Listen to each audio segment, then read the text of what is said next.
Once again, Christian greetings to all our valued listeners and viewers throughout the whole world, more particularly to all Shepherd's Rod believers, and most especially to our beloved brothers and sisters in the United States of America. Special greetings to our brethren in Colorado, in PG Island, Mexico, Spain, Africa, United Kingdom, and also to our brethren in Australia.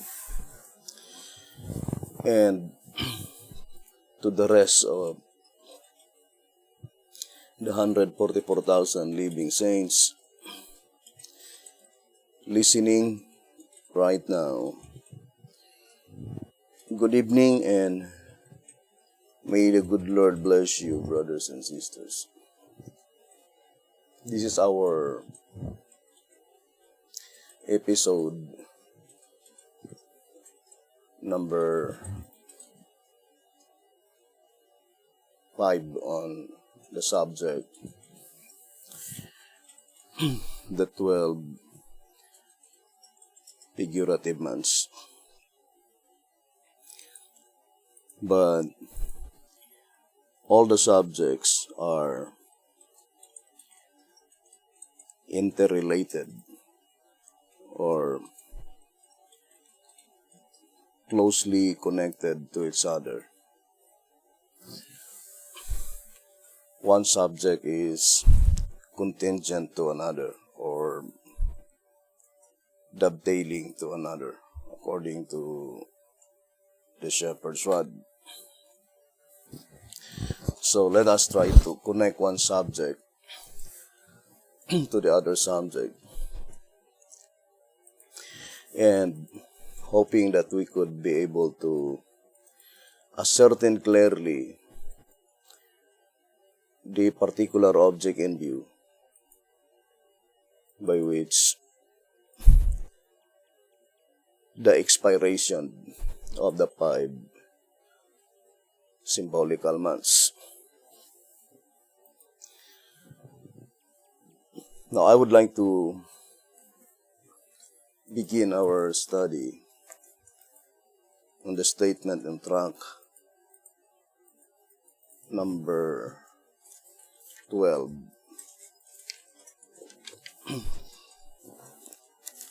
On page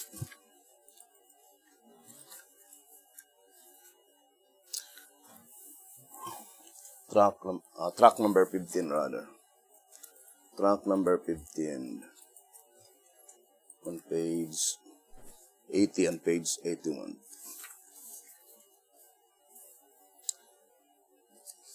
So let's read this statement.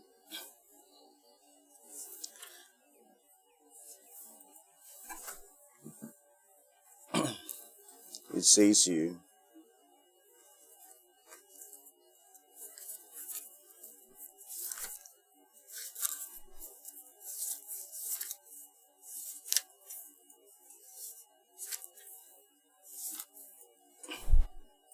track number 15, page 87.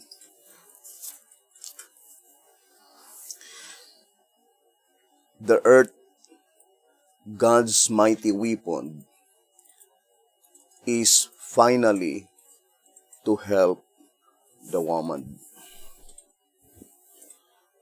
So, let us ascertain clearly in what way God employ the symbolical earth to become His mighty weapon to finally help the woman. And without any doubts, the woman mentioned there is pointing to the last generation of men.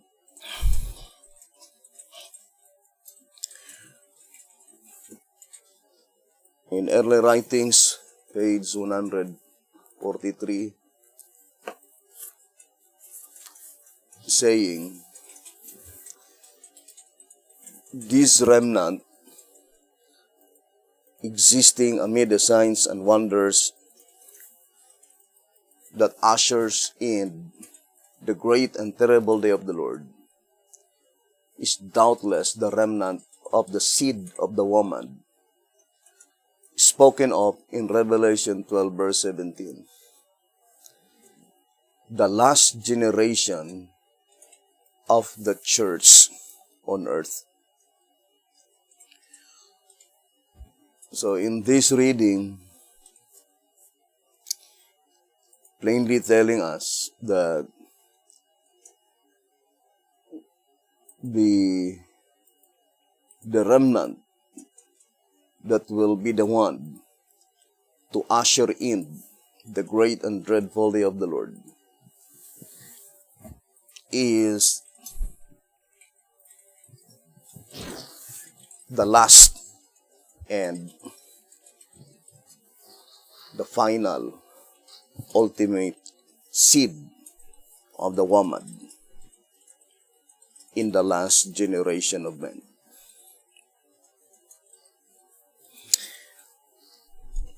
And in 1SR Packet Edition,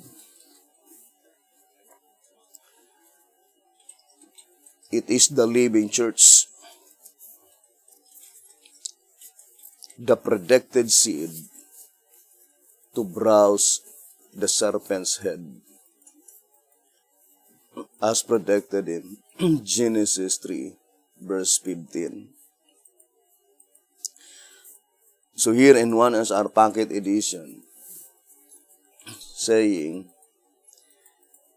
at the outset of this typology, it is seen that the woman, Eve, who through her own seed, the living church, is to browse the serpent's head, Genesis 3 verse 15, typifies the church preceding the Hebrew dispensation. One is our Packet Edition on page 58. But we know, as far as the Bible and the spirit prophecies thus concerned, the seed of the woman to browse the serpent's head is pointing to Jesus Christ himself. Now here in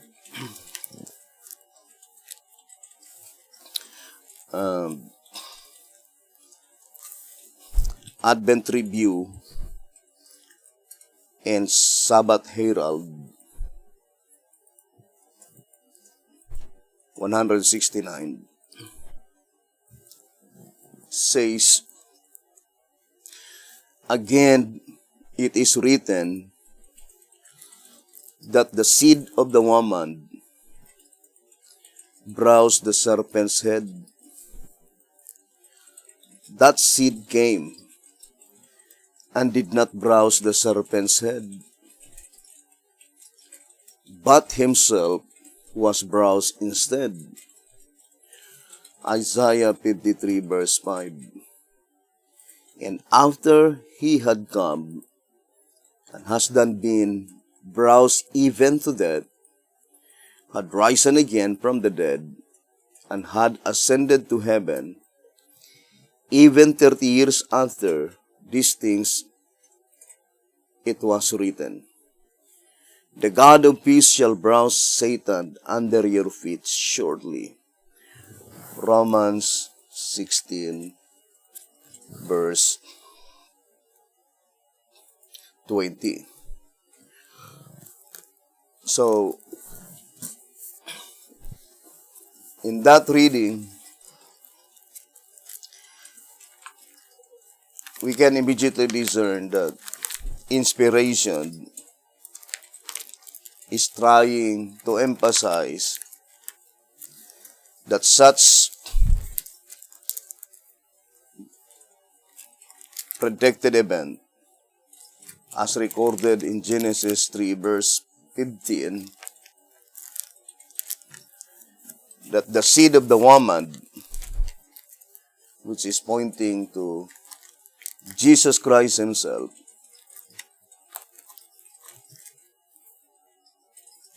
is to bruise the serpent's head. But the absolute fact is that such prophecy was not fulfilled on the first advent of Jesus Christ. So, that is our main objective and our full concentration will be focused that appointed event, that the seed of the woman, represented by Jesus Christ himself, shall bruise the serpent's head. Now,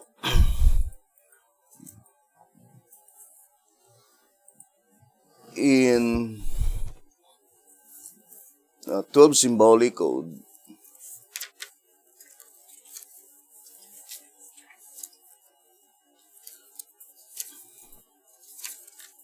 number that 12 symbolic code number 5 on pages 5 and 6. Let's read Genesis 3 verse 15. And I will put enmity between thee and the woman, and between thy seed and her seed. It shall bruise thy head, and thou shalt bruise his heel. We cannot possibly misunderstand what woman God meant in this scripture. For there was but one woman, Eve, then in the earth, in the presence of Adam, in the earth at that time. Then in the presence of Adam and Eve and the serpent, God spoke these words, predicting the future outcome of Eve's seed and the serpent. Eve's children were to have their heel bruised by the serpent, the devil. And in return, the children of Eve, the human family, were to bruise the devil's head. The serpent's head, or the devil's head, or the serpent's head. Now you know that even if one's leg were to be amputated, one can live on. But when one is decapitated, his life immediately ends. God predicted here that there was to be enmity between good and evil all through time. And though the serpent would wound the human family, Yet the descendants of Adam and Eve were finally to browse Satan's head. But you may say Christ is to do that. I do not wish to dispute your word, but actually, it is Christ through the human family that is to accomplish it. For in Jeremiah 51, verse 20, God Himself declares that Israel is to be His battle axe, His weapon of war. For with Israel will He break in pieces the nations. Then though it is to be accomplished by the will and direction of Christ, yet Christ will do it through His people. In this way, His people who have been wounded by Satan will finally browse Satan's head. 12 symbolic code, number 5, pages 5 and 6.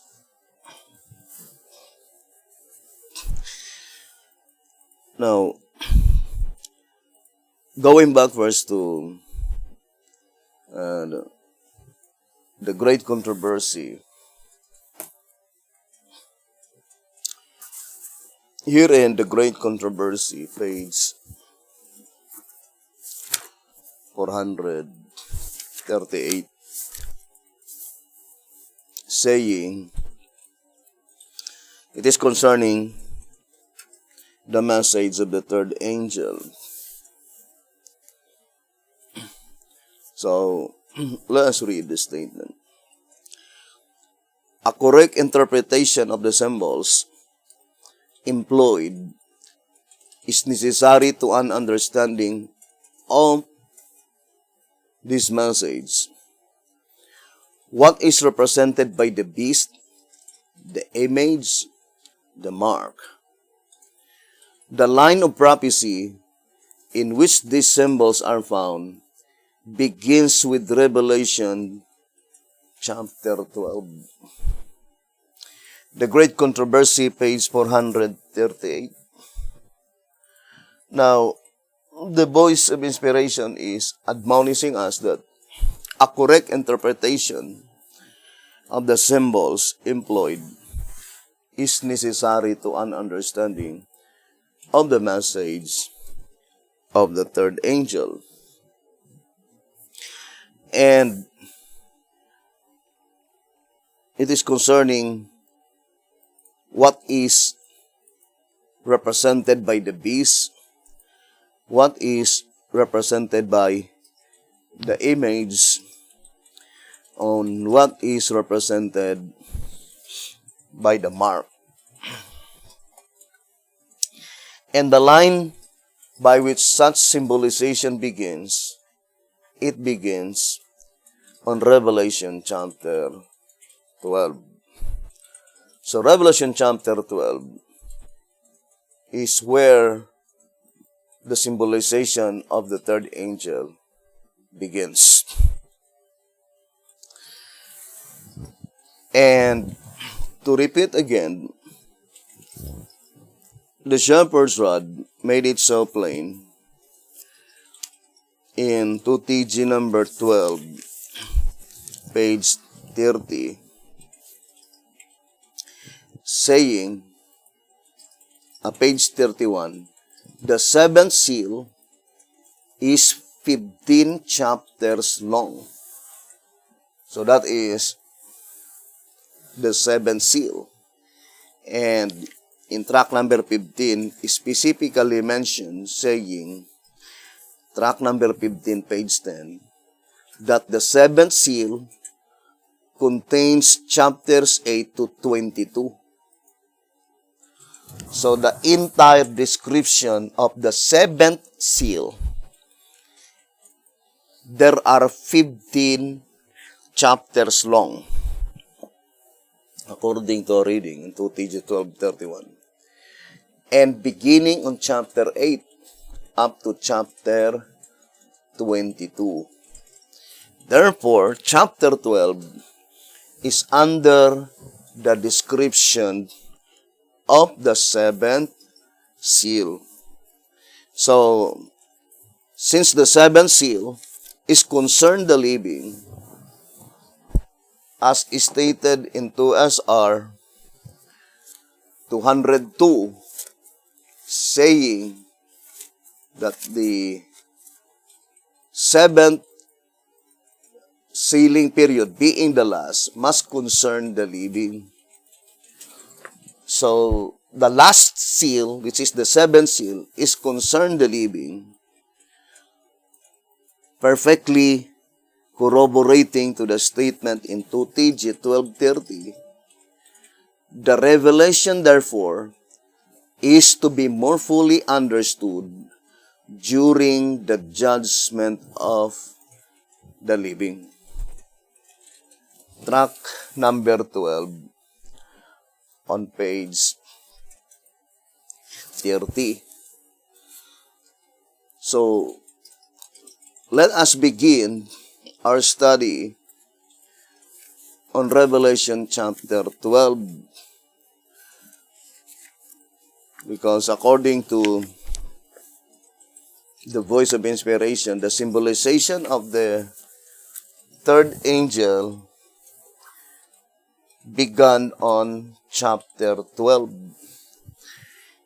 In General Conference Special, on page 39 and 40, it says, "So we see that the more we consider the subject, the more obvious becomes the truth that the third angel's message in its final phase is the judgment for the living, the harvest. Plainly then, the work of Elijah is to give light on the judgment for the living." General Conference Special, pages 39 and page 40. So, again and again, we need to ever remember, according to track number 5, that the statement in Revelation 1 verse 1 and Revelation 4 verse 1, saying in page 32 in track number 5, the statements which must shortly come to pass, Revelation 1 verse 1, "And I will show thee things which must be hereafter," Revelation 4 verse 1, go to say that the revelation is given with the one particular object in view, of showing the things lying not behind, but ahead of John's time, with reference being made only incidentally to the past, in order to lay the necessary foundation upon which to build the future. And more specifically, the word hereafter, according to 2SR 191, point forward to 1844. It says, "Therefore, the word hereafter in chapter 4, verse 1, means from the time of the vision, pointing forward to 1844. So, in the fullest sense, the particular object in view must be from 1844 onward. So, whatever application made from 1844 backwards, it is only made incidentally to serve as the groundwork, as is stated in track number 5, page 33 and page 34. Fulfilled prophecies are employed by the scriptures to serve as groundwork to that prophecy which is still unfulfilled. And the mere fact, according to 2 Tj 12:21, saying, to receive the revelation, the last book of the Bible, John was twice taken in the Spirit. To see this, we shall read Revelation 1 verse 10 and Revelation 4 verse 2. So why is it that John was twice taken in the Spirit to obtain the book of the Revelation? To let us know that in the particular object in view, it is divided into two sections. The first section is the judgment that pertains to the dead, and the second section is the judgment that pertains to the living. And it is in the second section, in the fullest sense, by which the vision or the perfect fulfillment of all the prophecies ever recorded in the Bible is applied. Because to repeat again and again, in the subject concerning Ezekiel chapter 1, when God commanded the prophet to go to speak to his people, God commanded the prophet to eat the book. And that book, accordingly, in tract number 1, page 29 and page 30, is the Bible. Reading again in tract number 1, page 29 and 30, it says, as the words which Ezekiel was to speak to his people were found in the book which he ate. The book can be none other than the Bible, from which comes the message culminating in joy, mourning, and woe. So the book that was given by God to Ezekiel, by which God commanded the prophet to eat the book, it is the Bible. And after the book was eaten, God commanded the prophet to speak and go and speak to his people. But the illustration accordingly,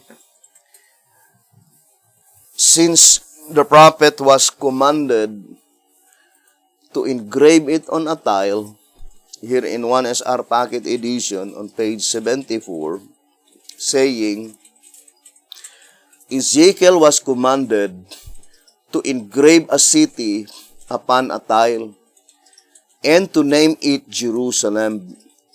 The material on which the city was to be engraved, being everlasting, not subject to decay, it denotes that the city envisioned is one that will stand eternally, a people that shall never die. And since this people was, by which predicted beforehand that they will no longer to taste death, are represented by the 12 tribes, then for sure, they must be the 144,000 recorded in Revelation 7 verse 4, taken from the 12 tribes of Israel. So, the particular object in view must be the people in the judgment that pertains to the living, the people who are destined for translation, that will no longer to taste death, which is perfectly corroborating to the statement in Spiritual Gifts, Book 3, page 26. The last generation of men, according to that reading, by which God designs them to be translated to heaven, no longer to taste death. So, the only portion in the book of Revelation, more particularly to Revelation chapter 12, which is applied to the first advent of Jesus Christ, is only to establish that foundation that the man or the man-child or the child mentioned in Revelation chapter 12 is Jesus Christ. And also to portray how the devil had been cast out, brothers and sisters. But to the rest, the chapter on Revelation 12 verses 1 to 17 is directly applied to the last generation of men, the living church. Because if you will read Revelation chapter 12 verses 1 to 17, there is no such verse from that 17 verses that there was an indication that such church had been apostatized. From the time the church had been clothed with the sun, brothers and sisters. Now, our main objective is to find out the perfect fulfillment of Revelation chapter 9, verse 1, saying, "And the fifth angel sounded, and I saw a star fall from heaven unto the earth, and to him was given the key of the bottomless pit." From verse 1 to verse 11, we need to ascertain clearly if all these verses had been perfectly fulfilled on the first advent of Jesus Christ. And more particularly, our attention should be focused on verse 5 and verse 6. So, let us go back again to track number 5 on page 73.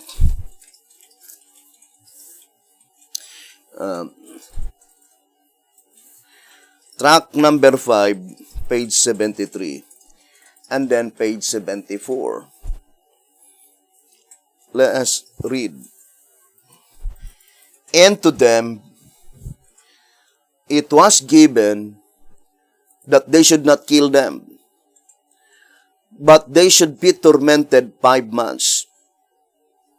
In those days shall men seek death, and shall not find it, and shall desire to die, and death shall flee from them." Revelation 9, verse 5 and 6. Then it says, "Seeing that the locusts are symbolical of the followers of Christ after the crucifixion, and that they were commanded not to resist their enemies, the 5 months therefore began at that time." one time by which the 5 months began? Is it immediately after Jesus Christ was crucified?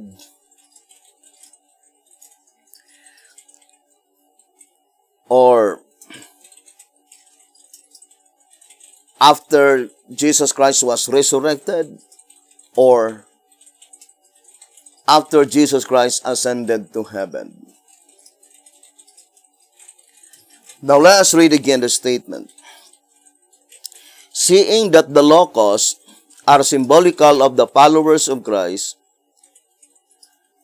after the crucifixion, and that they were commanded not to resist their enemies, the 5 months therefore began at that time. And seeing furthermore that death does not as yet flee any man, but still reign over all, the 5 months are in consequence figurative time, and extend from the crucifixion to a time when death shall flee from some men. That is to the time when some will be made invulnerable to death. Then added verse 10, it says, third clause, and their power was to hurt men 5 months. So, it says, and their power was to hurt men 5 months. So, verse 10 alone is in itself plainly indicating that whoever the pronoun there must be pointing to God's people represented by the logos, by which they have been given power to hurt men through the entire period of the 5 figurative months.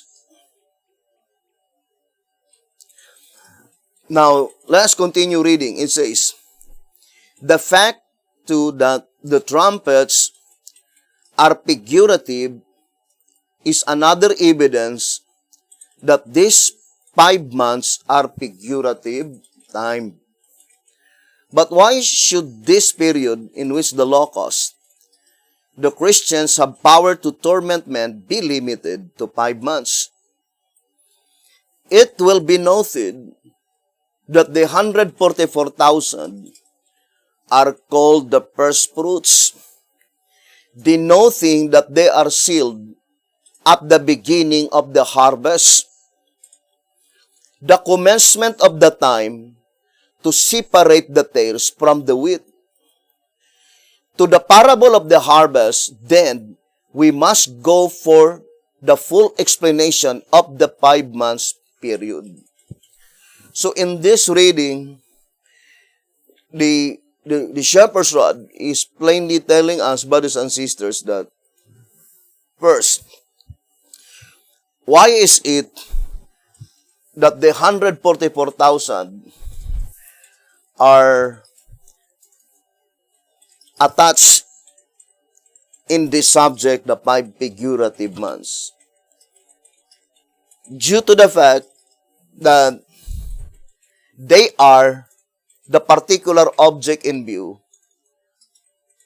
the people by which God will make them invulnerable to death. So the first question is that, when would our Almighty God will make the 144,000 living saints invulnerable to death? Is it within the period of the 5 figurative months, or is it after the figurative months expire? But the shepherd's rod says in this reading, in tract number 5, page 74, says that to get the full understanding concerning the 5 figurative months, it says we need to connect the subject, the parable of the harvest. And then it says, in tract number 3, the harvest, the time from the baptism of Christ to the close of provision, is shown to be illustrated by 12 figurative months. 6 from Christ's baptism to his crucifixion, and 5 from the crucifixion to the ingathering of the first fruits, the 144,000. Revelation 14 verse 4. And then it says, leaving 1 month for the ingathering of the second fruits, the great multitude. Revelation 7 verse 9. So, since the shepherd's rod plainly told us that it utters the impossibility that you could understand the subject of the 5 symbolical months or 5 figurative months unless we could be able to establish firmly and concretely the subject of the parabolical harvest by which it was illustrated by 12 figurative months. The 12 figurative months divided into 3 periods: sowing, growing, and harvest. So, we need to focus first our attention to the subject, the harvest, by which the focal point is the 12 figurative months. Now let us read again in tract number 3, page 54, saying, the seed sower, the seed, the field, the season of cultivation and growing, and the season of harvest must together be perfectly calculated to illustrate the spiritual kingdom. Otherwise, the representation can only lead into error instead of into truth. Tract number 3, page 54.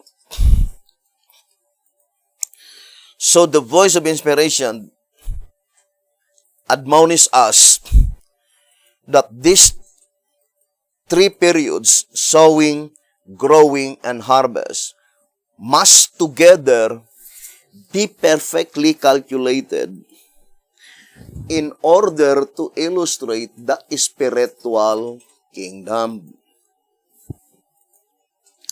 So, the particular object in view in the subject, the 12 figurative months, first of all, is concerning the spiritual kingdom rather than the literal kingdom. So in this study, I would like to repeat again that if you could never be a part of this spiritual kingdom, there is no possibility that we could be a part of that literal kingdom. And the shepherd's rod plainly told us that unless these 3 periods will be perfectly calculated, the representation can only lead into error instead of into truth. Without any doubts, only through divine calculation can we rest assured that such calculation is perfect. Remember the statement in track number 15 on page 75. It says,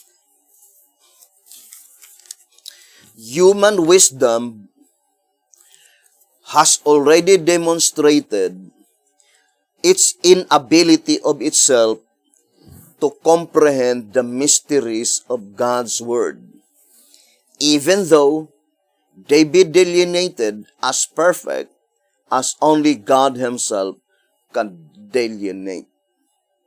In fact, the longer a person on his own initiative tries to explain the mysteries of God, the further away from the truth he drifts.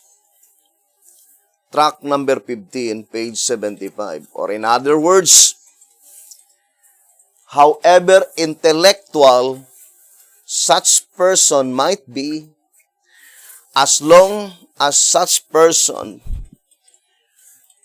are not under the direction, the guidance, the inspiration of the Spirit of Christ, brothers and sisters, the more he explained the Scriptures, the more he will be drifted away from the true meaning of the Word of God. Now, let us go back again, brothers and sisters, to Revelation chapter 9. Now, since we are studying prophecies by symbols, because Revelation chapter 9 is the commencement of the description under the fifth trumpet. But let us establish again the statement in track number 5, page 26, saying, symbolical or literal, which? Then it says, only when this question is rightly answered, will we have the correct interpretation to unlock this great symbolical treasure house of truth. And in page 41, it says, for if every term is not symbolical, how shall we differentiate those which are from those which are not? And how shall we know by which to define the truth? Now, I would like to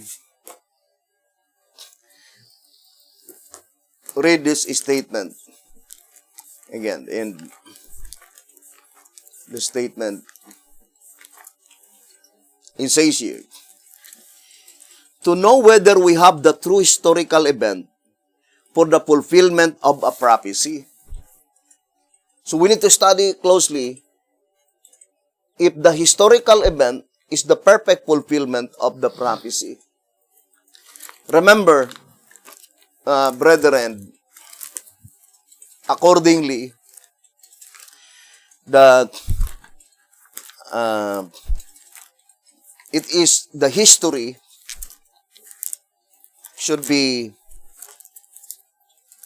it says, history is the only true commentary on the prophecies and the only true exposition of the prophecies is to set down together the history and the prophecy. Because history, as it really is but the complement of prophecy as it is written.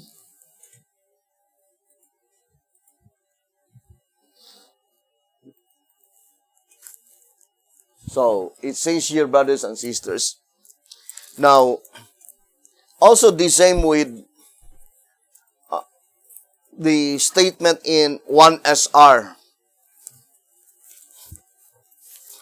saying that one of the symbolization why God commanded the prophet to write it on a tile, here in 1SR 128, saying,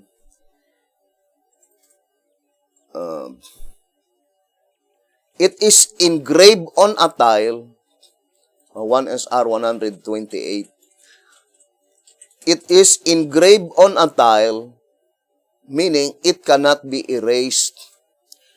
The thought is that the prophecy will surely come to pass. And after it once becomes history, one cannot erase the thing portrayed. It is there to stay through all ages. So we need now to intelligently evaluate here in track number 12, pages 64 and page 65. In the light of these foregone fundamental facts, we should now be able to rightly evaluate the unfolding of the scroll and to intelligently match the page of prophecy with the page of history. Now, to read again the statement, it says here, to know whether we have the true historical event for the fulfillment of a prophecy. If you find every word of the prophecy after the figures are understood is literally fulfilled, then you may know that your history is the true event. But if one word lacks a fulfillment, then you must look for another event or wait its future development. For God takes care that history and prophecy that agree, so that the true believing children of God may never be ashamed. Now let us now evaluate the historical event as the fulfillment of Revelation 9 verse 1. Now, if you will notice, brothers and sisters, in the primary application, reading Revelation chapter 9 verse 1, saying, and the fifth angel sounded, and I saw a star fall from heaven unto the earth. Unto him was given the key of the bottomless pit. We know the star and the bottomless pit and the key, all of them are symbolical. But in the primary application, heaven and earth mentioned here is not symbolical, but rather literal heaven and literal earth. So, in the primary application, we cannot use the statement in track number 5, page 41, saying that every term must be symbolical. For if not every term is symbolical, then how shall we differentiate those who are not and those who are symbolical? And then we would have no key to define the whole truth. So that is the first reason that we can declare clearly that the application on the first advent of Jesus Christ is not the perfect fulfillment of the prophecy, due to the fact that heaven and earth in the primary application is not symbolical. It is literal heaven, and second, it is literal earth. But the application must be symbolical. Second, brothers and sisters, we already read several times, according to track number 5, pages 32 and page 35, that the seal and the trumpets must go hand in hand. And accordingly, the seal must precede its respected trumpet. Now, I would like to read track number 5, page 35. Naturally then, the first seal must precede the first trumpet, the second seal, the second trumpet, and so on. Like the needle and the shuttle, rather than that all 7 seals must precede all 7 trumpets. Applying that divine principle, that is the second reason why the application made on its primary application is not the perfect fulfillment of the prophecy. Because the 5th trumpet commenced in 4 BC, whereas the 5th seal commenced in 1500 AD. So, it is contrary to the proper application of the subject, the 7 seals and the 7 trumpets. So, that is the second reason why we could firmly establish that that is not the perfect fulfillment of the prophecy. Third, the third reason is that according to track number 5 on page 34, it says, in the main, however, the trumpets and the seals portray an event which is future from John's time and which takes place in heaven. Although they also portray kindred events. Of these related events, some are contributory and some are consequent to the main prophetic event. The former naturally precede and the latter naturally follow it historically. Track number 5, page 34. Now, both the 7 seals and the 7 trumpets, according to our reading, the main prophetic event takes place in heaven, not on earth. And it is future from John's time. Because the term heaven is pointing to the heavenly sanctuary. And more particularly, to the second apartment, the most holy place. Brothers and sisters, or in other words, since we are focusing first to the subject, trumpets, and more particularly to the 5th trumpet, the only thing that occurred in the heavenly sanctuary, as far as the trumpets are thus concerned, is the sounding. Or in other words, the statement, and the 5th angel sounded. But the focal point is the place. Where is the place by which the 5th angel located when he began sounding his respective trumpet? And as far as the short personal is thus concerned, since it is closely connected to the subject 7 seals, such sounding, brothers and sisters, For example, I would like to read the statement in Revelation chapter 9 on verse 13. It says, "And the sixth angel sounded, and I heard a voice from the four horns of the golden altar, which is before God,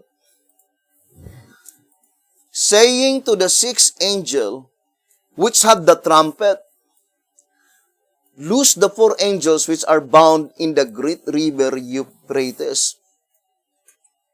Now, I would like to focus first just Revelation 9 verse 13.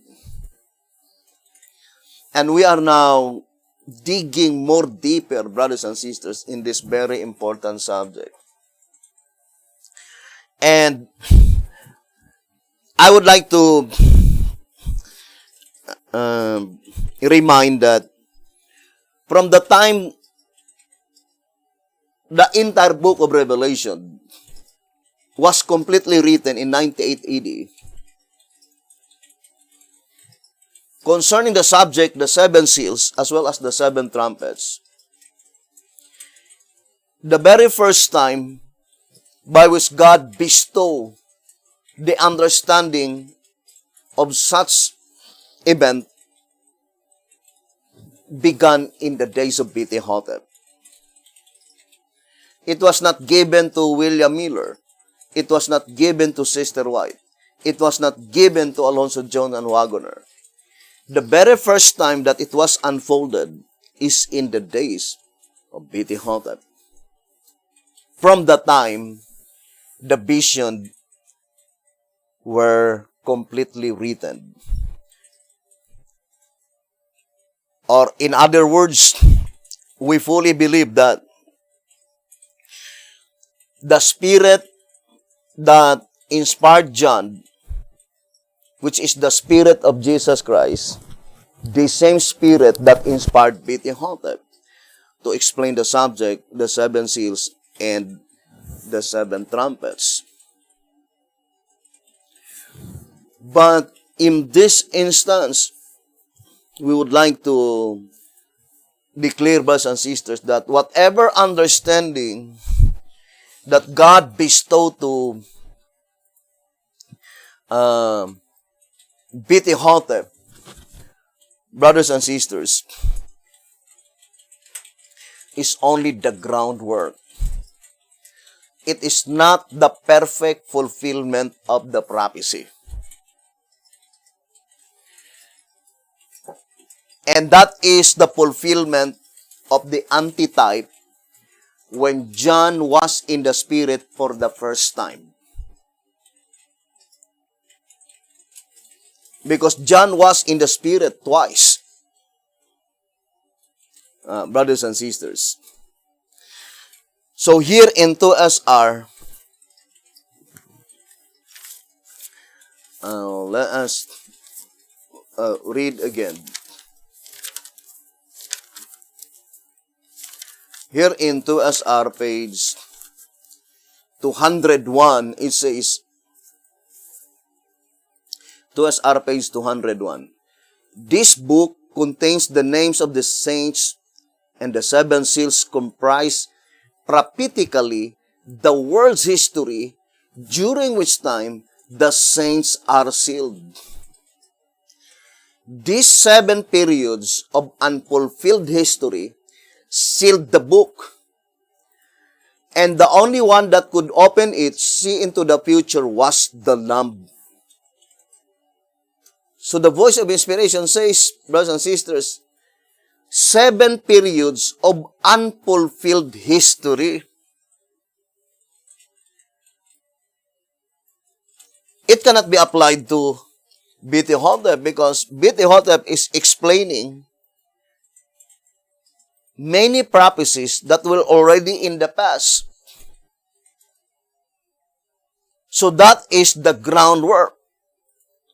But the particular object in view is the seven periods of unfulfilled history. prophecy is the advanced history, and history is the fulfilled prophecy. And the fulfilled prophecy is the groundwork of that prophecy which is still unfulfilled. Now,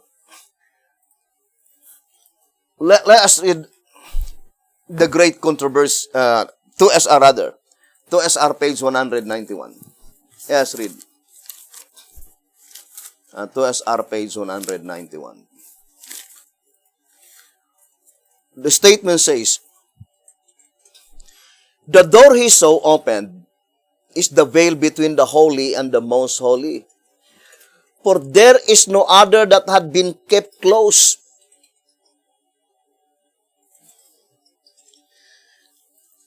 Now, there must be a period of time by which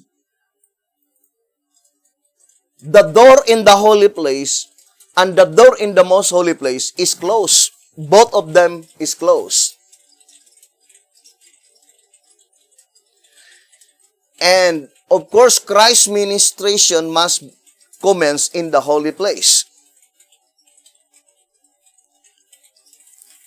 Let us read track number 3.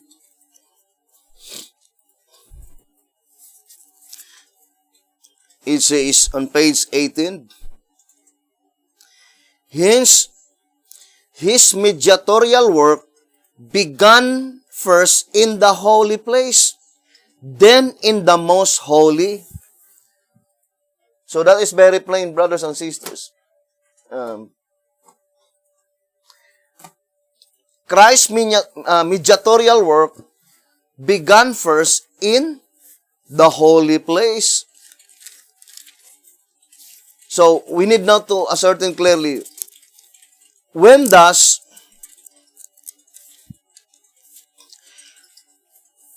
the ministration of Jesus Christ commence in the holy place? Now, I would like to read first Patriarchs and Prophets, 357. After his ascension, our Savior was to begin his work as our high priest. So after Jesus Christ ascended to heaven, although it was not portrayed here, the exact date, but for sure that is after Christ ascended to heaven. Says Paul, Christ is not entered into the holy places made with hands, which are the figures of the true, but into heaven itself, now to appear in the presence of God for us. Hebrews chapter 9 verse 24.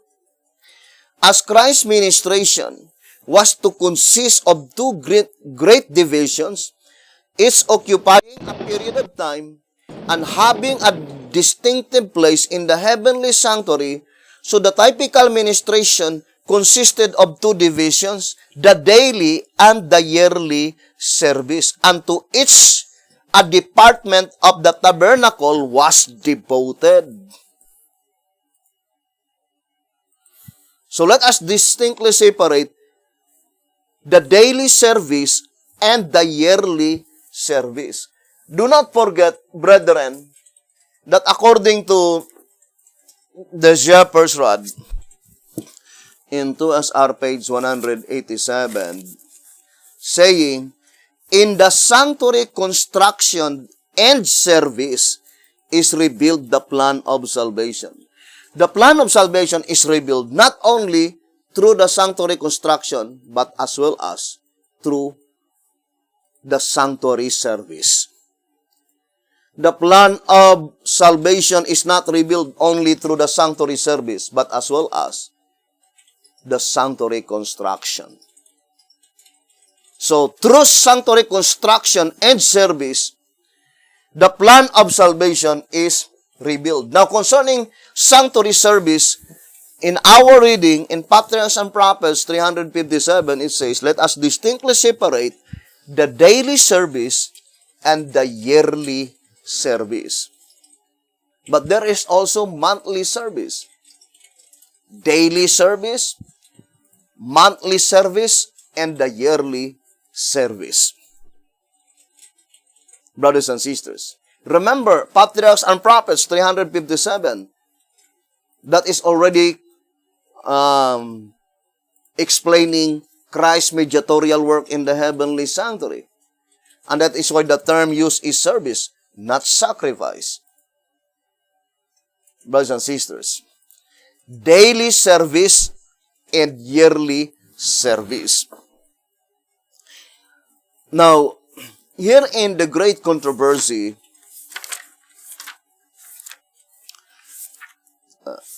let us read the great controversy on page 4.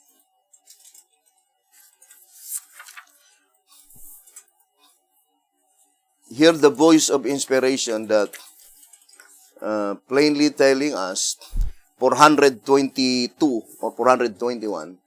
For 18 centuries, this work of ministration continued in the first apartment of the sanctuary.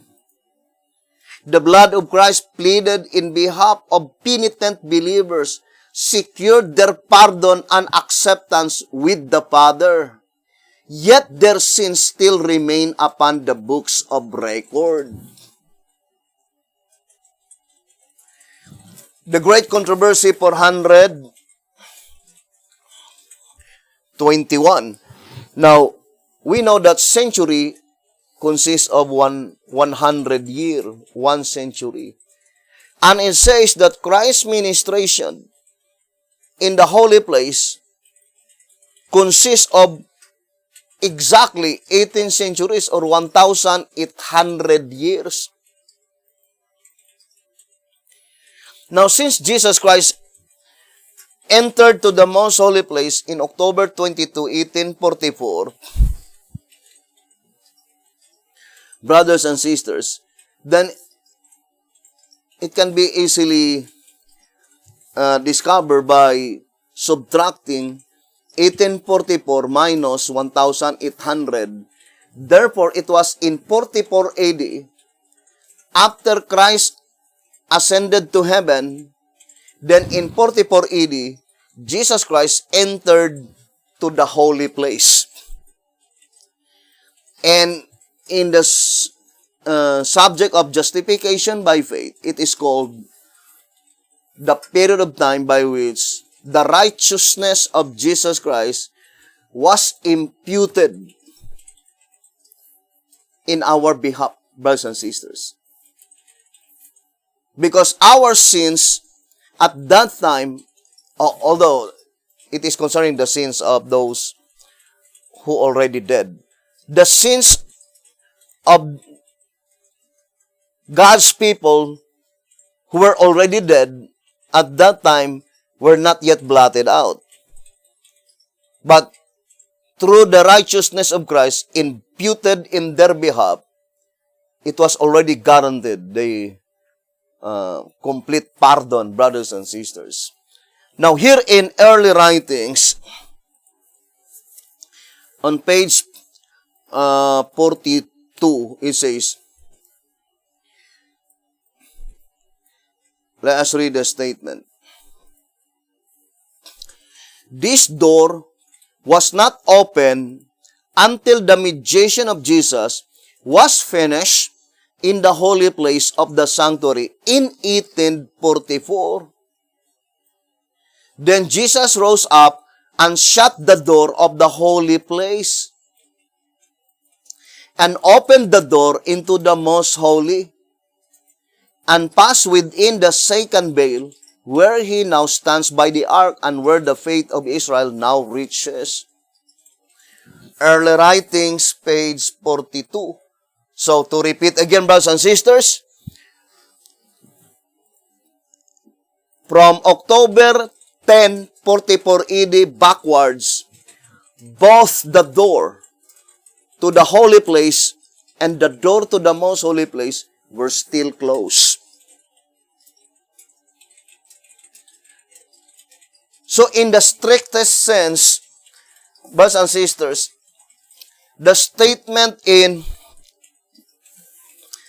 Revelation chapter 4, verse 1,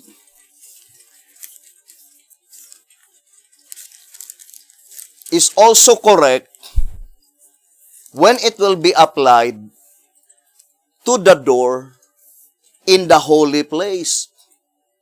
Because the vision that was shown by God to John the Beloved, it was in 96 AD. But Jesus Christ entered to the holy place in October 10, 44 AD.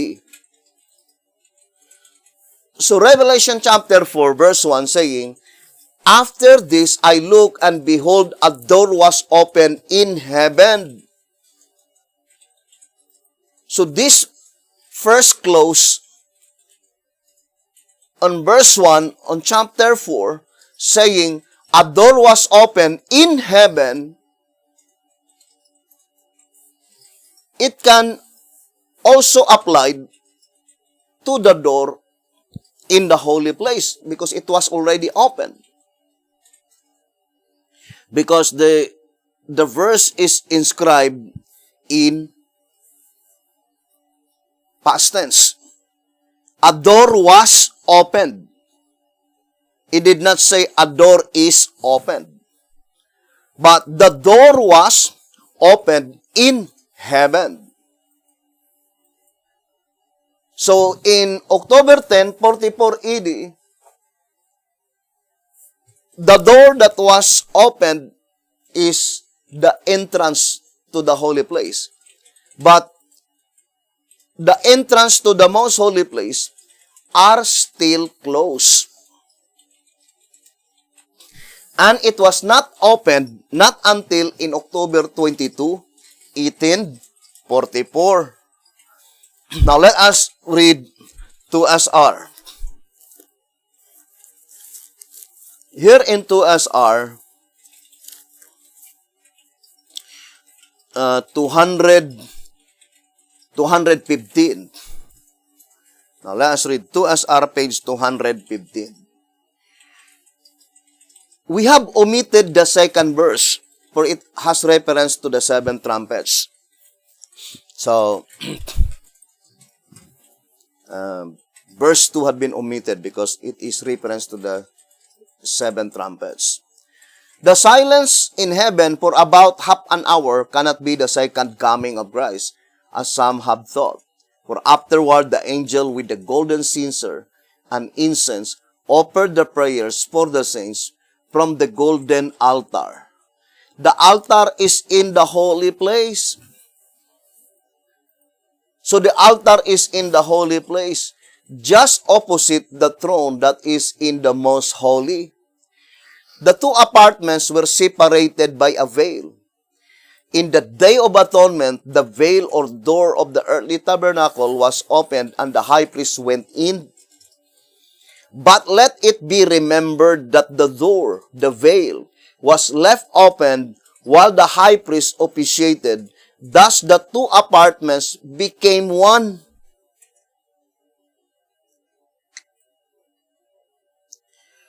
For this reason, the congregation were not permitted in the holy place on that day, as they were at other times. For the veil being lifted, the holy place also became most holy. So while the door to the most holy was open, the entrance to the holy was closed. So let us now try to analyze, brothers and sisters. Therefore, in October 22, 1844, before October 22, 1844, October 21, 1844, the entrance, the door in the holy place is closed first, according to the voice of inspiration. And after the door in the holy place was closed, then the entrance to the most holy place was opened. Then the entire sanctuary became most holy. So the entire apartment or became most holy place. So, the only door that was closed since 1844, October 21, 1844, it is the door, the entrance to the holy place, but not the entrance to the most holy place. Because the entrance to the most holy place, since October 22, 1844, it was opened. Now, we need now to study closely, when does the door in the most holy place will be closed again? It will be closed again, or it will remain open forever. But the thing is that the only door which is closed since October 22, 1844 is the entrance to the holy place. Now, I would like to read again here in Early Writings, pages 42 and page 43. Let us read Early Writings, pages 42 and 43. I saw that Jesus had shut the door of the holy place, and no man could open it, and that he had opened the door into the most holy place, and no man can shut it. Revelation 3, verse 7 and 8. We emphasize several times, why is it that the opening to the most holy place and the closing of the holy place is attached to the Philadelphian church? Because Revelation 3, verse 7 and 8 is the Philadelphian church. Why? There must be an accurate significance. First, to let us know that the Philadelphian church, represented by the movement of William Miller, ended in 1844. I would like to read 2SR page 97. But as the disappointment came in 1844, through the misunderstanding of what was to transpire at the end of the prophetic period, the movement created by Miller came to its end. So, in October 22, 1844, when the entrance to the most holy place was opened, and the entrance to the holy place was closed, the movement created by Miller ended. But according to the Advent Review, it says, the Philadelphian church, it was not buried in 1844. Let us read that statement. It was not buried in 1844. In reality,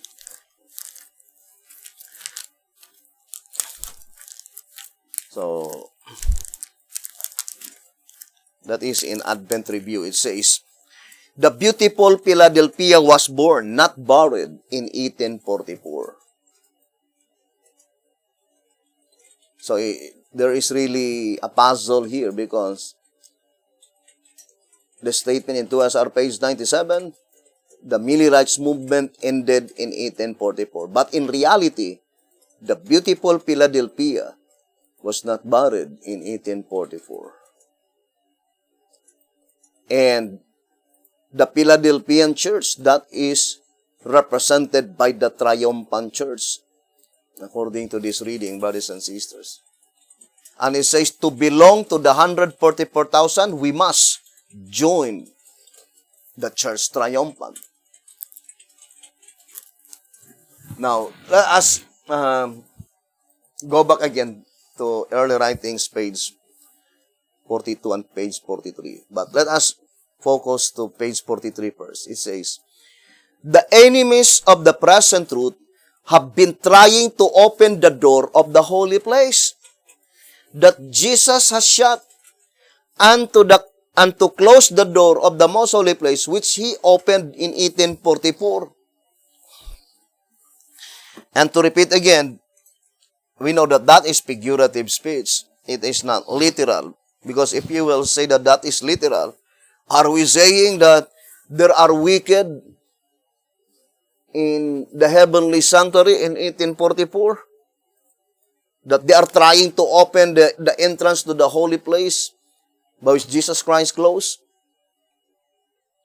And how could it be that the statement, they are trying to open the entrance to the most holy place, they are trying to close by which it was open already, indicating that they are already inside the sanctuary, and they are trying to close the entrance to the most holy place. But it is figurative speech, brothers and sisters. And again, of all the prophecies recorded in the Bible, that statement that whatever Jesus Christ hath closed, no man can open. Whatever Jesus Christ hath opened, no man can close, is applied to the proceedings in the heavenly sanctuary.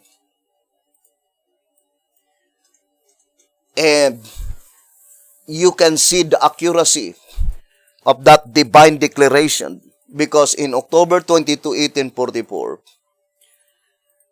there was not even a single group or even a single individual that could explain anything concerning the proceedings in the holy place. Even though they will just create a false interpretation, false imagination, or whatever it is, but still, nobody been able to do so, because it is guaranteed by God. No one can do it, brothers and sisters. So, we need to ever remember that.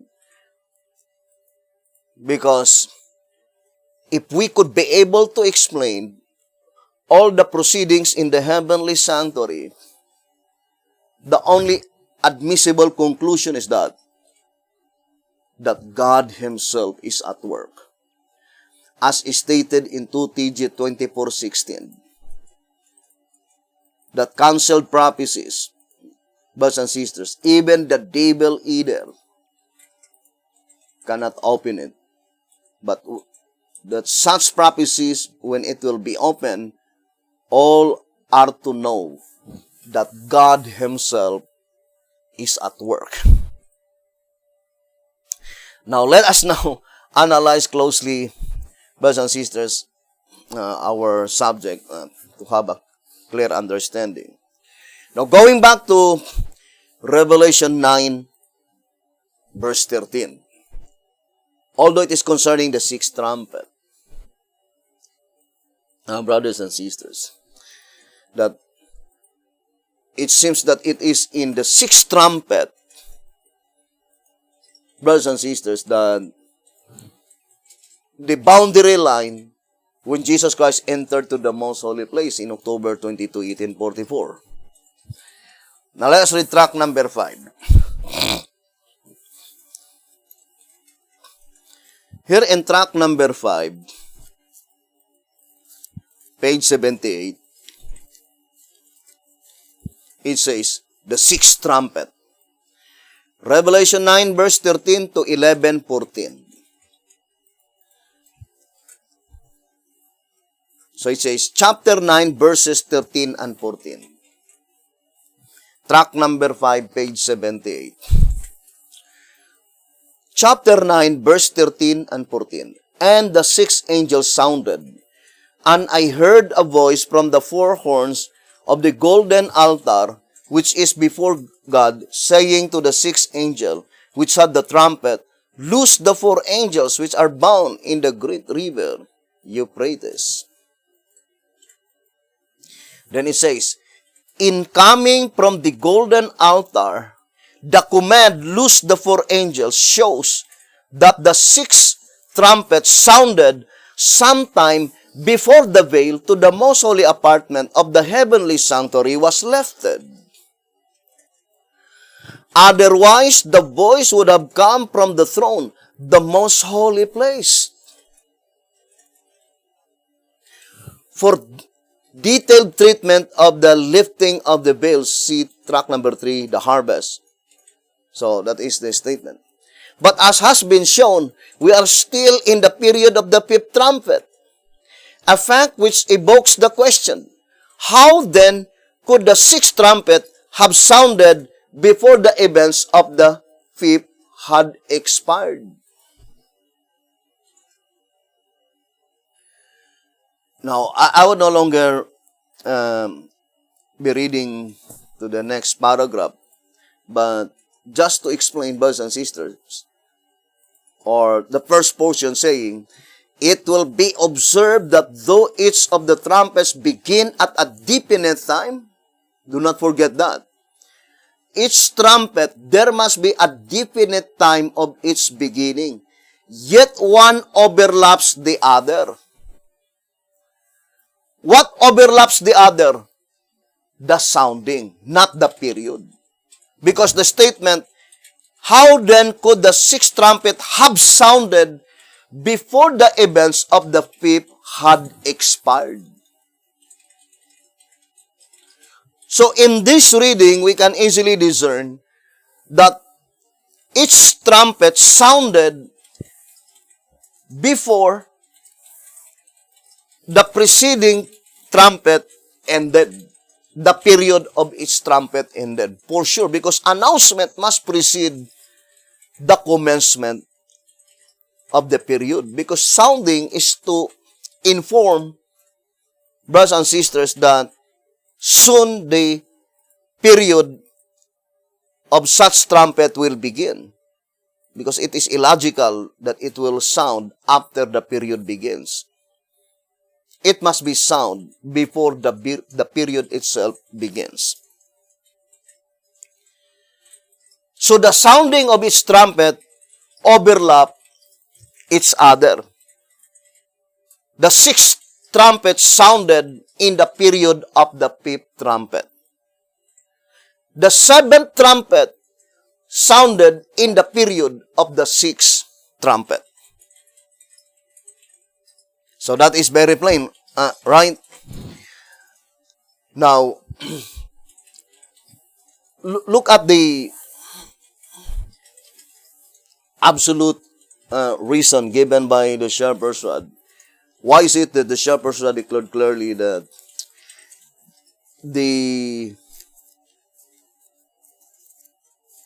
sixth trumpet sounded before the veil to the most holy place had been lifted?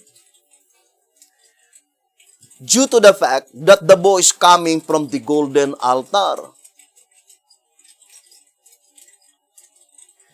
So let us read again the statement in track number 5, page 78. It says, in coming from the golden altar, the command loose the four angels shows that the sixth trumpet sounded sometime before the veil to the most holy apartment of the heavenly sanctuary was lifted. Otherwise, the voice would have come from the throne, the most holy place.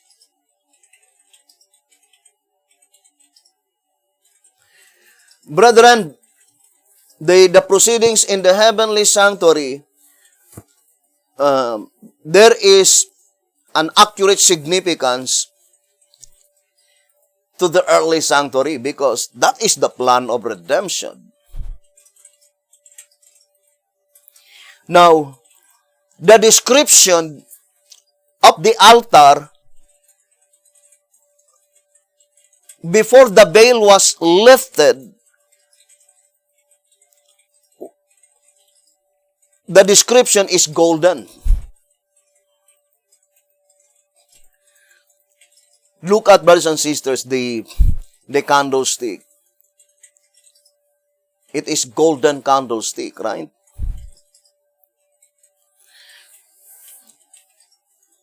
Let us distinctly separate the term golden and the term pure gold. That's why there is another comment translation in the Bible. They translated golden, whole pen with gold, meaning only the outside is the gold, but inside it is not gold. And that is also illustrated, if you remember our reading in Patriarchs and Prophets 357, as well as the Great Controversy 412, the ministration of Jesus Christ in the holy place, the righteousness that God's people obtain is only the righteousness of Christ imputed in their behalf. And that is represented by golden. The righteousness of Christ is imputed, represented by wedding garment.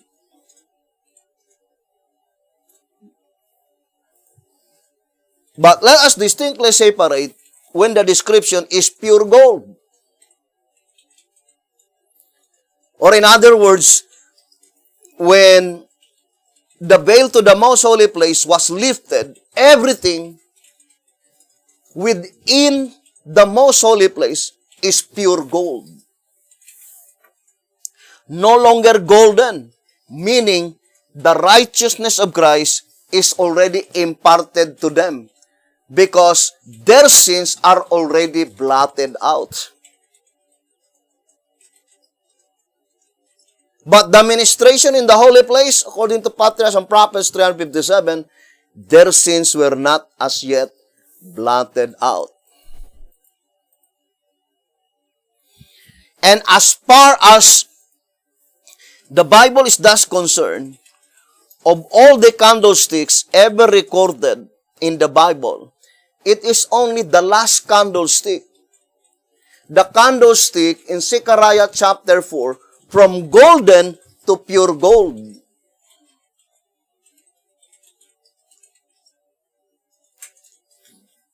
Now, for example, here in track number 15,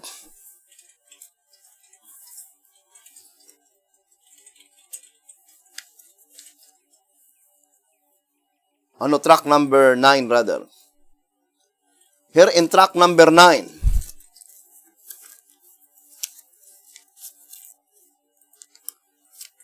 let us read the statement here. On page 62, it says here, track number 9, page 62, the overcomers, the marked ones from it, those who hear the rod, begin the 8th section of the church. The one symbolized by the barn, Matthew 13, verse 30, and by the bezels, verse 48, Matthew 13, verse 48, also by the golden candlestick of Zechariah chapter 4. Golden candlestick of Zechariah chapter 4. The same description with the candlesticks in Revelation chapter 1, chapter 2, and chapter 3. Now let us read Revelation. It says,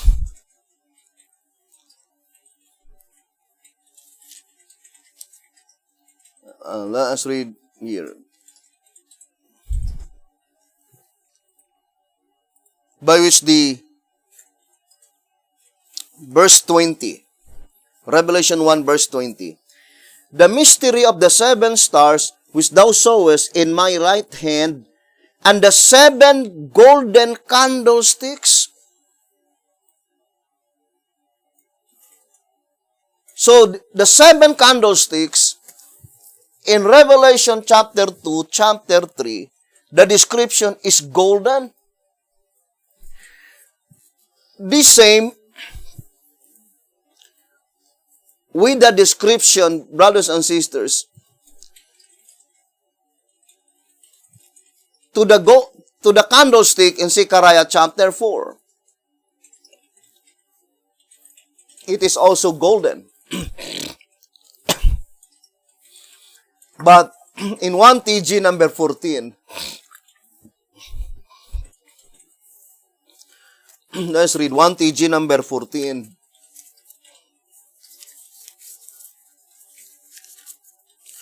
On page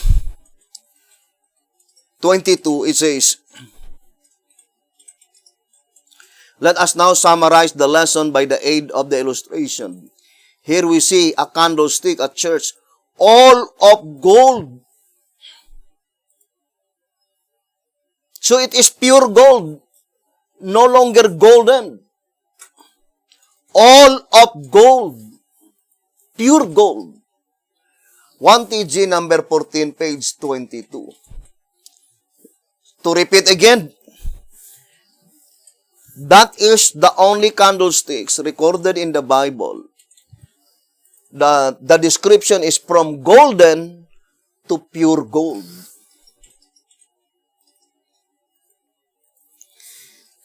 Now, the shepherd's rod plainly told us that the sixth trumpet must sounded before the veil was lifted in the most holy place, due to the fact that the voice cometh from the golden altar. So such description, golden altar, indicates clearly that the proceedings are still in the holy place. Because when the veil will be lifted up in the most holy place, the altar must be pure gold. Everything within the most holy place, it will be pure gold. Brothers and sisters. Now let us go back again to the portion by which in 1844, October 21, the entrance to the holy place was closed. And the entrance to the most holy place was open. And then the entire sanctuary became most holy. Therefore, the sixth trumpet must sounded before the veil was lifted in the most holy place, showing that the altar is still golden. And secondly, it says, for the voice cometh from the golden altar. What does it mean? Meaning, when the veil will be lifted up in the most holy place, the altar will become pure gold, and for sure, brothers and sisters, since the description says, the voice cometh from the golden altar, indicating that the veil was not yet lifted. Now, here's another statement in tract number 5, page 31. Let's read.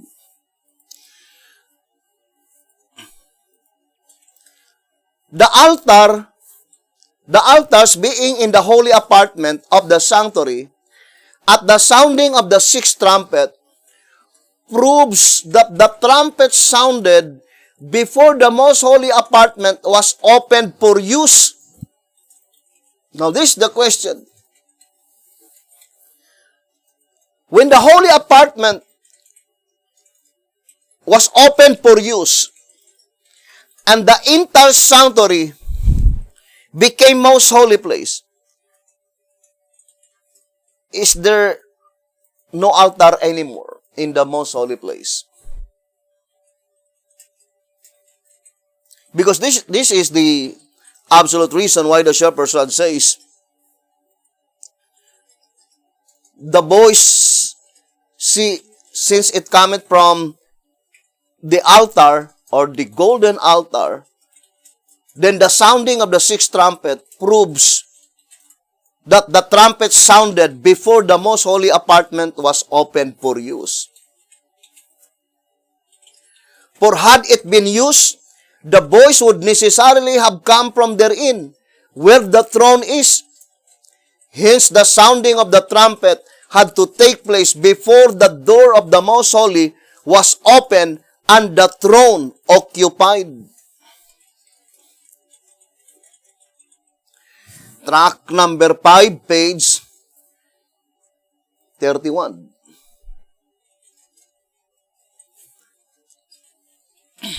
Now, let us connect again our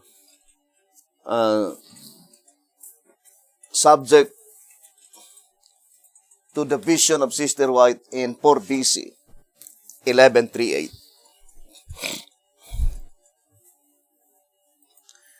Uh, 4 BC, 1138.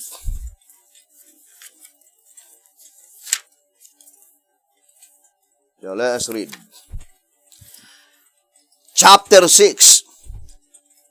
Then Revelation 1, Isaiah 6 verses 1 to 7, and Revelation 11:19. Isaiah's experience represents last day church.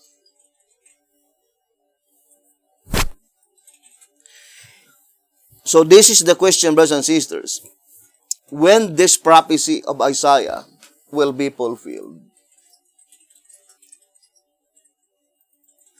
It is after Revelation 11 verse 19 will be fulfilled. What is Revelation 11 verse 19? The seventh trumpet. Now, this is the question. Is there any statement in the shepherd's rod that the period of the sixth trumpet began prior to 1844?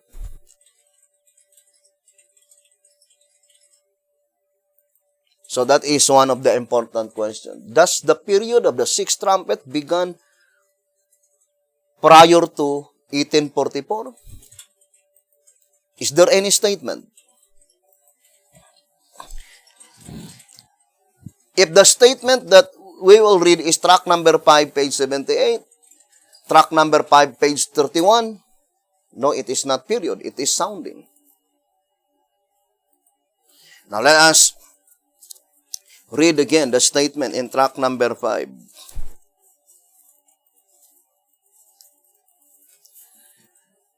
Track number 5, page 78 and page 79. In coming from the golden altar, the command, "Loose the four angels," shows that the sixth trumpet sounded sometime before the veil to the most holy apartment of the heavenly sanctuary was lifted. Otherwise, the voice would have come from the throne, the most holy place. Detailed treatment of the lifting of the veil, see track number 3, the harvest. But as has been shown, we are still in the period of the fifth trumpet. So, in the days of Bethihotep plainly declaring that, no, they were still in the period of the fifth trumpet. The sixth trumpet period did not as yet commence even in the days of Bethihotep. A fact which evokes the question, how then could the sixth trumpet have sounded before the events of the fifth had expired? Then it says, it will be observed that though each of the trumpets begin at a definite time, yet one overlaps the other. What overlaps? The sounding, not the period.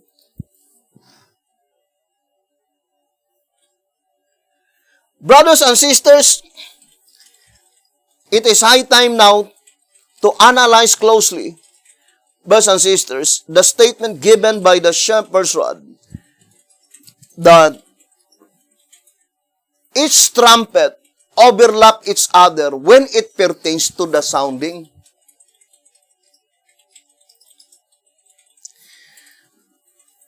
The sounding of the sixth trumpet occurred in the period of the fifth trumpet. But the period of the fifth trumpet will not begin not until the period of the fifth trumpet will expire. Let us distinctly separate the period. The period never overlaps. Otherwise, how could you be able to ascertain clearly which period of time is that? Is it fifth or sixth? If they overlap each other, it will be confusing. But God is not the author of confusion. To repeat again, logically, the trumpet must sound before its period will begin.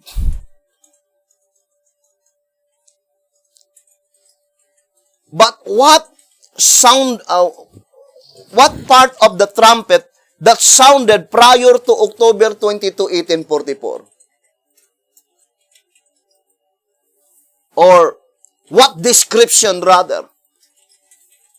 No, it is not the period, but it is the sounding.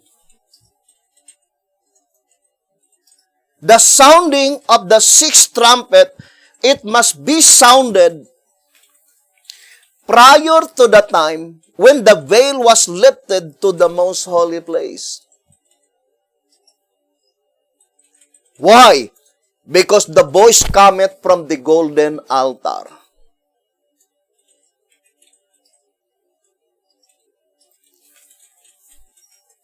Now, we need now to ascertain clearly when would be the period of the fifth trumpet will expire.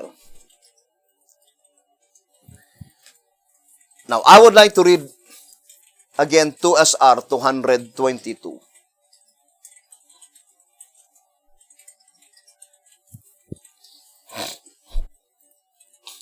SR page 222.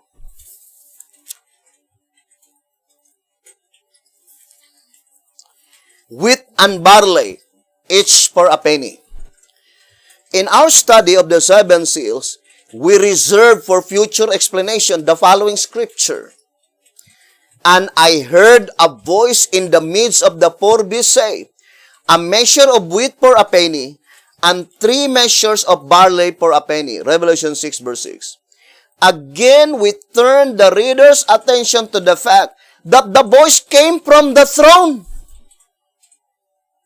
See chapter 5 verse 11. Therefore, the price of the cereals is fixed by the great judge.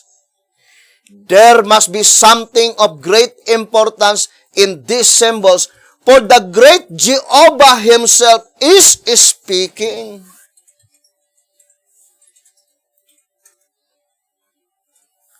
Now, ponder deeply, brothers and sisters. The voice cometh from the throne.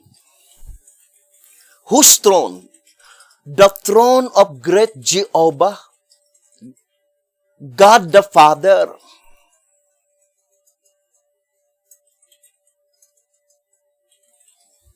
Where is the throne of God the Father? Most holy place. Now let us read 2SR.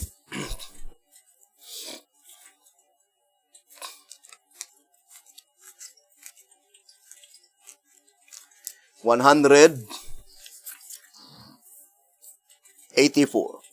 It says, the virgins were called to meet him, and thus by faith go in with him to appear before the Father, the great judge.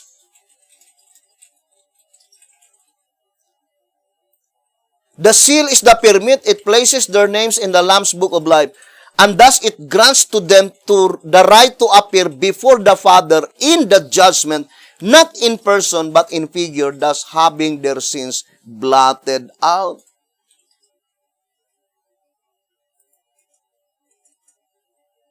So that is very plain, brothers and sisters. The throne of God the Father is in the most holy place.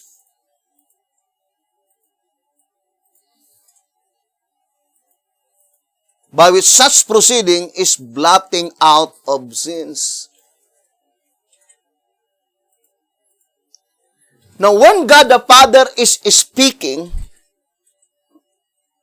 in 2SR 222, the verse that had been given is Revelation 5 verse 11. It says, see Revelation 5 verse 11. 2SR page 222.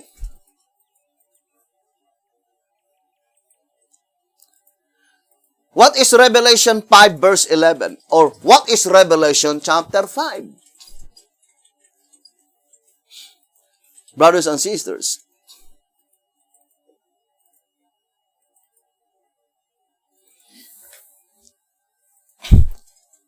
now, I would like to read first Revelation chapter 5 verse 11.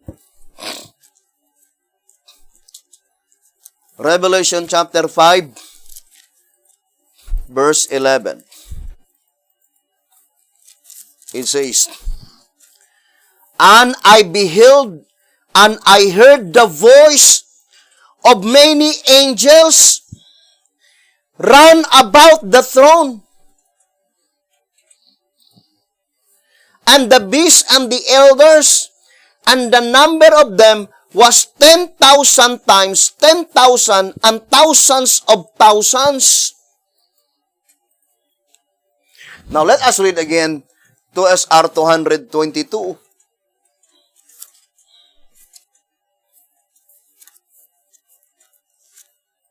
To SR page 222, it says, again, that is Revelation 6 verse 6. Let us read first. Revelation 6 verse 6. And I heard a voice in the midst of the four beasts say, a measure of wheat for a penny, and 3 measures of barley for a penny. Revelation 6 verse 6. Again we turn the reader's attention to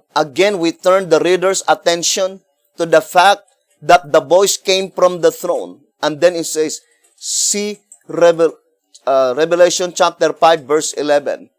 Therefore the price of the cereals is fixed by the great judge. We know the great judge, that is God the Father. There must be something of great importance in these symbols, for the great Jehovah himself is speaking. Now, why is it that Revelation 6 verse 6 is attached to Revelation 5:11? And we are commanded to read. It says, see chapter 5 verse 11.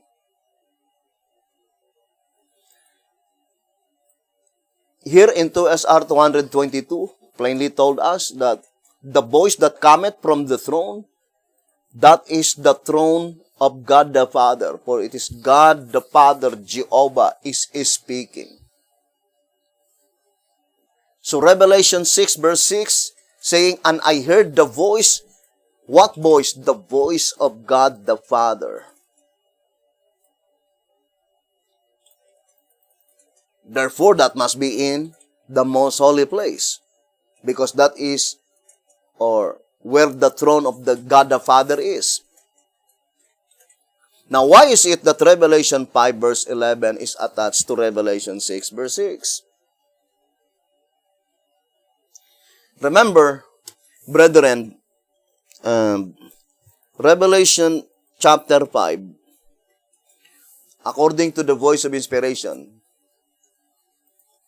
that chapter is intended to the people who will deliver the last gospel proclamation. Then for sure, it must be pointing to the last generation.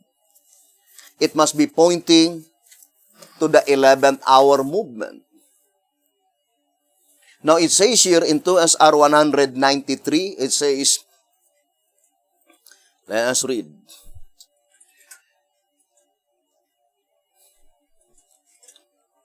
To SR 193.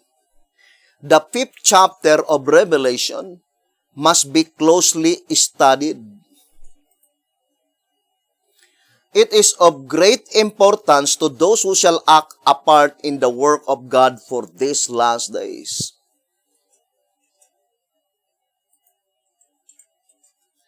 Had the chapter been properly understood, explained, and published before the above testimony was written, there have been no need for this urgency. Furthermore, if it had been explained in the past, why is the lesson of such great importance? And who is bearing the responsibility of its deliverance to the world? But the 5th chapter, separated from the 4th and 6th, cannot be comprehended, for these chapters contain one subject, namely the 7 seals. The 5th chapter is mentioned because it is the heart and key of the subject. 2SR page 193. So the chapter 5, Revelation chapter 5, that 14 verses, brothers and sisters, it is the heart and the key of the subject. What subject? The 7 seals on chapter 6. So let us distinctly separate the 7 seals on chapter 6 and the 7 seals on chapter 8. What is the 7 seals on chapter 8? The 7 seals on chapter 8 is only a reproduction of the 7 seals on chapter 6. Now, I would like to read tract number 15. On page 10. That the 7th seal contains chapters 8 to 22 is immediately seen by the fact that each chapter is connected with the conjunction "and." In other words, the Revelation, save for the first 5 chapters, is but a reproduction of the things which were on the record within the seals. So let us distinctly separate the 7 seals on chapter 6, stated in 2SR 193, and the 7 seals on chapter 8, which is a reproduction of the 7 seals on chapter 6. And accordingly, in TG number 12, on page 25, it says, the last of the seals, the 7th, is subdivided into still other 7 divisions. So what are the 7 divisions of the 7th seal? It is the reproduction of the 7 seals on chapter 6. So the 7th seal on chapter 8 is subdivided into 7 different periods. And that 7 periods is the reproduction of the 7 seals on chapter 6. And that is the 7 unfulfilled history. You remember our reading in 2SR 201. The perfect fulfillment in the groundwork. The 7 seals on chapter 6 is the groundwork. The 7 seals on chapter 8 is the particular object in view. The commencement of the description of the 7th seal, the judgment that pertains to the living. Now, let us go back again, brothers and sisters. Why is it that in Revelation chapter 6, verse 6, by which, according to 2SR 222, that voice that came from the throne, what throne? The throne in the most holy place. Because it is God the Father who is speaking. According to 2SR 222. But why is it that in Revelation chapter 5, verse 11, It was attached to Revelation 6, verse 6. Now let us read again Revelation 5, verse 11. And I beheld and I heard the voice of many angels round about the throne and the beast and the elders, and the number of them was 10,000 times 10,000 and thousands of thousands. Notice, in Revelation 5 verse 11, it did not say, and I beheld and I heard the voices of many angels. What does it mean? Why is it that it says the voice of many angels? Why not voices?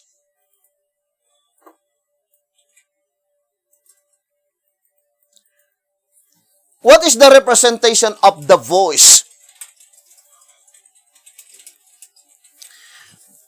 There is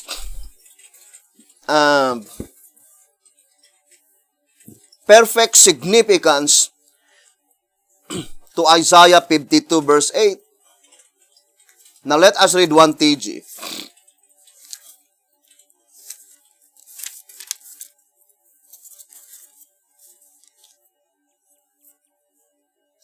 It says, 1 TG number 38, page 27. All God's servants shall together and with joy exalt His message, the voice.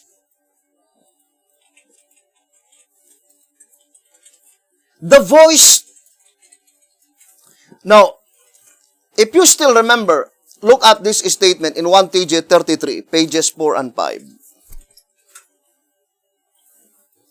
1 TG 33, pages 4 and 5. It says, because of idolatry, the Assyrian was permitted to take God's ancient people and their pleasant land.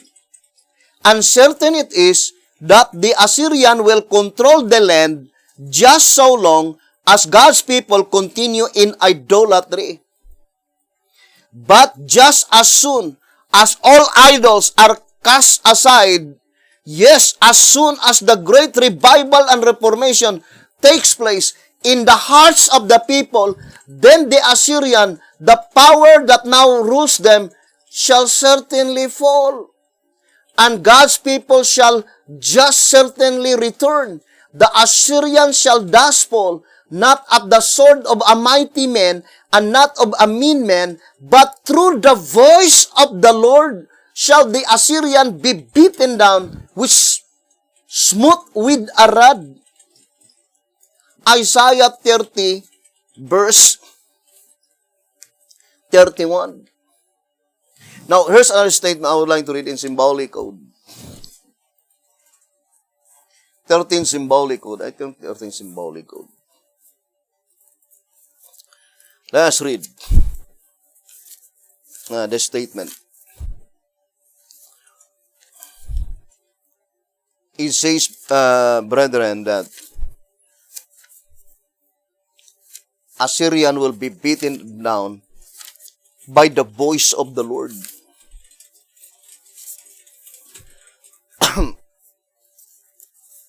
Let me see if we found that statement. 13 symbolic code.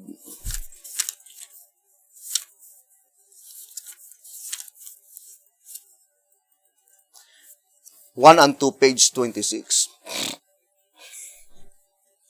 13 symbolic code, 1 and 2, page 26. The Assyrian will be beaten down in the promised land through the voice of the Lord.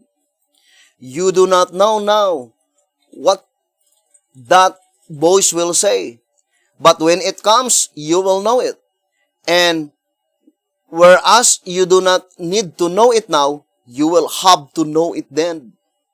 If you look for it, you will recognize it without a doubt. 13 symbolic code, number 1 and 2, page 26. And without any doubts, the voice mentioned there is the voice of God the Father. by which the shepherd says there is something great importance to understand what the voice is saying. Because it is God the Father, great Jehovah, is speaking. And why is it that in Revelation chapter 6 verse 6, in 2SR 222, attach Revelation 5 verse 11. First, Revelation chapter 5 verse 11 is the heart and the key of the subject. What subject? The subject of the seven seals on chapter 6.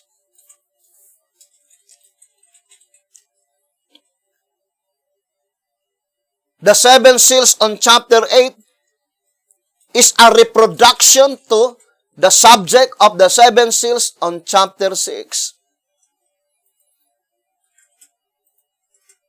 But you cannot understand the subject of the seven seals on chapter 6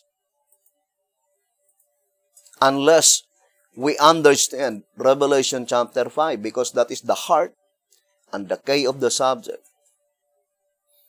And even more particularly to Revelation 5 verse 11. Because the shepherd said attach Revelation 5 verse 11. Now, we already read in Revelation chapter 5 verse 11. The Bible did not say the voices of many angels, but rather the voice of many angels. Can easily be understood that the voice mentioned there is the message of God the Father. It was relayed by thousands of angels. And what is that voice? The voice of God the Father. When God the Father is speaking. Now, brothers and sisters, we need to link one subject to the other. Now, here in track number 8,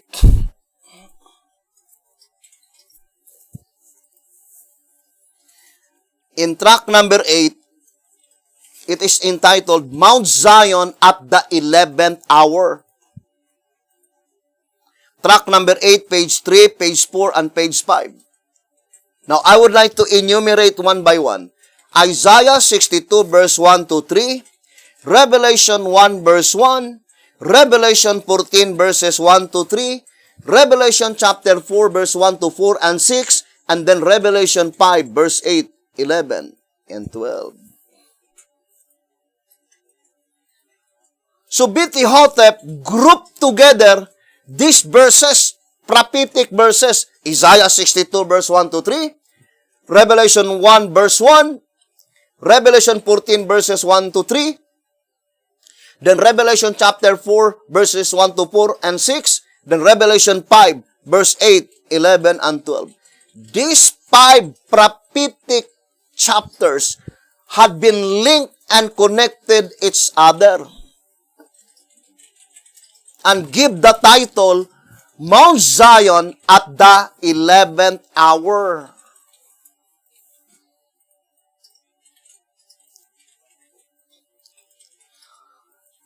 Now, let us read track number 8, page 5. It says, the lamp is standing at first before the throne in heaven. It stands later with the 144,000 on Mount Zion upon earth. So that is very plain. Let us distinctly separate. It says, though the elders and the beasts round about the throne remain in heaven. So correctly to understand this prophetic event in its entirety, we must carefully differentiate the part which takes place in heaven from the part which takes place on earth.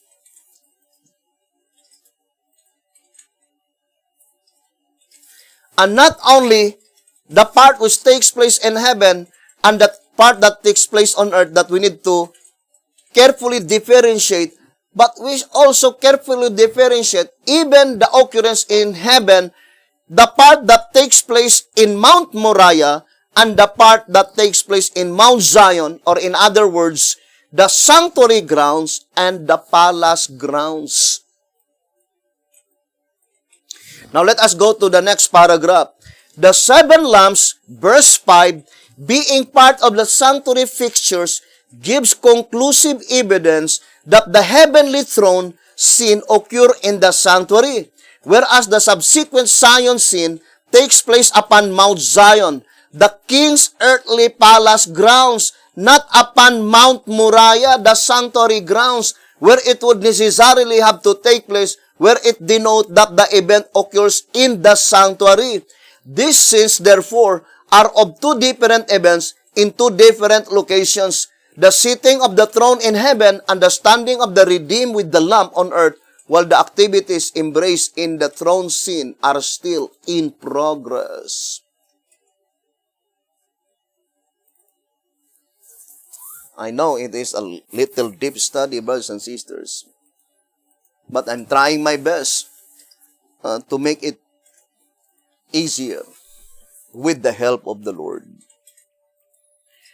Now, the sanctuary is within the temple. But there is a part of the temple which is no longer a part of the sanctuary. And it was illustrated as Mount Zion. The sanctuary grounds is illustrated by Mount Moriah. So, we need to have a different understanding with that, brothers and sisters. But the 24 elders and the 4 beasts, they are within the sanctuary, not in the palace grounds, but in the sanctuary grounds. Therefore, brothers and sisters, let us distinctly separate. For example, the whole chapter of Revelation 4, the whole chapter of Revelation chapter 5, that is sanctuary grounds, according to our reading.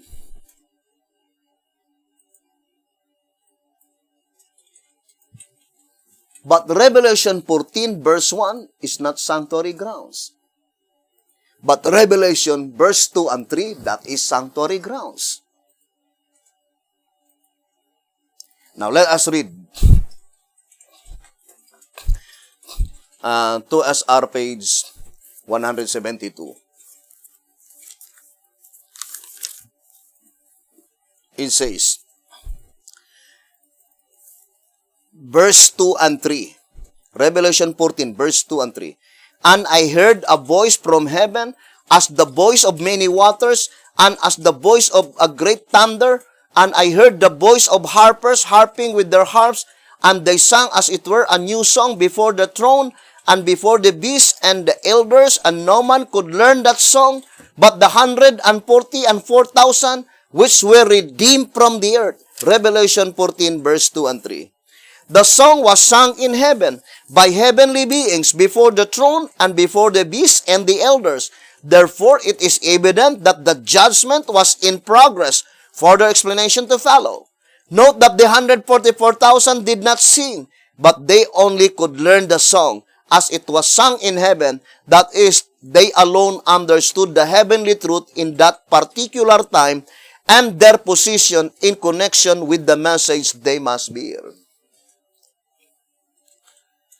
So in this instance, let us distinctly separate the times when the 144,000 is just learning the song, and at the time when the 144,000, they themselves are already singing the song. Now, for example, brothers and sisters, let me see that statement in the Old Zimbabwe Code.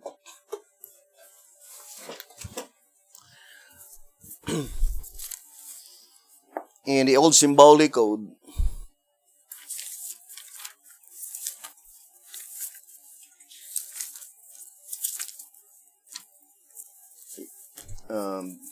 let's read the statement.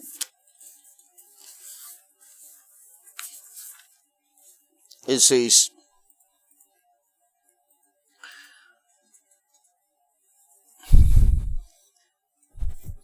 old symbolic code, 3 symbolic code, number 1, page 10. 3 symbolic code, number 1, page 10. It says, neither the shepherd's rod nor the great controversy says, 3 symbolic code, number 1, page 10. Neither the shepherd's rod nor the great controversy says that the 144,000 sang the song, but rather that they were the only ones who could learn it. And the shepherd's rod, volume 2, page 172 explains that the harpers were the ones who sang the song. It's being understood that in order for the 144,000 to demonstrate that they have learned the song, they in turn must sing it. Otherwise, it would do them no good to learn it. So, that is very plain. 3 symbolic code, number 1, page 10. The voice of inspiration says, brothers and sisters, that after the 144,000 completely learned the song, the time came that they themselves are singing the song. What is that song, brothers and sisters? I think that is the one that had been stated in early writings. Let me read to you. Early writings on page 50. Early writings, page 50, it says, the suffering Jesus, early writings, page 50. So let's read this statement. The suffering Jesus, his love so deep as to lead him to give his life for men, was again held up before me. Also the lives of those who professed to be his followers, who had this world's goods, but considered it so great a thing to help the cause of salvation. The angel said, can such enter heavens? Another angel answered, no, never, never, never.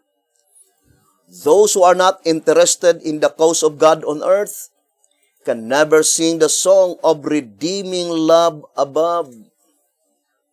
So, I think that song is the song of the redeeming love above. Or in other words, the meaning of that song is the entire plan of redemption. And that is the heavenly truth. According to 2SR, page 172, saying that, brothers and sisters, that they alone understood that heavenly truth in that particular time. Why? Because later on, the great multitude will learn that song, and also all of them. The resurrected saints, after they will be resurrected, they will also learn that song. But the message is that the entire plan of redemption, the very first one by which they understood the entire plan of redemption is the 144,000 living saints. They are the very first one who understood it. Then later on, the great multitude. And then all of them who will be resurrected. All the saved ones will learn that song. What is that song? The song of the plan of redemption. Now let us go back again to our subject, brothers and sisters. Concerning Revelation 6 verse 6 and Revelation 5 verse 11. So, that statement, the voice of many angels, is the same with the statement here in 1 TG 38, page 27. The voice represent message. And unto whom the message came? From God the Father. It is God the Father who is speaking. Brothers and sisters, God the Father is the one that is speaking.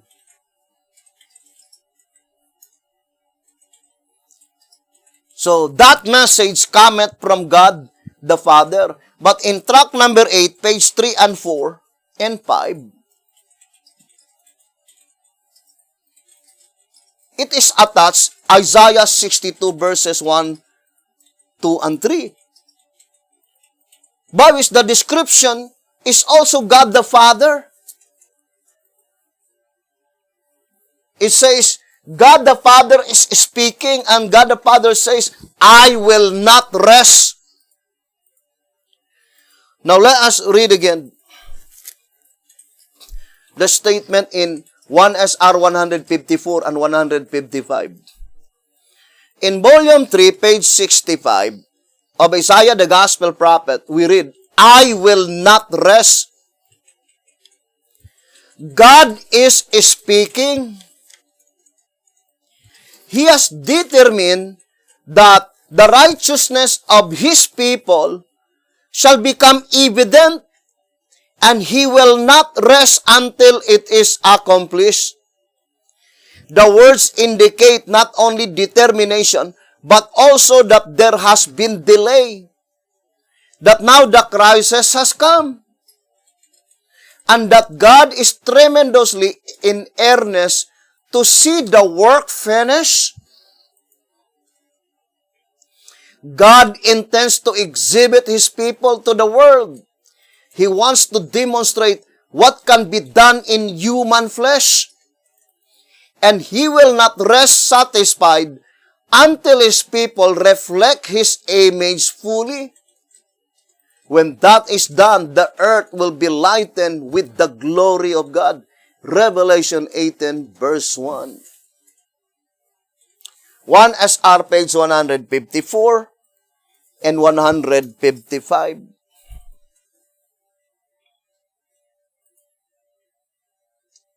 In the words to the little flock, brothers and sisters,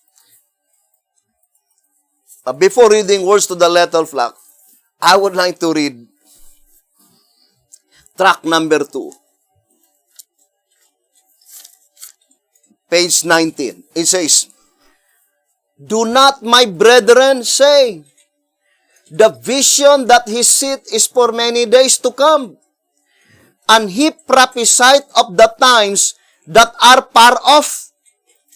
For the days are at hand, and the effect of every vision, Ezekiel 12, verse 27 and 23, for Zion's sake will I not hold my peace, says the Lord. And for Jerusalem's sake I will not rest until the righteousness thereof go forth as brightness, and the salvation thereof as a lamp that burneth. Isaiah 62, verse 1. Track number 2, page 19. So here, the voice of inspiration is plainly telling that Isaiah 62, verse 1, and Ezekiel 12, verse 27 and 23, is pointing to the same event.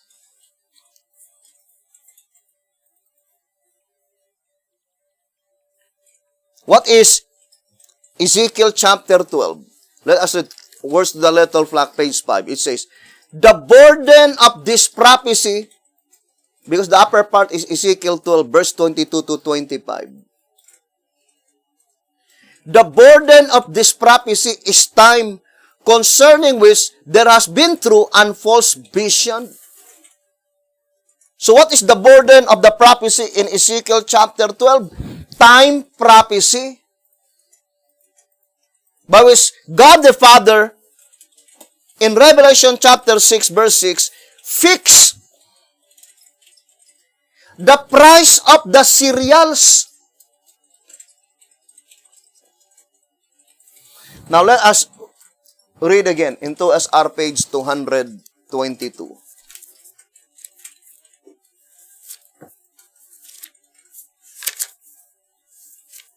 It says here, to SR page 222. Again, we turn the reader's attention to the fact that the voice came from the throne. See chapter 5, verse 11. Therefore, the price of the cereals is fixed by the great judge. What is the price of the cereals? 1 penny.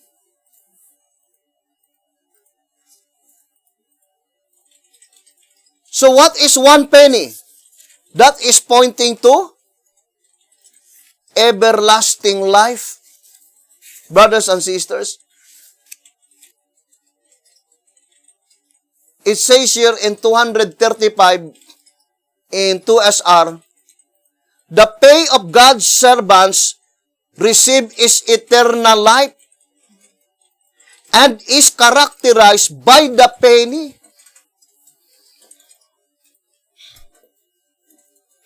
So what does it mean by it was fixed by God the Father? So the same with the illustration in Ezekiel chapter 12. It shall no more be prolonged.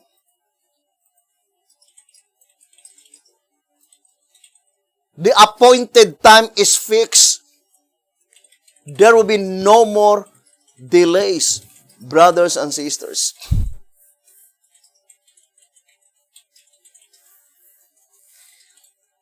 Now, let us go back again to our reading in 4 BC 11:3-8. We already stated, brothers and sisters, that here in the vision of the prophet in 4 BC 11:3-8 and 11:3-9, Isaiah chapter 6 is attached to the prophecy in Revelation 11 verse 19. Now let us read Revelation 11 verse 19.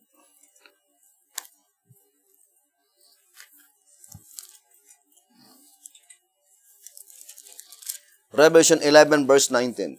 And the temple of God was opened in heaven.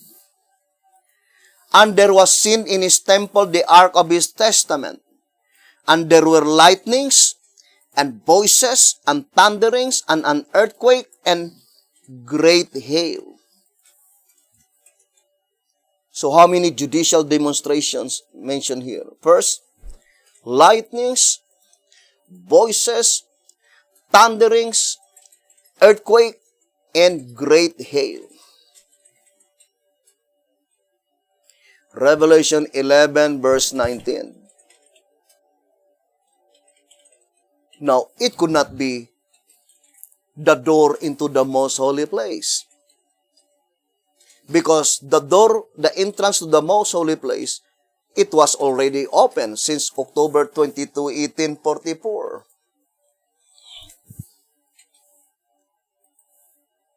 Now, there is no other door that had been closed since October 22, 1844. That is the entrance to the holy place. Now, I would like to read to you tract number 5. Remember the vision of Sister White in 4 BC 11:3-9. It is provisionary time. Very plain in this vision. We read it several times. And to repeat again, the people, the church mentioned here cannot be the Seventh-day Adventist Church. For they are the people who will declare or who will announce the great and dreadful day of the Lord.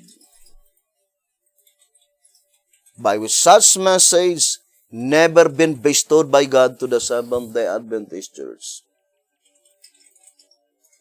We read several times in the General Conference Special page 39 saying that the message of the judgment for the dead do not even touch the great and dreadful day of the Lord.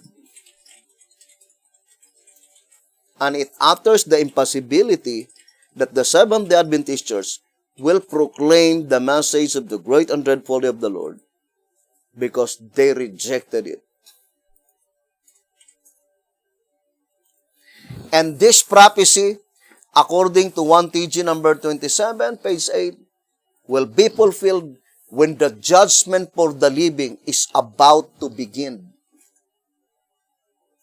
Now let us read again the statement in 1 TG number 27, page 8. It says, since this message announces that the great and dreadful day of the Lord is at hand, that the judgment for the living is about to begin. The judgment for the living is about to begin.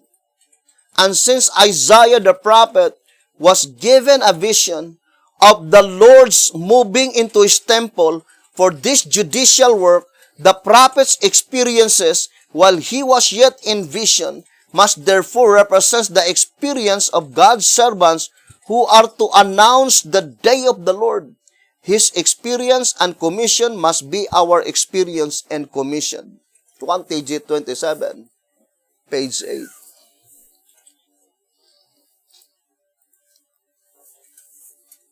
Now, of all the judicial demonstrations in Revelation 11, verse 19, only the great hail, which is not mentioned in the judicial demonstrations in Revelation 4 and Revelation chapter 8. Because lightnings, thunderings, voices, and earthquake, it was mentioned. But only that statement, the great hail. Now here in track number 5,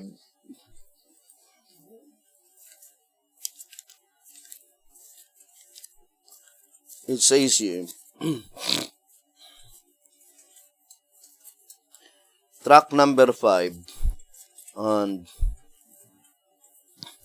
page 39, it says, at track number 5, page 39, and the simple question which God puts to Job, hast thou seen the treasures of the hail, which I have reserved against the time of trouble? Job 38 verse 22 and 23 reveals that the hail is symbol of destruction. But what destruction? In the time of trouble.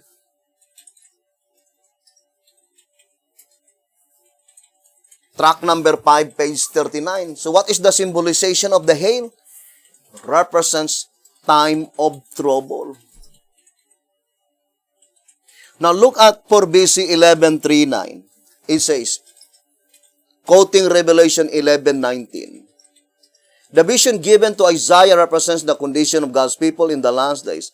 They are privileged to see by faith the work that is going forward in the heavenly sanctuary. And the temple of God was open in heaven. In October 22, 1844, the one that was open in heaven, it is the entrance to the most holy place. And the entrance to the holy place was closed. Early Writings, page 42. 2SR, page 215. Then, there is some other safe conclusion. Here, Revelation 11, verse 19, it is the entrance to the holy place that had been opened.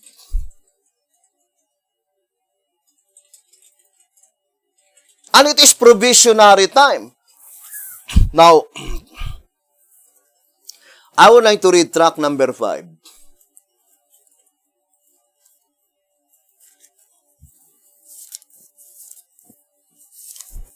Here in track number 5 on page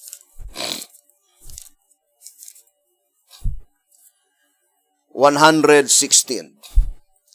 Revelation 11 verse 19. The earthly temple being patterned after the heavenly shows that the heavenly temple is divided into two apartments, the holy and the most holy. On the day of the atonement, judgment in the earthly temple, the door to the most holy was open and the door to the holy was closed. This service typified the commencement of the antitypical atonement, judgment, when the door to the most holy in the heavenly temple was opened and the entrance to the holy was closed. In other words, when the inner door was opened, the outer door was closed, thus making the two apartments as one. See Leviticus 16 verse 2 and 17. Revelation 4 verse 1, Revelation 15 verse 5, Early Writings, page 42. So the temple being closed while the judgment is in session makes it impossible for one on the outside to see the ark of his testament until after the judgment is completed, when the door which was closed will again, according to Revelation 15 verse 1, verse 5 to 8, be opened.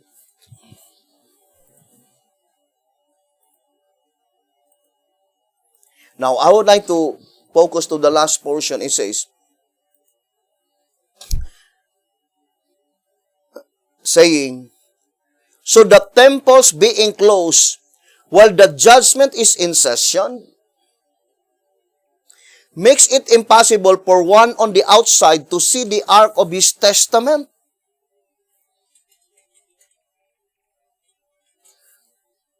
That is a figurative speech, brothers and sisters, because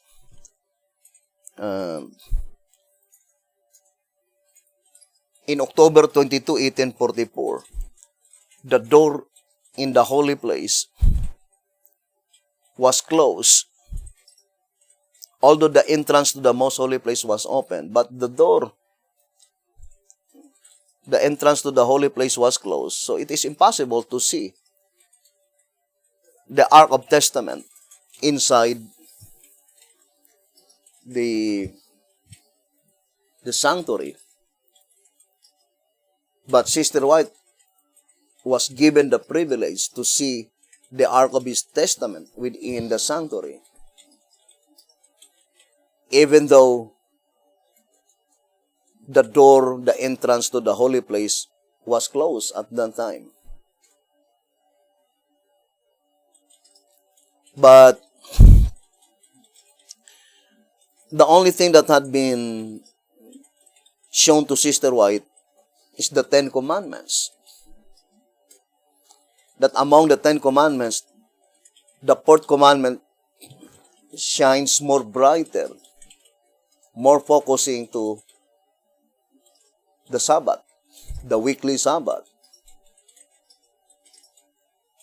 That is the only thing that was shown by God to Sister White.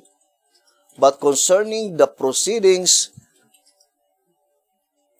the entire proceedings in the heavenly sanctuary, such privilege was not given by God to Sister White. So, brothers and sisters, in this study, we can easily discern that Sister White is also a part of, as antitypical Daniel. Now, we will focus our attention to Revelation chapter 10. Now, I would like to go back first to this reading in track number 5, page 116, saying, so the temple being closed while the judgment is in session makes it impossible for one on the outside to see the ark of his testament. Not only makes it impossible, by which in reality, even though it will be opened, it is impossible for us to see anything in the heavenly sanctuary because we are on earth.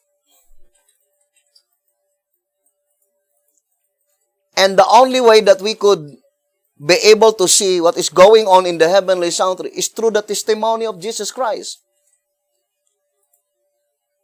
It is Jesus Christ who will testify the things that occurred in the heavenly sanctuary. But it must be pointing to the time by which in reality, the entrance to the holy place was open. Or in other words, the statement, through sanctuary construction and service, the plan of redemption is revealed. There are only two apartments in the sanctuary construction, holy place and most holy place.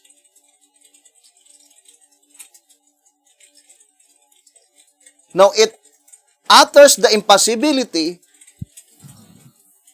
that we could explain anything at the time when the door in the holy place is closed.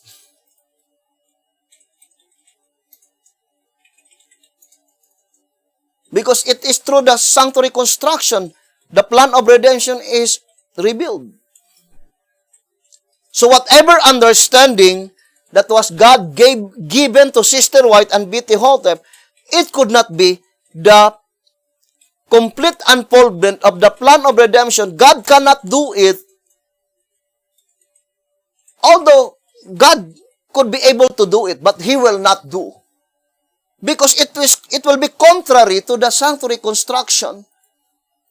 At that time, when the entrance to the holy place is closed, indicating figuratively that God has no intention to reveal the entire plan of redemption to His church on earth at the time when the entrance to the holy place was still closed. Although they have been given the privilege to understand something, but not all. Brothers and sisters, and according to this reading, let us read in tract number 5, page 116. So the temples being closed while the judgment is in session makes it impossible for one on the outside to see the ark of His testament until after the judgment is completed. What judgment mentioned here that is completed? When the door which was closed will again, according to Revelation 15, verse 1, verse 5 to 8, be opened. What is the door which was closed? The entrance to the holy place.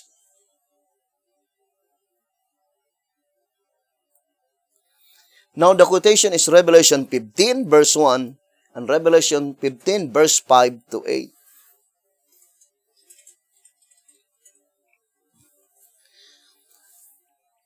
Now, remember, brothers and sisters, the quotation given in 4 BC 11:38 and 11:39 is Revelation 11, verse 19.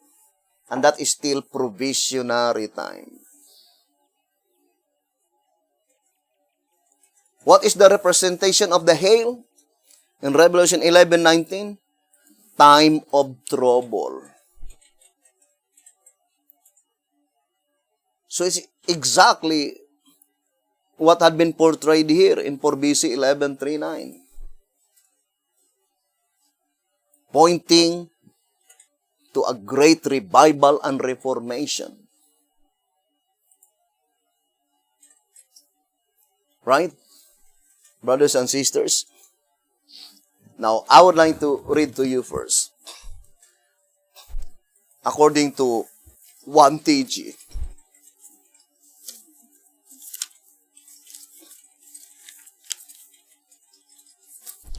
in 1 TG number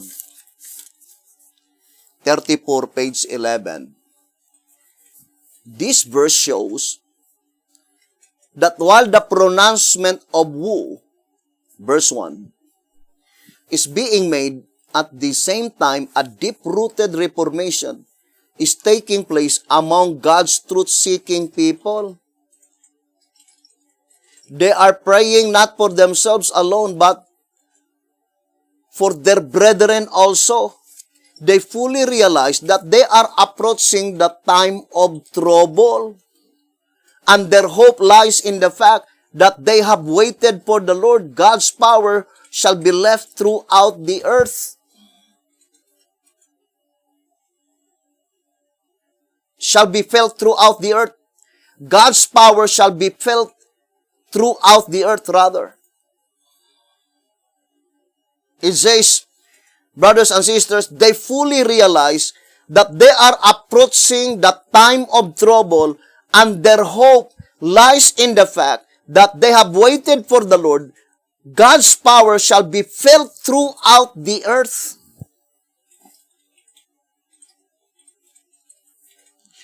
Will you wait God's power to be manifested before we will believe the message? Why is it that, according to that reading, they fully realized that they were approaching the time of trouble? Because of Revelation 11:19. What is Revelation 11:19? According to tract number 5116, the entrance to the holy place was open again.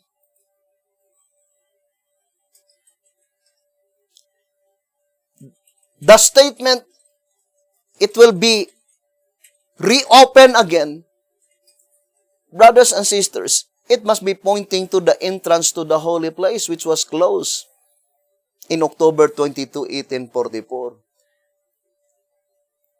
What does it mean by the entrance to the holy place? The significance that it was opened, meaning the plan of redemption must be completely unfolded. Why? Because there is time no longer. The mystery of God should be finished. Now, I would like to read first here into SR. 121 to SR. 121, it says, And there came one of the seven angels, which had the seven vials, and talked with me, saying unto me, Come hither, I will show unto thee the judgment of the great whore, that sitteth upon many waters. Verse 1. The angel that was talking to John is one of the seven, which had the seven vials of the seven last plagues. See Revelation 15 verse 7 and Revelation 16 verse 1.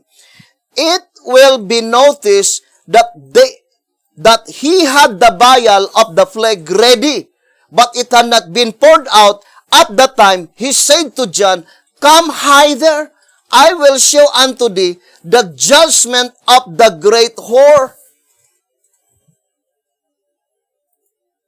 Now ponder deeply.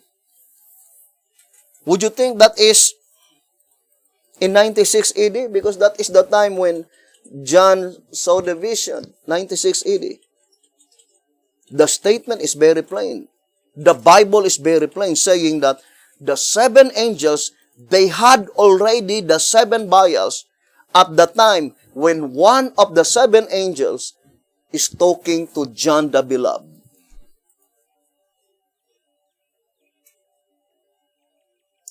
Think it thoroughly. So if that is John the Beloved anciently, so in 96 AD, we will be saying that the seven angels, they had already the seven vials. Now let us see the Bible. When does the seven angels receive the seven vials? Now the answer is found in tract number 5116 concerning Revelation 15 verse 5. Now let us read again. Track number 5.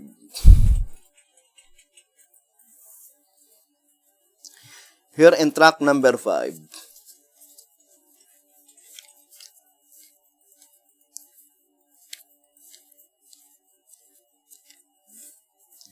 page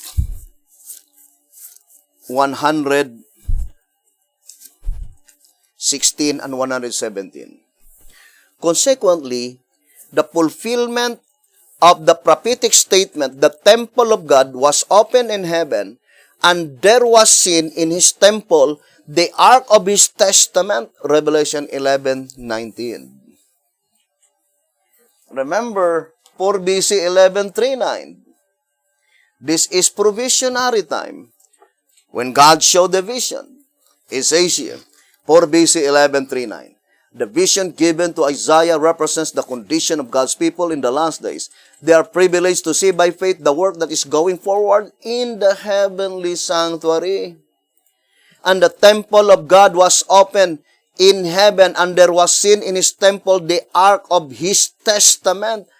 As they look by faith into the Holy of Holies and see the work of Christ in the heavenly sanctuary, they perceive that they are a people of unclean lips, a people whose lips have often spoken vanity, and whose talents have not been sanctified and employed to the glory of God. 4 BC 11:39. So, at the time when this predicted event will be fulfilled, there is a deep humiliation among God's people and brothers and sisters that is pointing to the predicted event, great revival and reformation. Now, do not forget the statement. It is still provisionary time, 4 BC 11:39. And second, do not forget Revelation 16 verse 1. And also, Revelation 15. That at the time when one of the 7 angels is talking to John, the 7 angels had already the 7 vials in their hands. At the time when that angel is talking to John, the question is that, when does the 7 angels receive the 7 vials? And who gave unto them the 7 vials? Now let us read here in tract number 5, 116 and 117. Consequently, the fulfillment of the prophetic statement, the temple of God was open in heaven, and there was seen in his temple the ark of his testament. Revelation 11 verse 19. Well, just as it was in the beginning of the judgment, be realized after the judgment is finished. That is after the close of provision, when the door of the temple is opened. Now, is it general close of provision?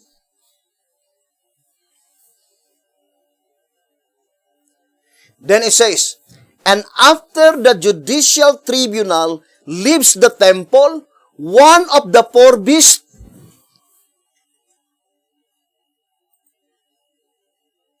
it did not say all the judicial tribunal. Brothers and sisters, it says, one of the 4 beasts will give unto the 7 angels 7 golden vials full of the wrath of God. Revelation 15 verse 7. And the temple will be filled with smoke from the glory of God and from his power, and no man will be able to enter into the temple till the 7 plagues of the 7 angels are fulfilled. Revelation 15 verse 8. Remember, when the time by which no man is able to enter into the temple, during the 7 last plagues, no one can enter the temple.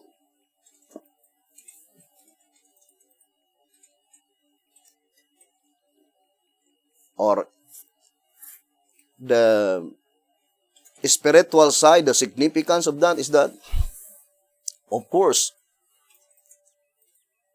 during the time when probation closed, no one no one could be able to enter that spiritual temple because it was illustrated. The symbolical ark is closed. You could no longer enter therein. But let us focus first, brothers and sisters, to Revelation 11 verse 19. Now ponder deeply before we will go back to this reading. The dream of Jacob. 2SR page 266.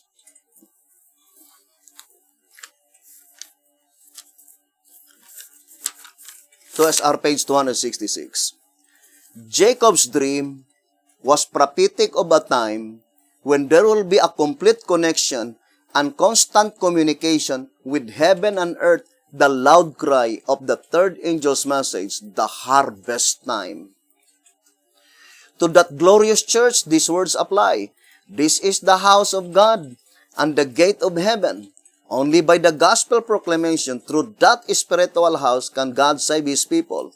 There is to be one fold, one shepherd, one Lord, one truth to embrace, one salvation to accept, one road to travel, one gate to pass through, one trade to take, and one time to depart, one heaven to enter, one people and one holy family. There can be no other way.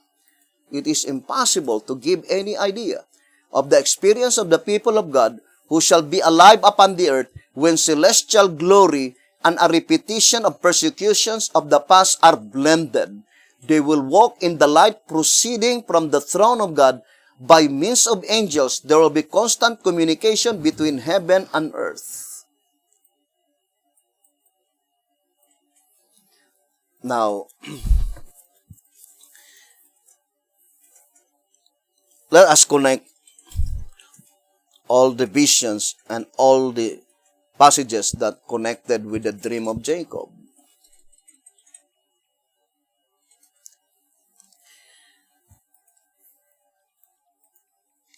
Here in 1SR Packet Edition,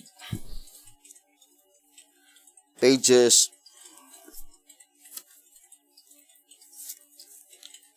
33 and page 34. On the first night of his flight from the murderous wrath of Esau, Jacob, using a stone for a pillow, laid down to rest. Genesis 28 verse 12. What does the dream mean? Being another phase of the same typology, it must necessarily be a prefigurement of a noteworthy event to overtake God's people, the Jacobites. Page 34. Since the ladder with one end on earth and the other in heaven symbolizes Christ, patriarchs and prophets 184, and since the angels walking up and down the ladder are His messengers, the Great Controversy, page 512, the whole signifies that Christ shall establish through Himself a sure and constant communication between heaven and earth. And it shall come to pass in that day, I will hear, saith the Lord, I will hear the heavens, and they shall hear the earth. Hosea 2 verse 21. Hosea chapter 2 verse 21. Therefore, Hosea 2 verse 21 is attached to the dream of Jacob. Genesis 28 verse 12 to verse 15. Now, let us go to Patriarchs and Prophets. 184.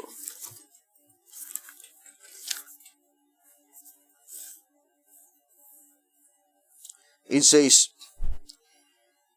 184. In this vision, the plan of redemption was presented to Jacob. What is presented to Jacob? The plan of redemption. Not fully, but in such parts as were essential to him at that time. The mystic ladder revealed to him in his dream was the same to which Christ referred to in his conversation with Nathanael. Said he shall see heaven open, and the angels of God ascending and descending upon the Son of Man. John chapter 1, verse 51. Now, we have John chapter 1, verse 51, Genesis 28, verse 12 to 15, and Hosea 2, verse 21. Pointing to the same event, brothers and sisters. Now, let me read to you 1SR rather, quoting early writings.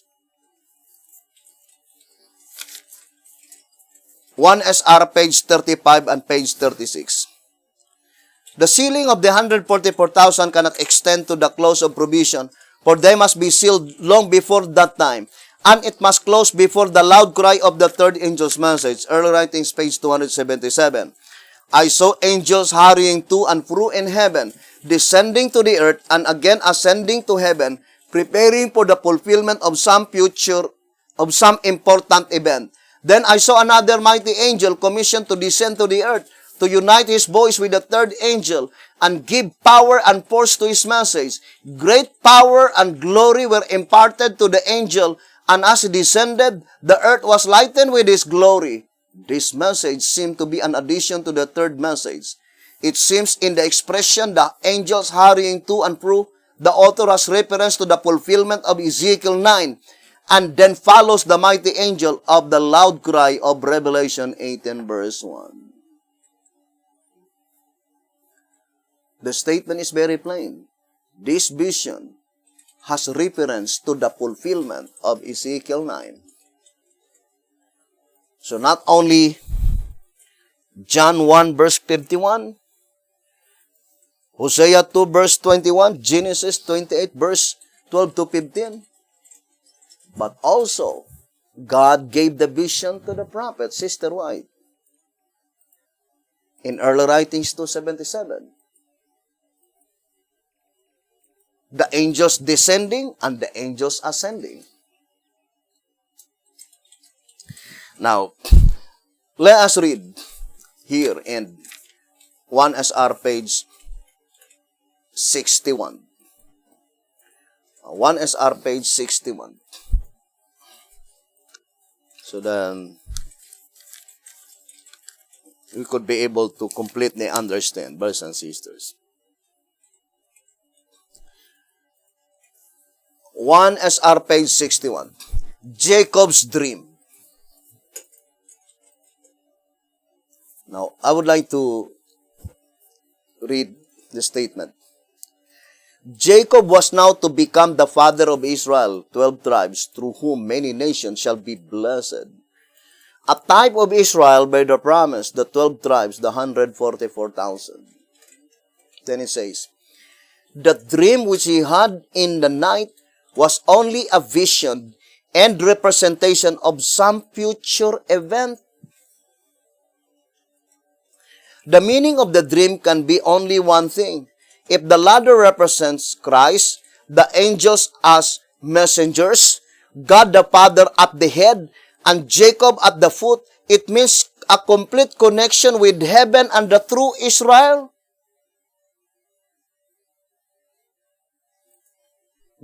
There is no false Israel, but the true Israel is pointing to the true movement.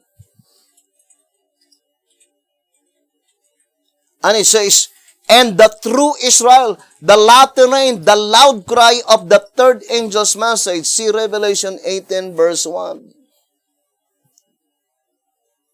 Now, it is closely connected to Revelation 11, verse 19. And also pointing to Isaiah 66, verse 1, because the ladder represents Jesus Christ.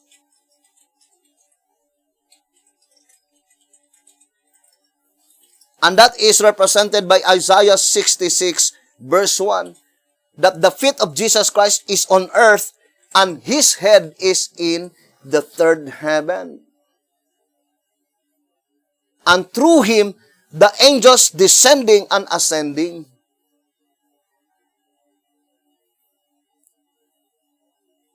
Now, brothers and sisters, what does it mean? It means, brothers and sisters, you remember in 2SR 222,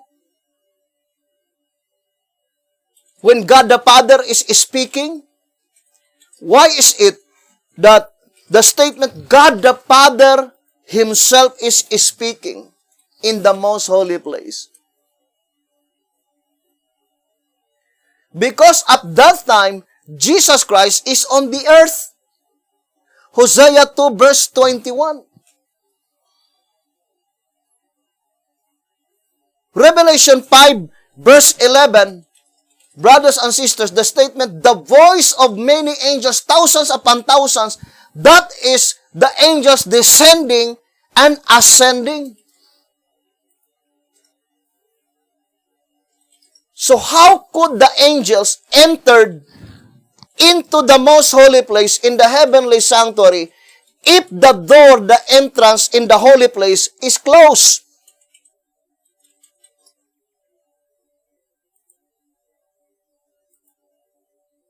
Brothers and sisters, it is open. The entrance to the holy place is open. And when the entrance to the holy place is open, there is a ladder. From that entrance to the holy place in the third heaven, then the ladder up to the earth, connected through the true Israel, the true movement, by which that movement, they had a complete understanding of the plan of redemption, because there is a complete connection from earth to heaven.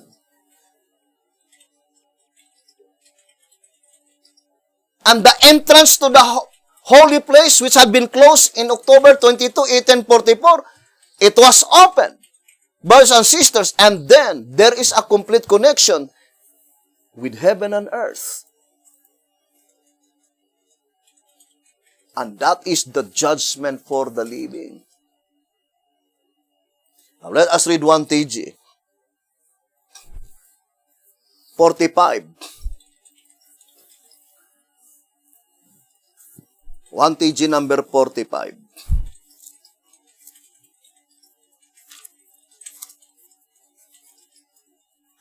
Here in 1 TG number 45, on page 12, it says, we are to study the 66th chapter of Isaiah.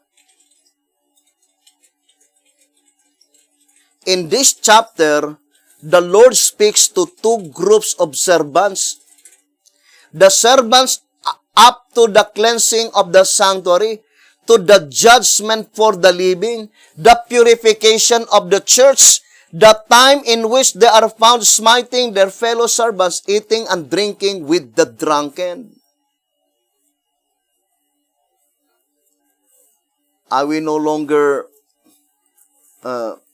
read or explain this portion, brothers and sisters, because our subject is focusing only to the time, but which Isaiah 66 verse 1 will be fulfilled to the commencement of the judgment for the living, up to the cleansing of the sanctuary. What cleansing of the sanctuary? When the books, all the names of the wicked will be completely blotted out. But since it is judgment for the living, the blotting out of names under the judgment for the living cannot begins not until all the names of the wicked in the judgment that pertains to the dead are completely blotted out.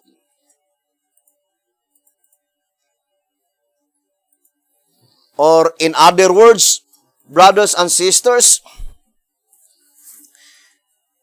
the voice of inspiration is plainly telling that when the proceedings of the blotting out of names under the congregation of the dead is still in progress. 2SR 164, while the investigation for the congregation of the dead is in progress, there can be no separation among the congregation of the living. So, the judgment for the living cannot begin not until, brothers and sisters, the blotting out of names under the judgment that pertains to the dead will be completely finished, according to that reading. But let us distinctly separate, brethren, the investigative judgment for the living and the executive judgment for the living, by which both of them is pointing to the proceedings in the heavenly sanctuary.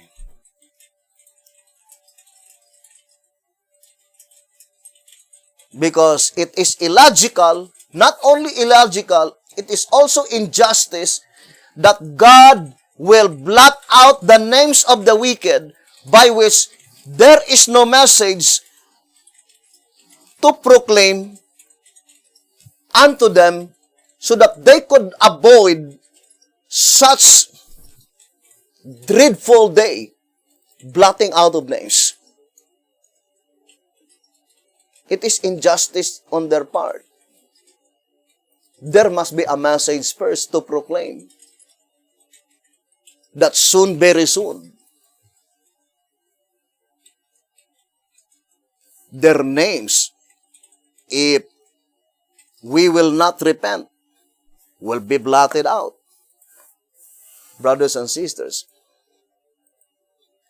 and that is the particular object in view in this study.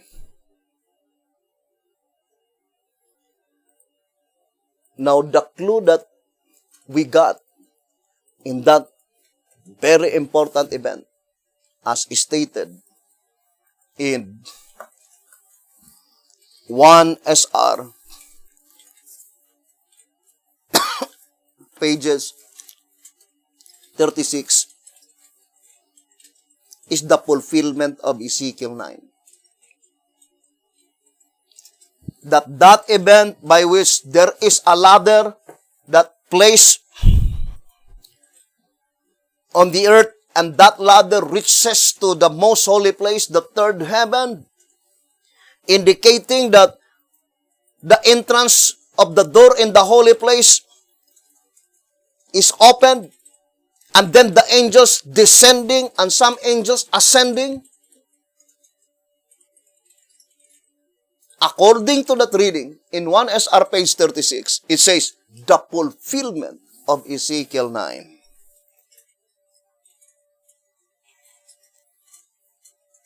Now, according to the chart of B.T. Hotep, the 12 figurative months, let us see again.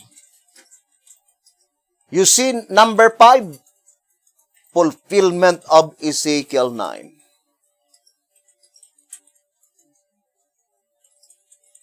And fulfillment of Ezekiel 9, brothers and sisters, that is in the middle of October and September, meaning September 16. Or in other words, the fulfillment of Ezekiel 9 is the expiration of the 5 symbolical months.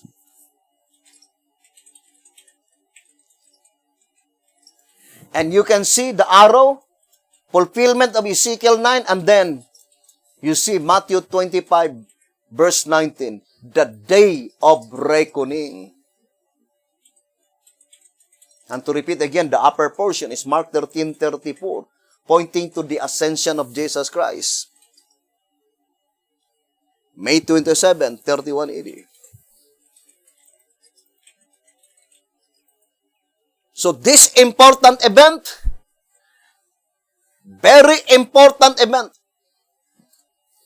brothers and sisters,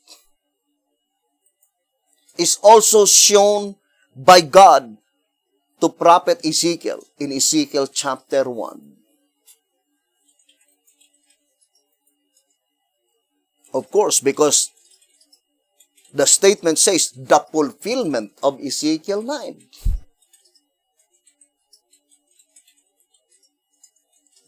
Now, I would like to read to you track number 3.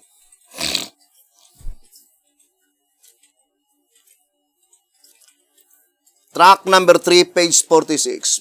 It says, let us read. The angels who are round about the throne in the heavenly sanctuary during the judgment of Daniel 7, verse 9 and 10, and of Revelation 5, verse 11. Do not forget that verse, very important, which is attached to Revelation 6, verse 6. You remember in 2SR 222? Now, let us read again the statement. It says here, track number 3, page 46. It says, the angels who are round about the throne in the heavenly sanctuary during the judgment of Daniel 7, verse 9 and 10, and of Revelation 5:11, shall, as the parables explain, descend.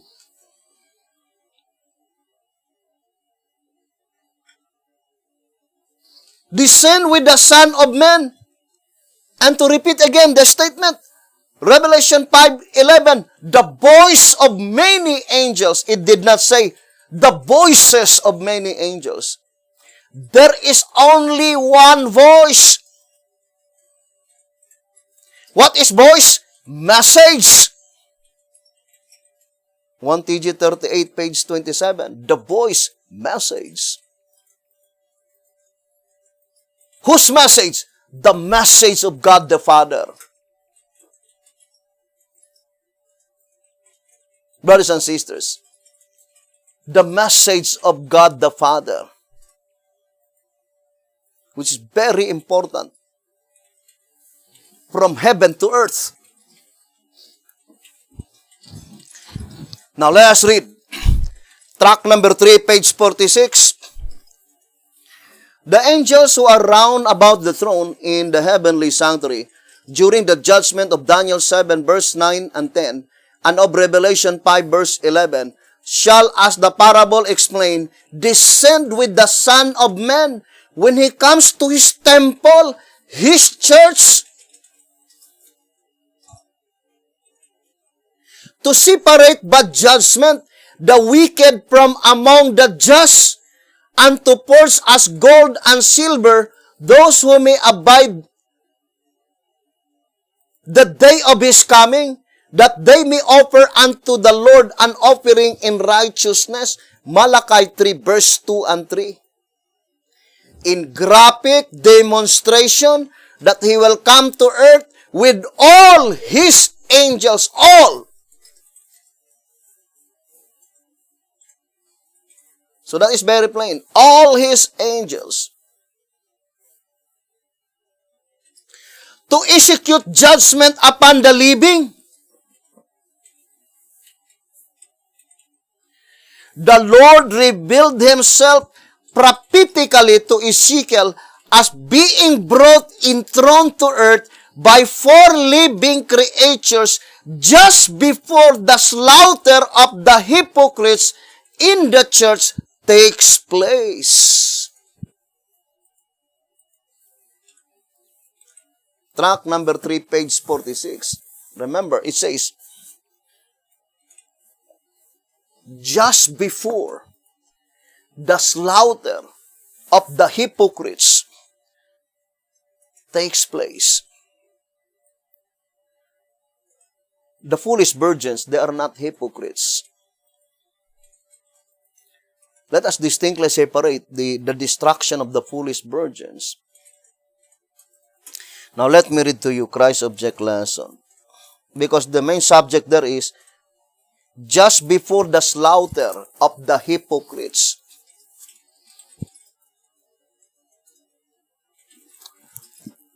Now here in Christ's object lesson, in page, I think,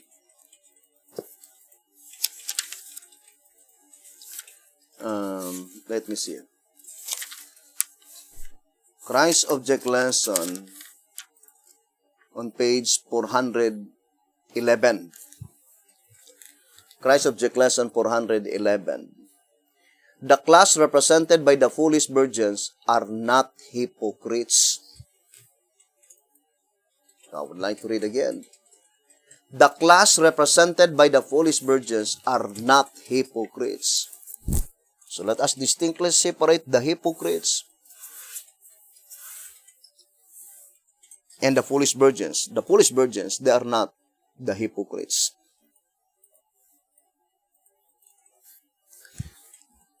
Now, let us read 2SR. The statement here. 2SR page 101. It says, just to read the last portion of the first paragraph. The Lord of that servant shall come in a day when he looketh not for him, and in an hour that he is not aware of, and shall cut him asunder, and appoint him his portion with the hypocrites. Then open and close parenthesis, with the heads of the beast. There shall be weeping and gnashing of teeth. Who are they, the hypocrites? Represented by the 7 heads of the leopard-like beast. That is very plain here. The hypocrites represent the 7 heads of the leopard-like beast. Let us read 2SR, page 95. The 7 heads, remember the 7 heads represent the hypocrites. 2SR, page 95. The 7 heads are to symbolically point out these high places, ruled by unsanctified leaders who have attempted to mix the sacred with the common and refuse to hear the word of the Lord. The biblical number 7, denoting completeness, naturally would comprise all Christendom at the time the prophetic truth is made known. Now, what Christendom mentioned here, represented by the 7 heads? What is 7 heads? Represent high places. What is high places? Headquarters. Number 7 indicates completeness.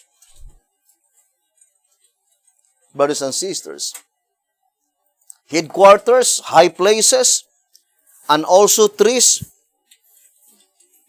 pointing to the same thing. And the only place by which trees naturally grow is on the earth. On the symbolical earth. Now, let us read tract number 8.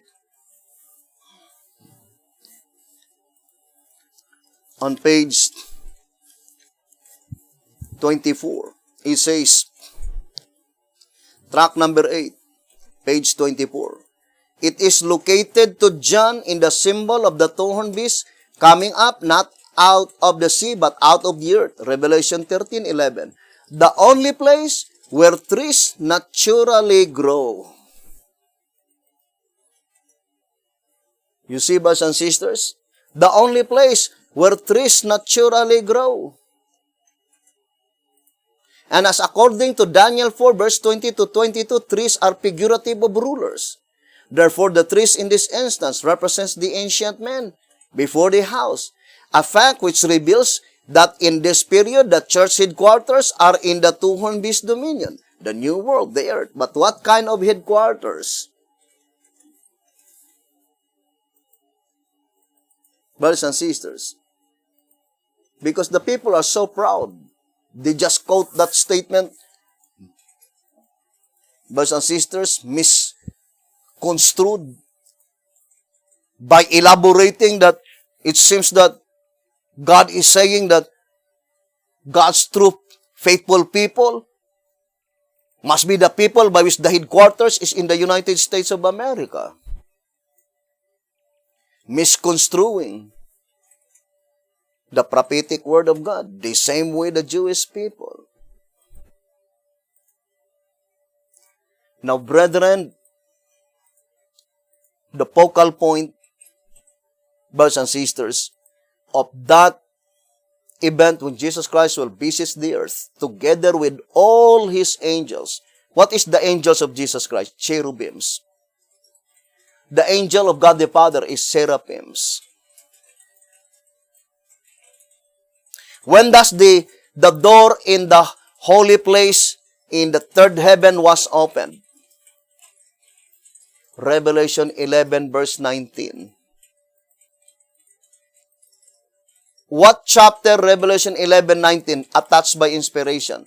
4 BC 11:38, Isaiah 6. What is the angel in Isaiah 6? Seraphims. So we can easily discern the complete fulfillment of the prophecy that in the heavenly sanctuary, in the third heaven, all the seraphims were there, but all the cherubims are descending and ascending. Some of the cherubims descending, some of the cherubims ascending.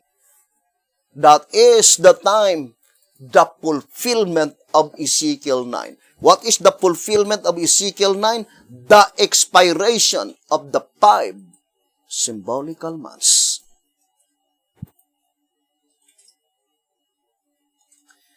Now let us connect, brothers and sisters, to TG number 15. I know it is a long study and a deep study.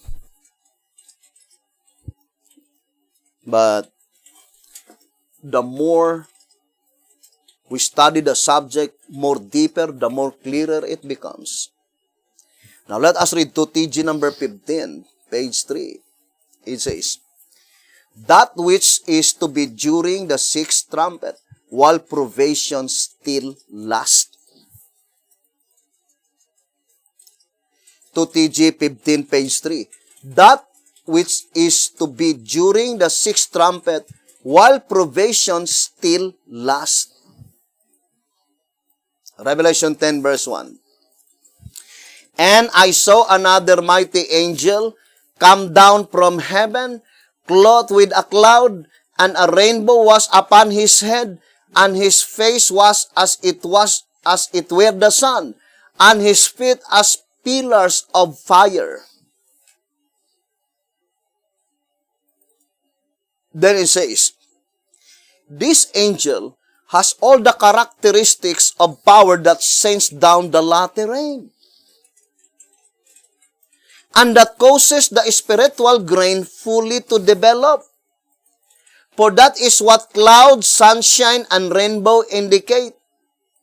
As rainbow never appears without rain, the angel is therefore the angel that brings the rain and the sunshine for the development of the final harvest.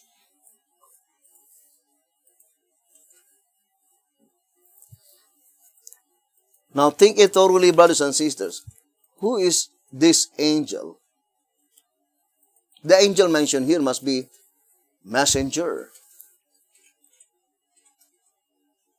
Now in verse 2 it says, and he had in his hand a little book opened, and he set his right foot upon the sea, and his left foot on the earth. Then it says, there is but one book in the Bible that had to be opened, and that is the book of Daniel, Daniel 12 verse 4. And since the first thing which the angel did was to open the book, and the analysis proves that he actually appears on the scene at the commencement of the time of the end, the time the book was to be opened.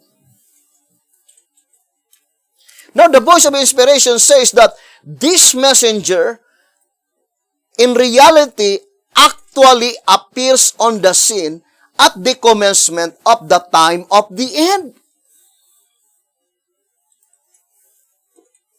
Now, when does the time of the end commence?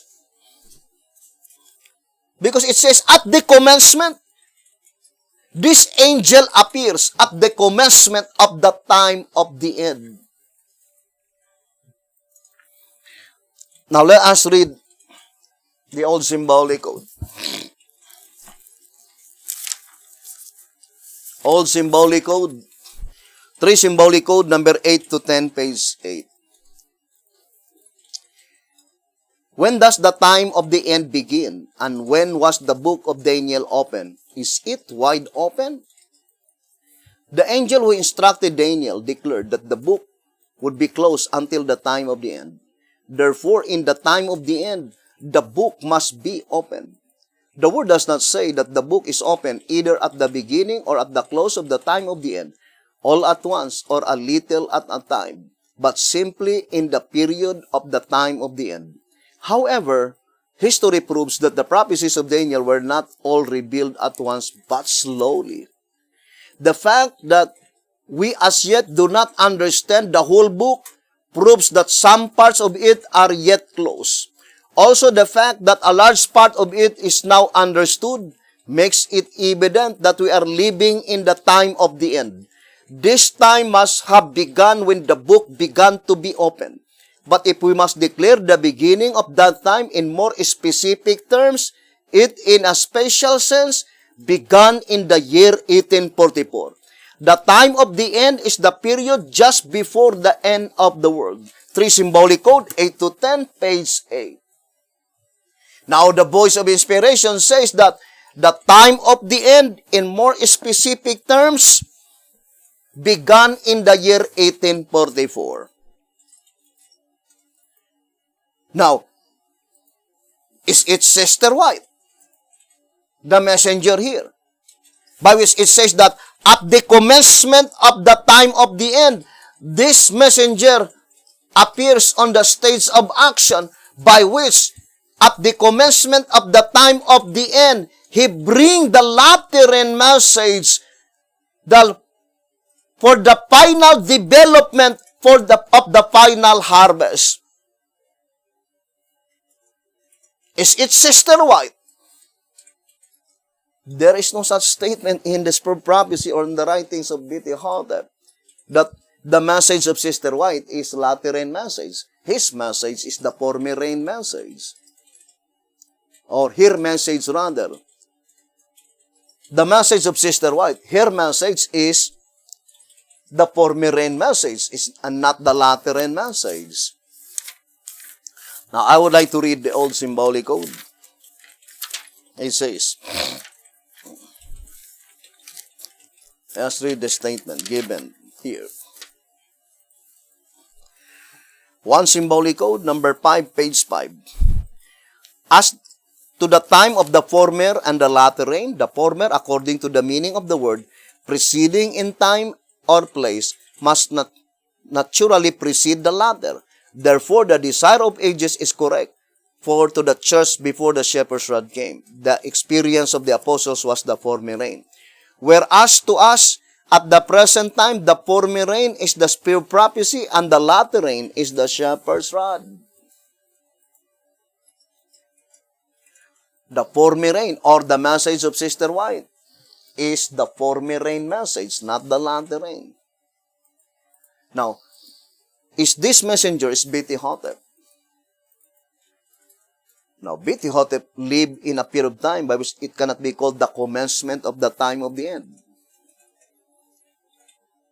But the statement here in 2 TG number 15, page 3, at the commencement of the time of the end.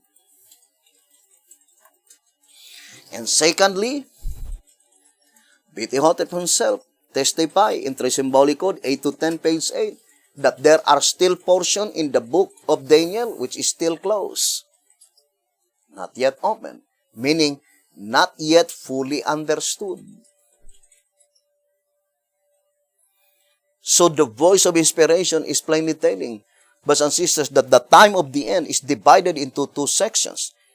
The time of the end, which is the judgment that pertains to the dead, and the time of the end, which is the judgment that pertains to the living.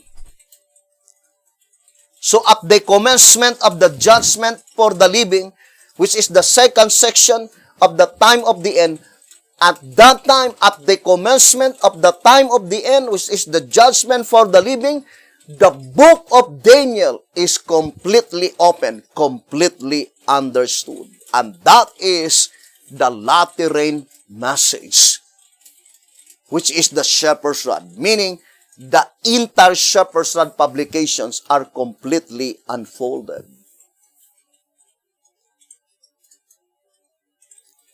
Now let us read page 4. 2TG number 15, page 4. You know that man naturally starts out with his right foot. Now, since the angel's right foot was upon the sea and his left foot upon the land, the symbolism shows that he starts out on the sea, the province of Daniel's beast, Daniel chapter 7. Then on the earth, the province of the two-horned beast, Revelation 13, verse 10 to 18.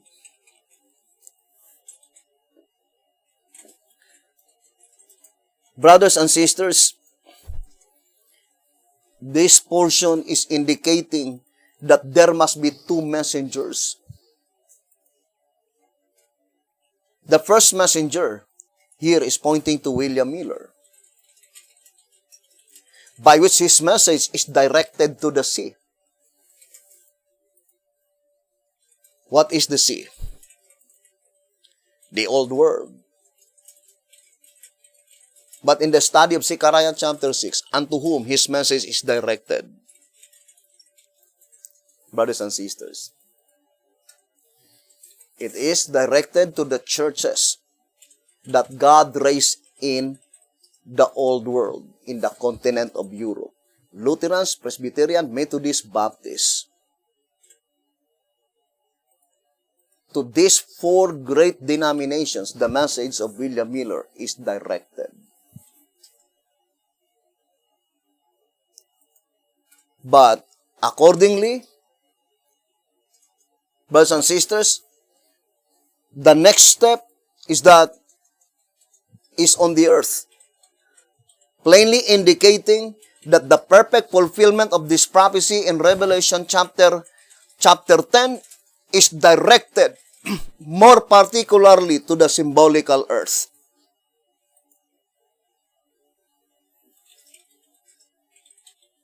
As the Bible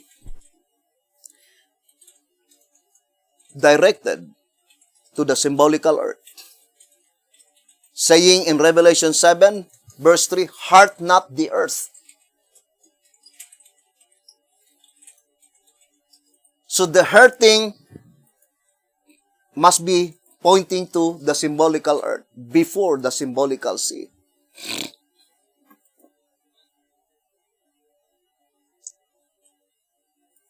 So, we need to go back again to what we have studied yesterday. Revelation 8, verse 13. So, let us read again, brothers and sisters. It says here,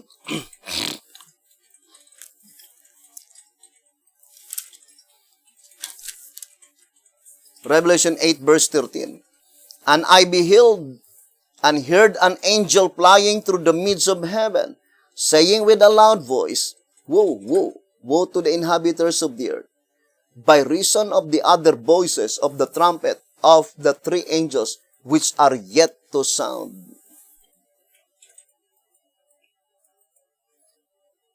So the voice of inspiration says, Woe to the inhabitants of the earth. Revelation 8 verse 13 is a part. It is a part, brothers and sisters, of the trumpet study. But that is the very first announcement before Revelation 9 verse 1 will finally be fulfilled. We already explained, right? Revelation 9 verse 1. The perfect fulfillment does not find its fulfillment on the birth of Jesus Christ. But that is the groundwork. So that when the perfect fulfillment of the prophecy will be fulfilled, we could easily understand because we have already the picture. The picture tells the story. Symbols do not lie. 1SR 124. The type is not the true object, 1SR 226, but only it pictures with unmistakable evidence the particular object in view, which is the perfect fulfillment of the prophecy.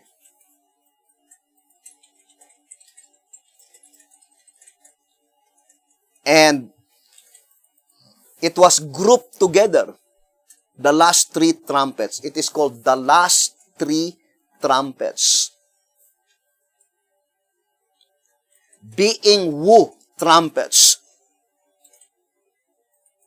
According to the voice of inspiration, here in Revelation chapter 8, verse 13. The pronouncement of woo, brothers and sisters, it doesn't mean that such message is against the people, the inhabitants of the symbolical earth. No. When Jonah gave the message to Nineveh that God will destroy Nineveh, is it against to them? No. Because when all of them repented, God also repented. He did not execute such judgment because they repented of their sins. They accept the message of Jonah. So the message is not against us. It is only a warning message. And I would like to read again that statement in 1SR page 30. It says, may God lift us from the low spiritual level into which we have fallen and save us from this Laodicean, lukewarm condition. May we, as wise Nineveh of old, defeat the prophecy that heaven may rejoice. One SR page 30. And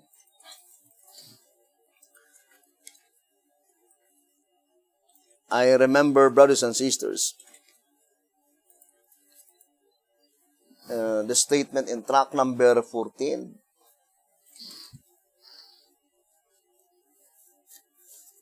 It says here, track number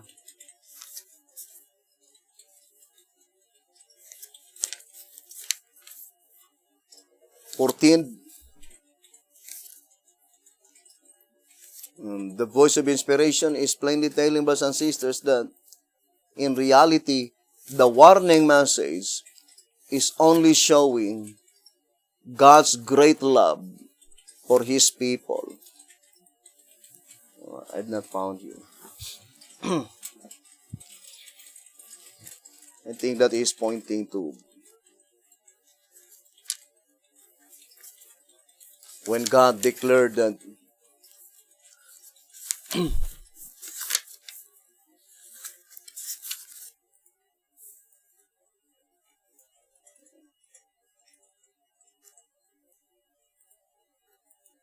is it let me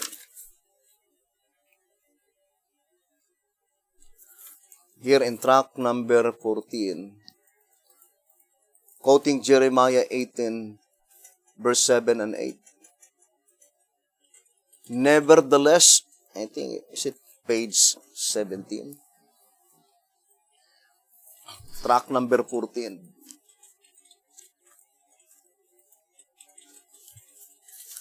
Jeremiah 18, verse 7 and 8. Could not find here. It says, nevertheless, Jeremiah 18, verse 7 and 8.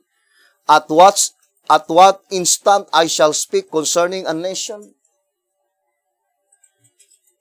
and concerning a kingdom to pluck up and to pull down and to destroy it, if that nation against whom I have pronounced, turn from their evil. I will repent of the evil that I thought to do unto them. So that is the message, right, brothers and sisters? If that nation will repent, God also will repent. It says, nevertheless, at what instant I shall speak concerning a nation and concerning a kingdom to pluck up and to pull down and to destroy it, if that nation against whom I have pronounced turn from their evil, I will repent of the evil that I thought to do unto them. Jeremiah 18, verse 7 and verse 8.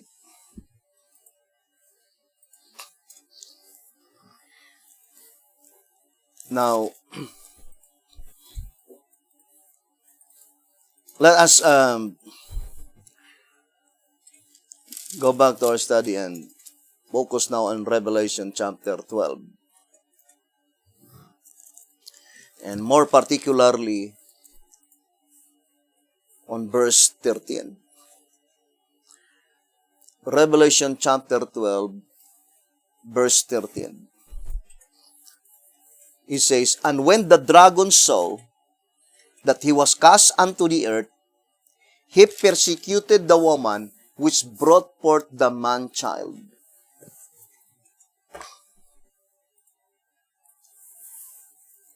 So that is very plain, right, brothers and sisters? The Bible says,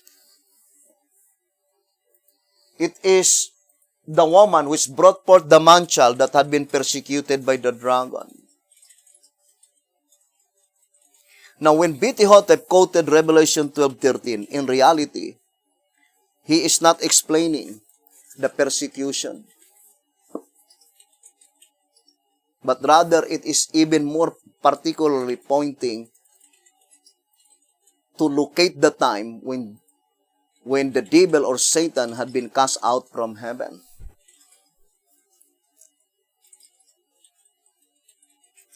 Now, let us review for just a short review concerning the occurrence in 31 AD.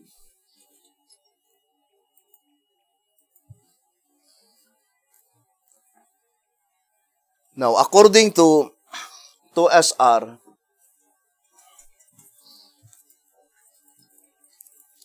page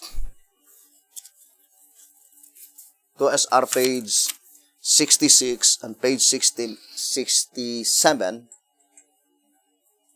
and also up to page 68. So it says, time cast out. So that is the title in page 66. Time cast out. So the main objective here is to find out when does the devil or Satan have been cast out from heaven. I would like to read page 67 to minimize time. It says, Satan still had access to heaven in Job's time. So Satan still had access to heaven in Job's time. Therefore, he must have been cast out at a later date, says John. And when the dragon saw that he was cast unto the earth, he persecuted the woman which brought forth the man-child, Revelation 12:13. The next necessary step is to find when the dragon first persecuted the woman. And it says, Christian church. We shall then have the truth of the time Satan was cast out. That time of persecution, so the main objective is to find out the truth concerning the time when Satan was cast out, according to this reading. That time of persecution is recorded in Acts chapter 8, verse 1. It says, and Saul was consenting unto his death, the death of Stephen.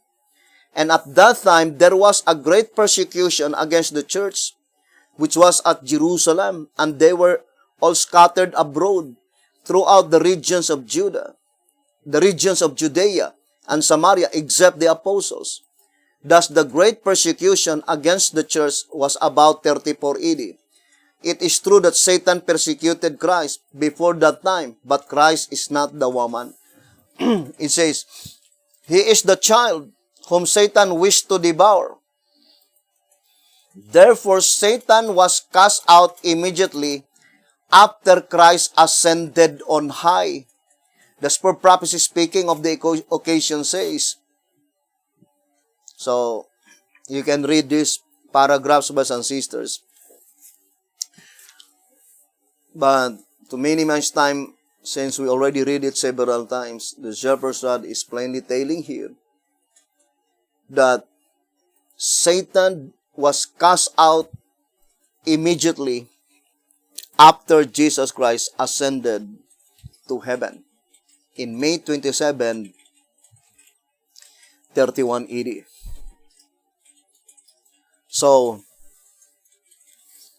in 34 AD, Satan is no longer permitted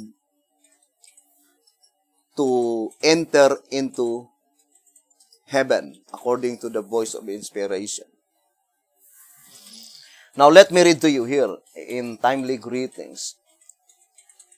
1 TG, number 21.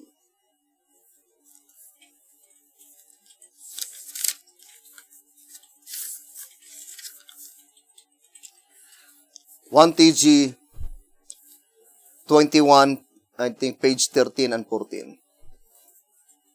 1 TG.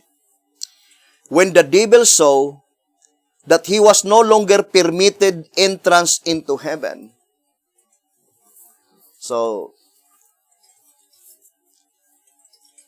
when Jesus Christ ascended to heaven and then Satan was cast out into heaven, from that time, he was no longer permitted to enter into heaven, according to the voice of inspiration. But here, page 13.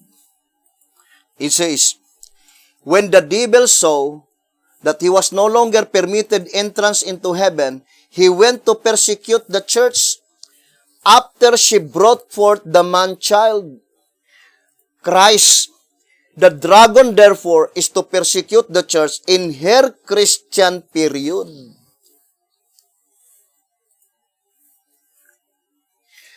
Now, let us analyze now closely.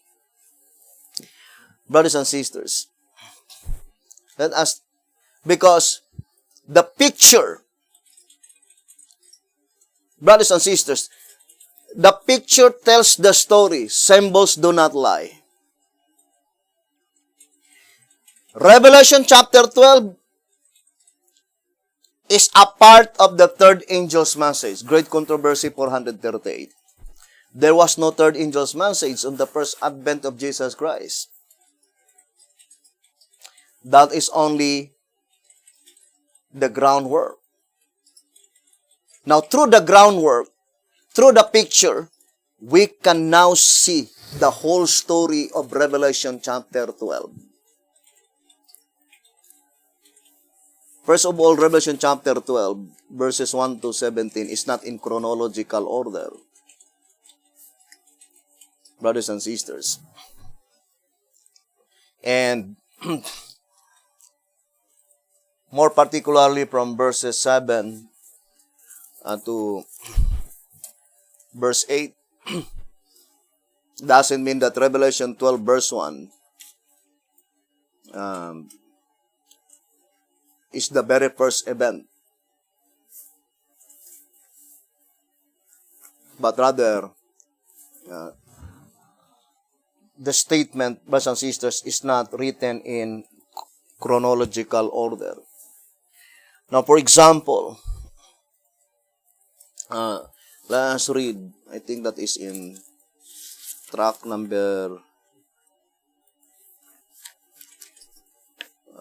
15, concerning Revelation. Revelation chapter 12 from verses 7 to 9. I would like to read track number 15, page 80. Track number 15, page 80.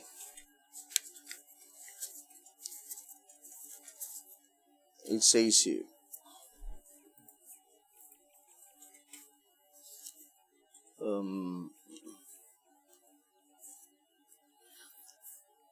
page 81 rather. This incident of verse 4, the dragon drawing down the stars, preceded the incident of verse 9. The Lord casting down the dragon. The former took place before the Lord was born. So Revelation 12 verse 4, it says, took place before the Lord was born, and the latter after his resurrection. So this is made manifest in the following paragraphs. So, to repeat again, brothers and sisters, so let us read Revelation 12 verse 4 and also verse 9. Revelation 12 verse 4, it says, and his tail drew the third part of the stars of heaven, and did cast them to the earth. And the dragon stood before the woman which was ready to be delivered, for to devour her child as soon as it was born.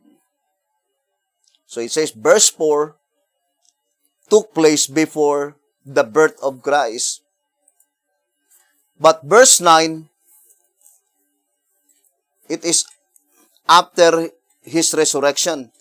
And the great dragon was cast out, that old serpent, called the devil and Satan, which deceiveth the whole world. He was cast out into the earth, and his angels were cast out with him. Now, we need to study closely, brothers and sisters, this prophecy. Now, verse 9, we already read in 2SR page 66 and 67. It was fulfilled immediately after Christ ascended to the third heaven. So verse 9 precedes the fulfillment of verse 8. Because verse 8 it says, verse 7, and there was war in heaven. Michael and his angels fought against the dragon, and the dragon fought and his angels, and prevailed not. Neither was their place found anymore in heaven. So that is the occurrence when they had been cast out from heaven. That is after Jesus Christ ascended to heaven, and after they had been cast out, they were no longer permitted to go back again into heaven. And because of that, the dragon persecuted the woman.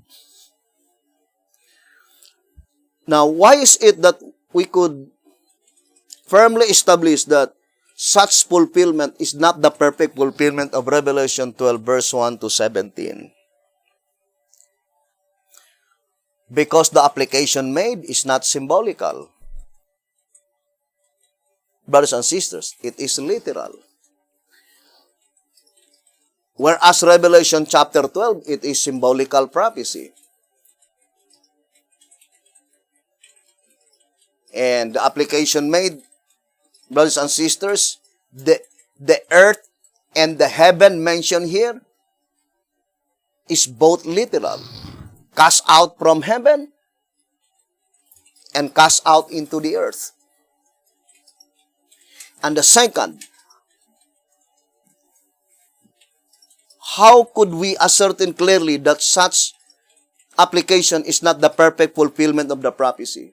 Because The woman that had been persecuted by the dragon is the woman that brought forth the man-child. Yes, the church that had been persecuted is the Christian church, but that is not the woman that brought forth the man-child in the first advent of Jesus Christ. That is the Jewish church. That's not exactly fits the description in Revelation 12 verse 13. And the shepherd's rod plainly told us. I would like to read. I think there are many passages, but this statement is enough. Saying in 2SR page 72, thus it was the Jewish church that brought forth the Son of God and not the Christian.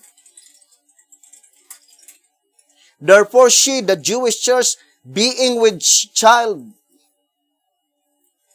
So it is the Jewish church, brothers and sisters,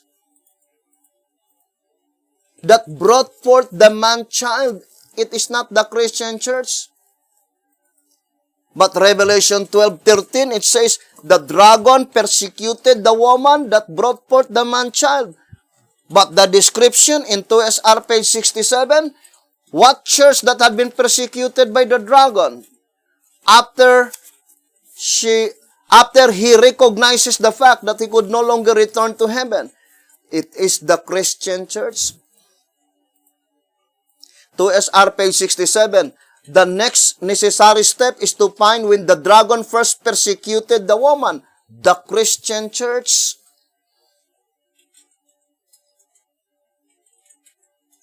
So, the church that had been persecuted by the dragon in 34 AD, it is the Christian church.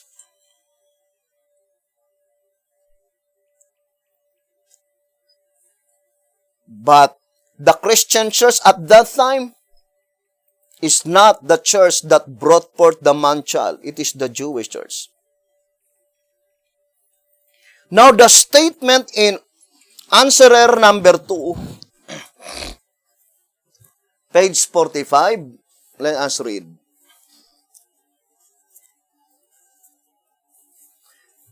Revelation 12, verse 13 to 17. Page 44. So the quotation is Revelation 12, verse 13 to 17. So that is the very first verse that we are studying. Revelation 12, verse 13. And then it says, let us read the commentary. Answerer number 2, page 45. Nearly all Christians agree that the only tenable interpretation of the woman here mentioned is that she symbolizes the church. And the fact that she gave birth to the man-child, Christ, shows that she is therefore symbolical of the church in at least the Christian dispensation.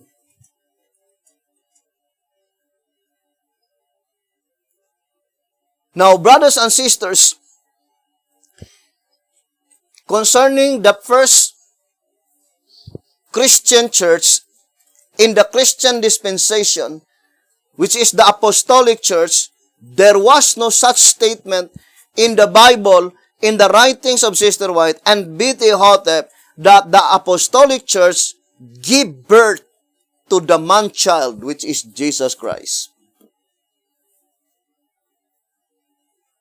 But it is the Jewish church. But the statement here in answerer number 2, page 45, saying that Revelation chapter 12, verse 13, it must be the Christian church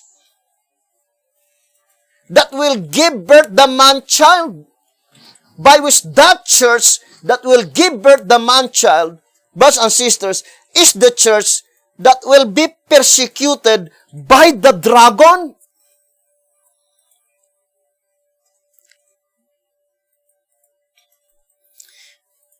Now, that statement can be easily understood that the perfect fulfillment of Revelation chapter 12 must be in the Christian period.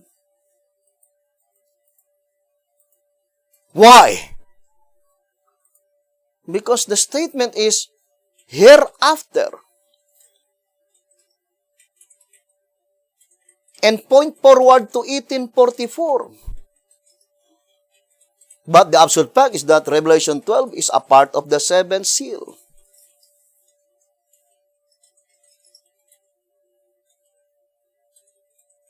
In order for God's people to find no difficulty to understand the perfect fulfillment of the prophecy, God employs picture. Because the picture tells the story. And the symbols do not lie. So the symbols in Revelation chapter 12 do not lie. Where is the place by which the dragon had been cast out? Brothers and sisters, he was cast out from heaven to the earth.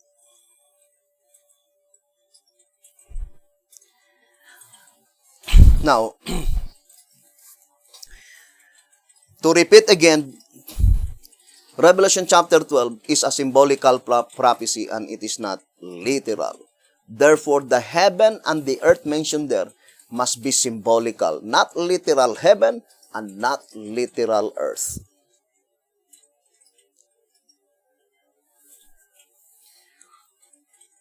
I would like to read 2SR.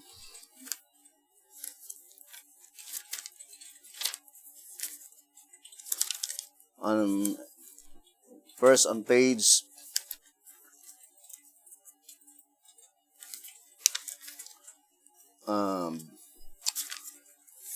2SR page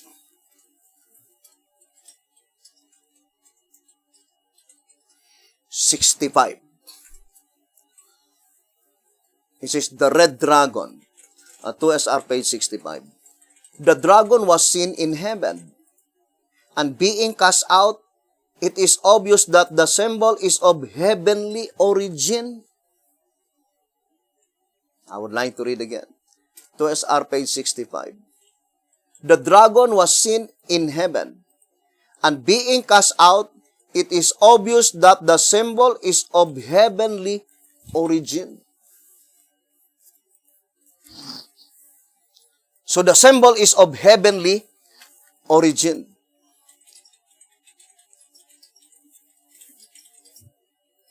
Now, here in page 71, the same statement, it says, 2SR page 71, note that the objects shown in the vision were in heaven, not on earth. Therefore, whatever these symbols may imply, they must be of a heavenly origin. I would like to read again. 2SR page 71. Note that the objects shown in the vision were in heaven, not on earth.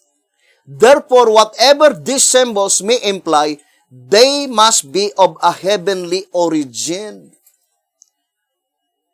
So it is symbols, not literal. But whatever these symbols may imply, it must be of heavenly origin. Now, let us read again words to the little flock.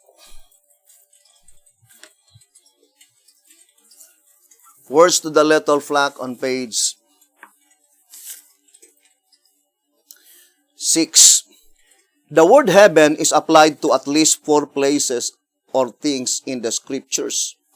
First, it is applied to the paradise where St. Paul was taken in vision.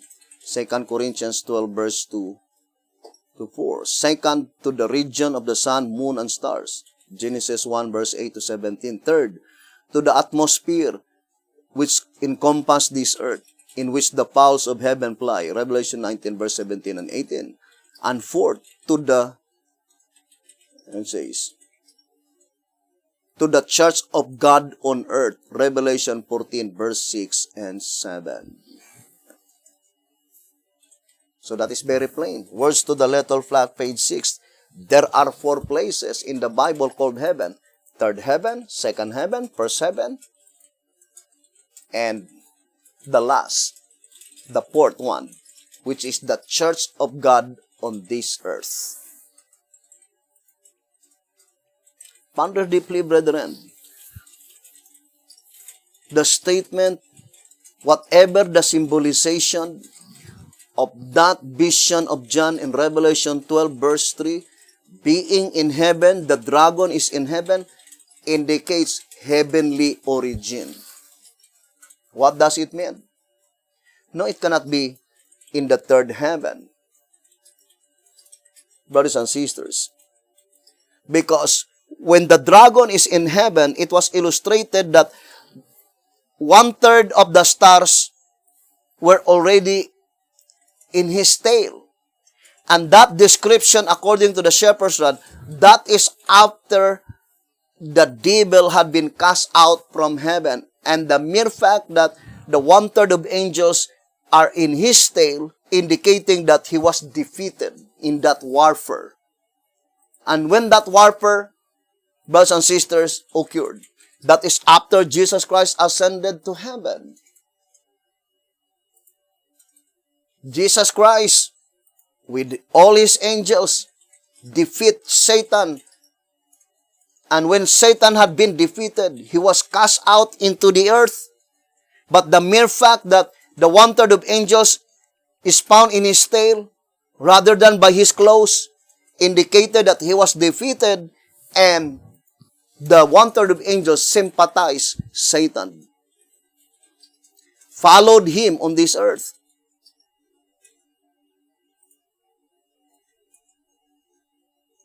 So, the description, the red dragon in Revelation chapter 12, that description is after Satan was cast out from heaven.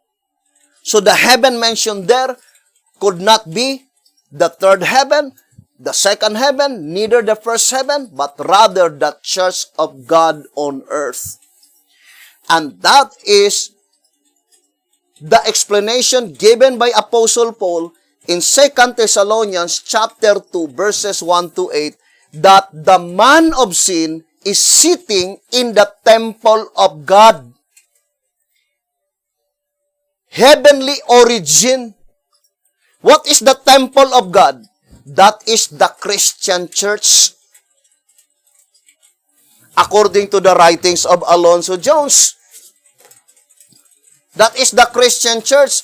And that Christian church is called the sanctuary. Brothers and sisters, according to Daniel chapter 8, it says here, seated in the temple of God. That is in the Christian church. That is in the Christian church.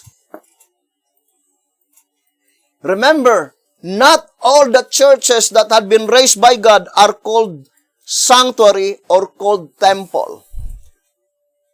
If you will say sanctuary, that must be a church by which God bestowed unto them the knowledge concerning the daily and the sanctuary. Therefore, according to TSR 268, the Lutherans, Presbyterian, Methodist, Baptist, First-day Adventist, these 5 candlesticks, Smyrna, Pergamos, Thyatira, Sardis, and Philadelphia, never been called as temple or woman or as sanctuary because they were in total darkness, both the daily and the sanctuary. What is the daily? The Sabbath. All of them are Sunday keepers.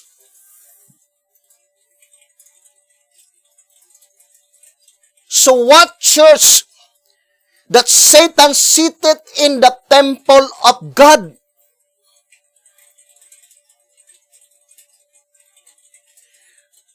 Now, let us go back again to early writings. Now, here in early writings, page 42, I saw that Jesus had shut the door of the holy place and no man can open it. And then in page 43, the enemies of the present truth had been trying to open the door of the holy place that Jesus has shut.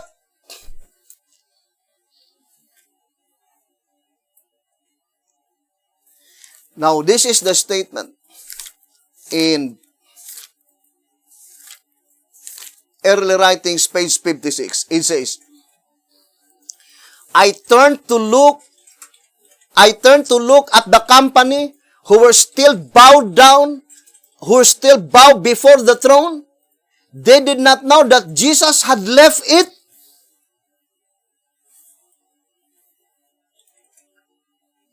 Brothers and sisters, I would like to illustrate to you in the description given by the shepherd's rod. Now, the shepherd's rod, for example, this is the entire sanctuary in the third heaven. In 1844, the entrance to the holy place was closed. The entrance to the most holy place was opened. Then the entire sanctuary became one. We already read that, right? Now, what does it mean by this statement that Jesus Christ left the throne? No, Jesus Christ did not left the throne in the heavenly sanctuary.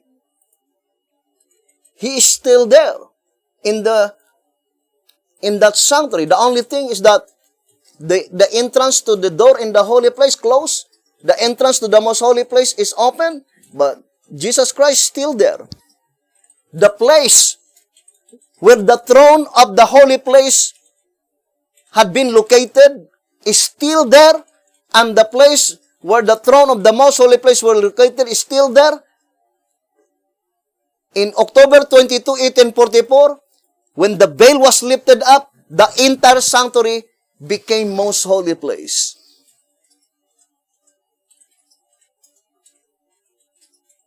So the vision that was shown by God to Sister White is concerning the vision that was shown to Daniel. The sanctuary had been trodden underfoot. Why? There is no power of Satan that he could tread underfoot the sanctuary as long as Jesus Christ will still be there. Otherwise, we'll be saying that Satan defeated Jesus Christ. The only reason that Satan had been able to tread underfoot that sanctuary because Jesus Christ left that throne. Now let me read to you again because it is a demon worship. That is the focal point of the message of the third angel. Now let us read early writings, page 56. I turned to look at the company who were still bowed before the throne. They did not know that Jesus had left it. Satan appeared to be by the throne, trying to carry on the work of God. Now, when they were bowing into the throne, and they were carrying the work of God, who is their leader? It is not Jesus Christ. It is Satan. Because Jesus Christ left that throne. And that's what it means by demon worship. But the people ignorantly bowing to that throne, to that sanctuary by which Jesus Christ already left. And it says, Satan appeared to be by the throne trying to carry on the work of God. I saw them look up to the throne and pray.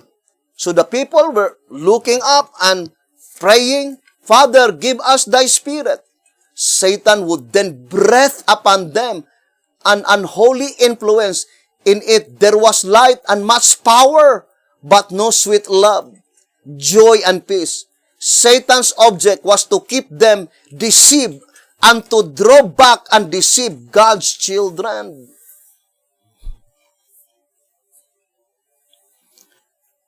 This portion will be discussed fully on the subject, the exceeding great horn.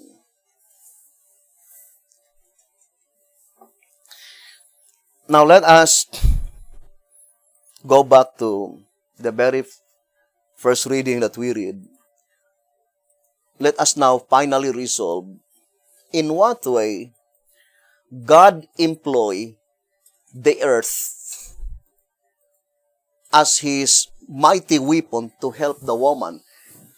To repeat again, who is the woman mentioned there? The last generation of men. Hope that you could understand, because the picture tells the story. Symbols do not lie. Now let us read again, track number 15. On page, let us read. Track number 15, on page 87. The earth, God's mighty weapon, is finally to help the woman.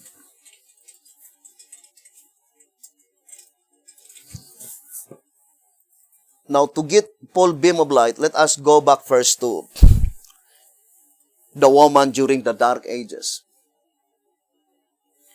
In this study, let us now distinctly separate the seed of the woman, which is the Apostolic Church, and the seed of the woman, which is the Ephesus.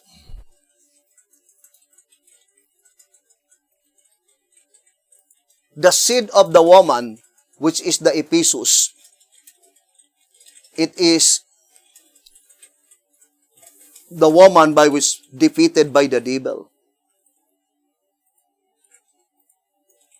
Why? Brothers and sisters, because the faithful among them, according to track number 12, on page 43, it says, while thus flooded, she had to be nourished, sustained by the Lord, because many of her followers were heathenized, and nearly all of those who were not were carried to death by the flood. So the illustration concerning the woman, which is the seed of the Ephesus, brothers and sisters, the seed of the Ephesus left the vineyard in 100 AD. But the seed of the apostles left the vineyard after Christ's resurrection.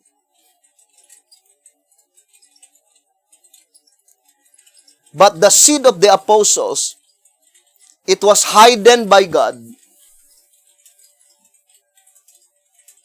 during the dark ages of religion. It was preserved. Why? Because in that seed came out the first of the first fruits. Now let me read to you the Leviticus of the Obedient. On page 3, it says, second, it purports itself to be the first of the first fruits of the living, the vanguard from among the present-day descendants of those Jews who composed the early Christian church. Leviticus of the Obedient, page 3. So the first of the first fruits, they are the descendants of that early Christian church, which is the Apostolic Church.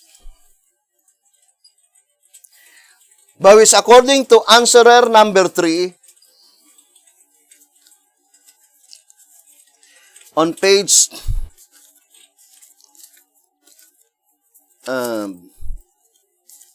page 77 and 78, it says, from this analogical lesson, we see that her that halteth is the one that receives seed in good soil, the Christian church, and she is the one that needs to be assembled, because she is scattered and divided into schisms.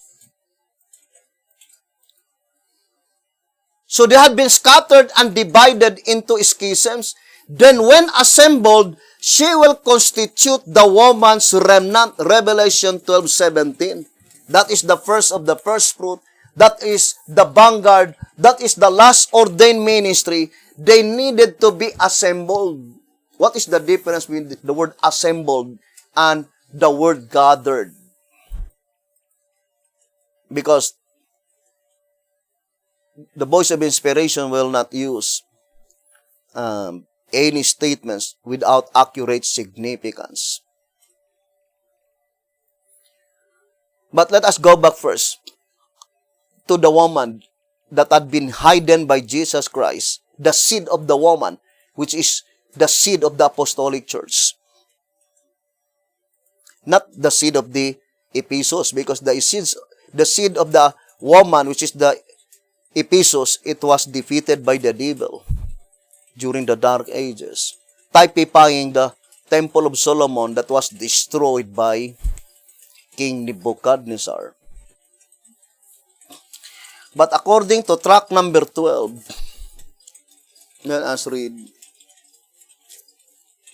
the statement given. Tract number 12, it says here,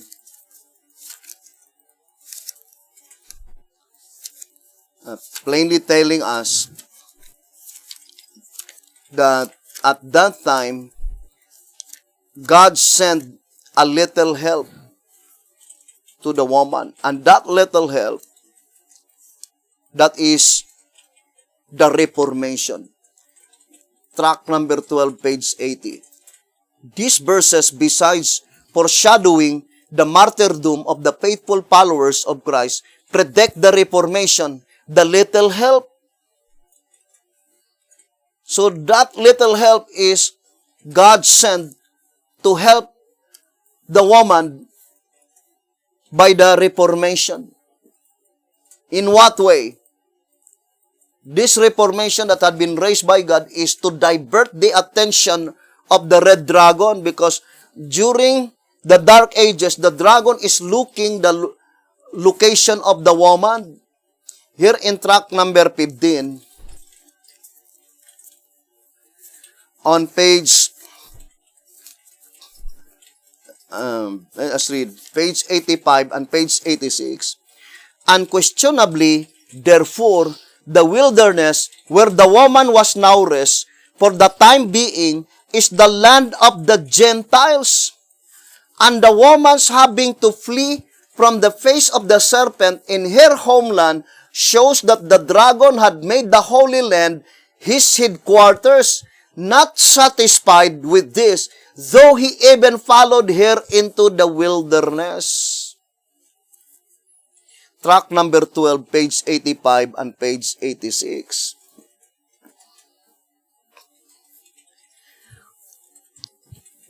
What is the instrumentality of the devil as showed by the Bible in his attack to the woman? It is the red dragon as well as the beast. The beast is the scheme of the devil. But among the beasts, that exactly the same description with the red dragon, it is the scarlet colored beast, because scarlet is also red. And that is the only beast that is found in the wilderness.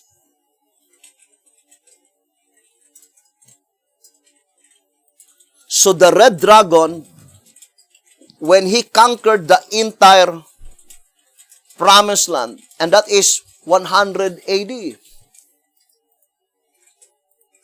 because all the apostles died in 100 AD, brothers and sisters.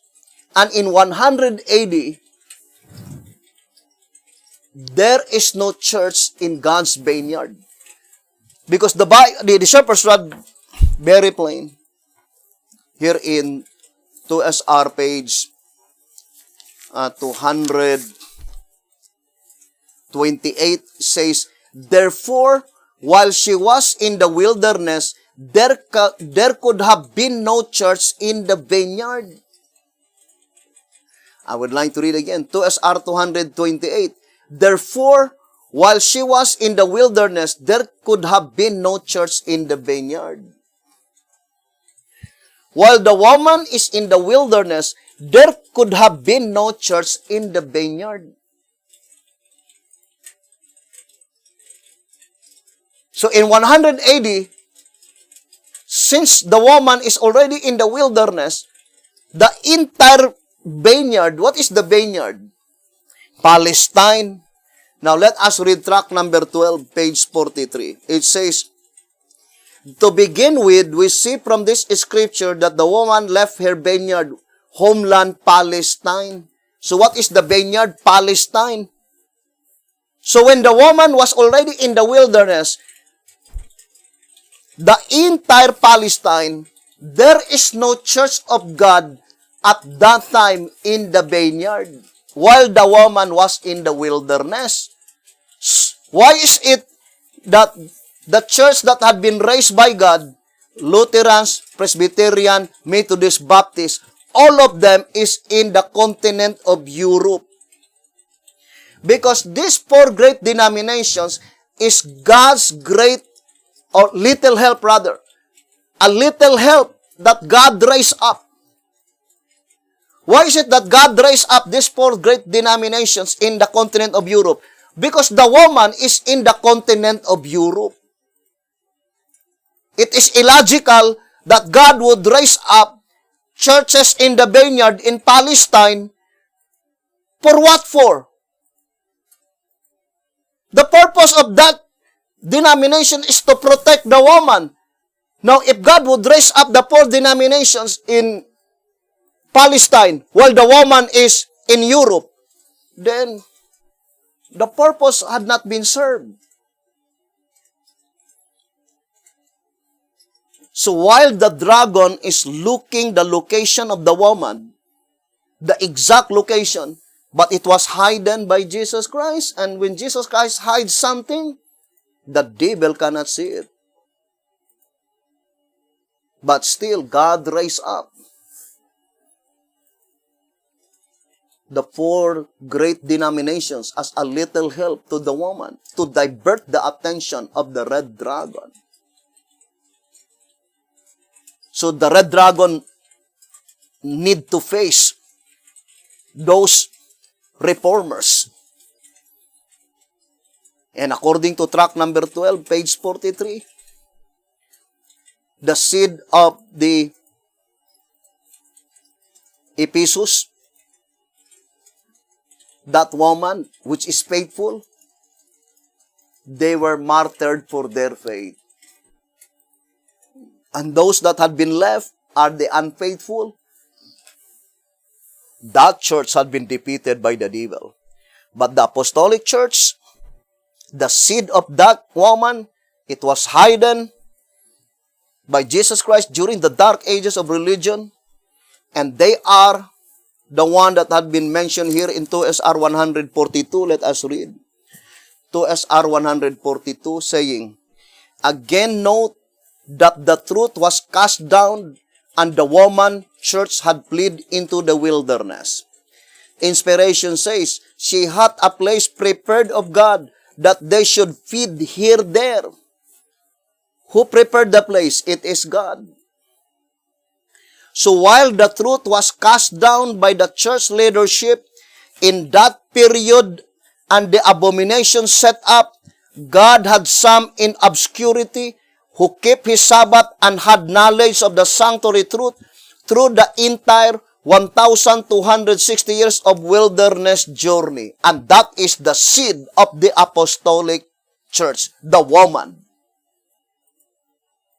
And through that seed, in that descendants, the first of the first fruits came out.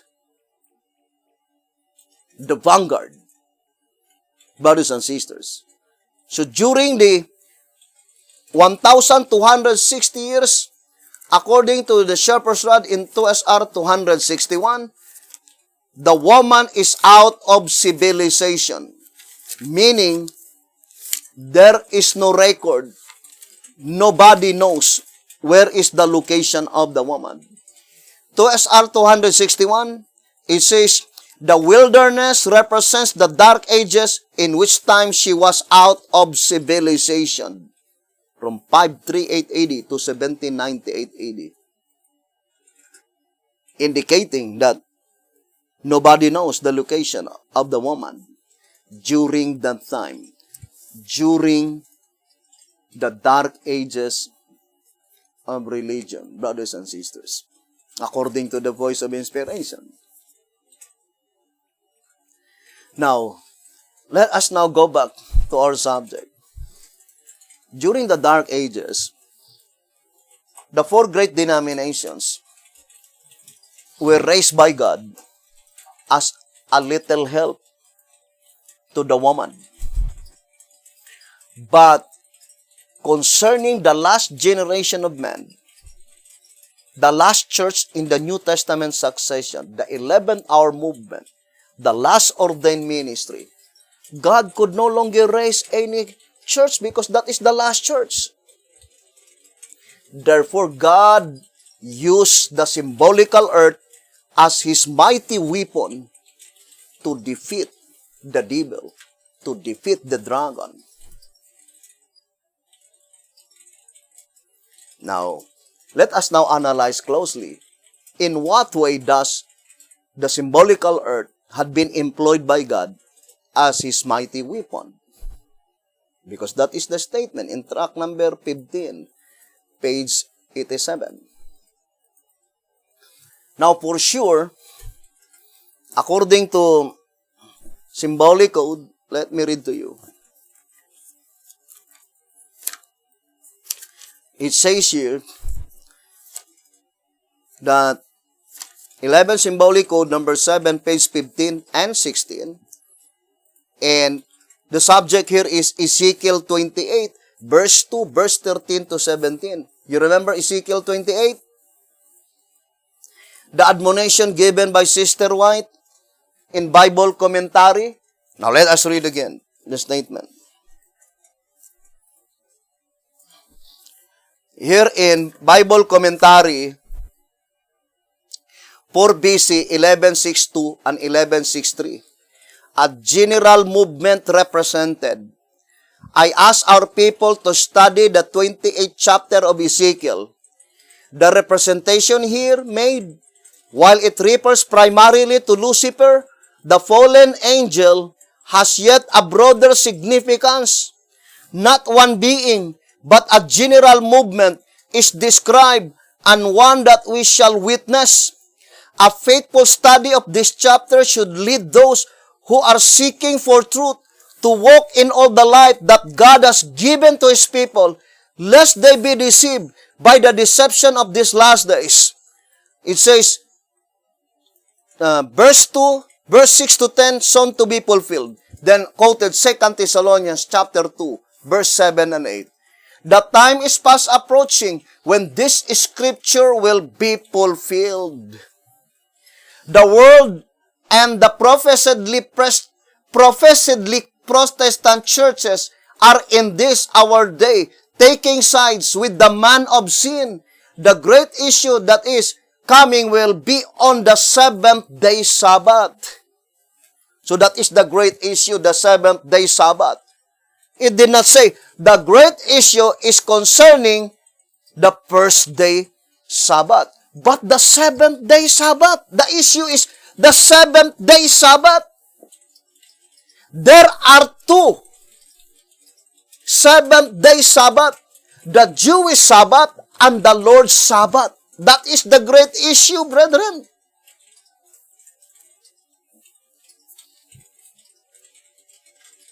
The seventh-day Sabbath falls on the same day, which is the Lord's Sabbath.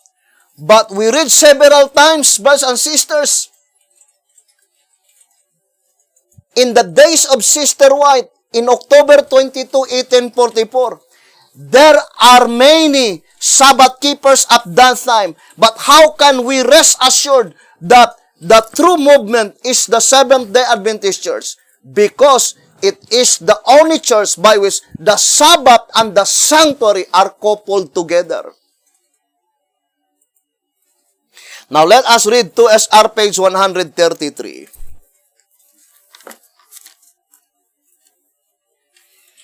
2SR page 133. Let us read the statement. It says, this unquestionable evidence proves that the movement that arose in 1844 is God's true church and divinely predicted. Hence, it clears up the widespread confusion in Christendom as to which denomination has the truth for the present time. It also weeds out all the rest as false, for it is the only movement that has the truth of the sanctuary. And then in 2SR page 139, the Bible is the revelation of creation and redemption in Christ, Creator and Redeemer. Therefore, the Sabbath and the sanctuary constitute the truth. See Hebrews 9 verse 10, Hebrews chapter 4 verse 4 to 10. Thus, these two doctrines are coupled together, cannot be separated, and bear the whole truth. Once the Sabbath is separated to the sanctuary truth, that is not the Sabbath of the Lord. That is the Jewish Sabbath. Because the only Sabbath which is of the Lord, it is coupled together, cannot be separated. The Sabbath and the sanctuary truth. And there are only two churches, according to 2 Symbolic Code number 10, page 4, saying, consequently, the church from 1844 to the close of provision is divided into two sections, the church before the loud cry and the church in the time of the loud cry. What is the church before the loud cry? And what is the church in the time of the loud cry? Track number 8, page 47 and 48. Why David a type? Inevitably, because only David exactly fits the church in the time of the loud cry. And the church that was raised up in 1844, the leadership in 1844, typifies soul. So, the church before the loud cry is antitypical soul. But the church in the time of the loud cry, it is antitypical David. Answerer number 1, page 33, it says that the 8th church in the New Testament succession, representing David, will not come on the stage of action, not until the succession of his 7 brothers will pass one by one. Who are they? The 7 churches, representing by antitypical 7 brothers of David. It cannot be the Seventh-day Adventist Church, because the Seventh-day Adventist Church is antitypical soul, and soul is not a brother of David. Whether you like it or not, 7 indicates completeness. That 7 antitypical brothers of David, that is pointing to all the billions in the United States of America. Now, we will show to you in the picture how Satan had been completely defeated. Now, according to this reading, in 11 Symbolic Code, number 7, pages 15 and 16, it says that in Ezekiel 28, it says, but we are here told that Satan's defeat in these endeavors will be complete and shameful. You see, the final defeat of Satan is not only complete, but shameful. No, it is not only shameful, but it is complete. Now, I would like to read 2 TG number 16. 2 TG number 16. It says here, 2 TG number 16. The dragon though, page 21. 2 TG number 16, page 21. The dragon though is again to miss the mark, for the earth is to open her mouth and swallow up the flood. That is inspiration, definitely forecasts that those who join the church for some purpose other than to follow and practice the truth shall be disposed of by a miracle. be swallowed by the earth, as it were. And when this comes to pass, Satan will have meet his third defeat.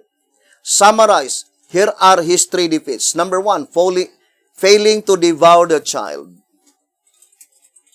Now the question is, does Satan fail to kill Jesus Christ? He completely carried out his purpose to kill Jesus Christ. But what portion that Satan completely failed? His thought. He thought that when Jesus Christ will die, Jesus Christ will not be resurrected again. And we will show to you that defeat of Satan in 31 AD and his third and final defeats. And it says, second, losing the war in heaven. Brothers and sisters, the final war, after Jesus Christ died and then resurrected and Jesus Christ ascended to heaven, and then there is a final war, but Satan defeated. He had been cast out. Third, failing to paganize the church by flooding her with the unconverted. Now we have the picture. What church that Satan failed to paganize? So it is very important because it is his third defeat, final defeat of Satan. He failed to paganize the church. Now, it can be applied to the apostolic church as our picture because that is the third event. First, the first event is his effort is to kill the child. He had been able to kill, but he had not been able to keep the body of Jesus Christ. Jesus Christ was resurrected. Second, he loses the war in heaven. After he loses the war in heaven, according to the voice of inspiration, he persecuted the woman. What woman that he persecuted? The apostolic church. Although that is not the final fulfillment because the apostolic church is not the woman that gave birth to the man-child. But let us view first how he failed to paganize the apostolic church. Now let me read to you in answerer number 2. Here in answerer number 2, it says on page 10, as a result of persecuting the woman, Satan was ironically only helping rather than hindering the divine purpose. Indeed, the church filled Matthew 13 verse 38 grew only pure wheat. The net, verse 47, quote, only good fish, because against such persecution, only the faithful dared take their stand for truth and to become members of the hated sect. So Satan failed to paganize the apostolic church by persecution. He completely failed because rather than paganizing the apostolic church, he is only helping that only pure wheat grown in that church, in that field. So he completely failed. So that is the picture. But the total picture is in the final movement by which the reason that Satan failed to paganize the last church in the last generation of men, because God used the mightiest weapon that God ever used to defeat the devil and the dragon. That is the symbolical earth. In what way? Now let us view first, brothers and sisters, the birth of Jesus Christ on the first advent. Now I would like to read Testimonies for the Church, Volume 5. brothers and sisters. Let us read. Testimonies for the Church, Volume 5, page 728. And in this study, we need to ponder deeply, brothers and sisters, because the description should exactly fits to the prediction. Because Christ's illustrations must be perfect. Now, look at the description in the Bible as explained by the shepherd's rod. So, first, 1 SR 169. Right? So, let us read 1 SR. And also, 179. And also, 1 TG number 45. And also, 1 TG 49. Now, here in 1 SR 169, I will no longer read the entire paragraph. It is concerning Isaiah 66, verses 7 and 8. Now, I would like to read the commentary. 1 SR 169. This refers to the church at the time Christ came. So, that is verse 7. What is verse 7? Before she travailed, before her pain came. This refers to the church at the time Christ came.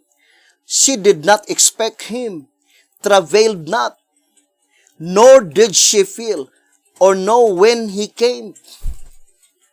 Though she was not worthy, she was delivered of a man-child. Now, it doesn't mean that the Jewish people are not looking for the Messiah, because that is not the statement. Here in Volume 5, 728, it says, the Jews were looking for the Messiah, but he did not come as they had predicted that he would. And if he were accepted as the promised one, their learned teachers would be forced to acknowledge that they had erred. Now, brothers and sisters, I would like to emphasize first that according to the desire of ages, 115, it says, brothers and sisters, that Satan, when God's written word was given, Satan studied the prophecies of the Savior's advent. From generation to generation, he worked to blind the people of these prophecies that they might reject Christ at his coming. Desire of Ages, page 115. Or in other words, at the first advent of Jesus Christ, Satan, brothers and sisters, knew it that the child would be born in Bethlehem. But when Malachi died, he darkened the understanding of these self-appointed leaders and then began to teach that the Messiah that would be born is in the palace, in Mount Zion, in the palace grounds. So the statement, brothers and sisters, here in 1 SR 169, she did not expect him. The Jewish church did not expect that Jesus Christ would be born in Bethlehem. And it says, nor did she feel or know when he came. Because their expectation that Jesus Christ would be born on after the entire BC will be ended. That is why they called it before Christ. But the right term at this time should be BCE, before Christian era. Because how could you say 4 BC, before Christ, while at that time Jesus Christ was already born? Are we saying 3 BC? That is before Christ, while in reality, at that time, Jesus Christ was already 1 year old.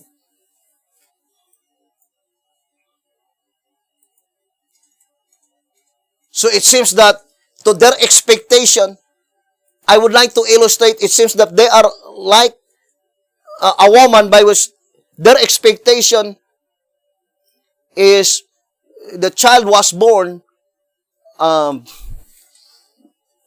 prematurely. Brothers and sisters, did not arrive to their exact expectation. It's so because they were blind. So if the description in Isaiah 66 verse 7 that the woman mentioned here did not travail, then it could not be the woman in Revelation chapter 12, because the woman in Revelation chapter 12 travailing in pain. Now, here's another statement. In 1SR page 179, it says,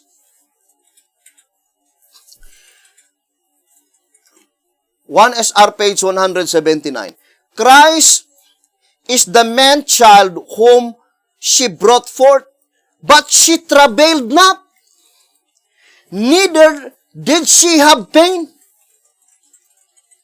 Now look at Revelation chapter 12. It did not say travailed not, but travailing in pain to deliver. Revelation chapter 12 verse 2. And she, being with child, cried, travailing in birth, and pain to be delivered. So the only portion on the first advent of Jesus Christ that perfectly fulfilled, exactly point to the description is Isaiah 66 verse 7. But it is typical. Because Isaiah 66, the last 13 chapters of Isaiah is written for the church from 1844 onwards.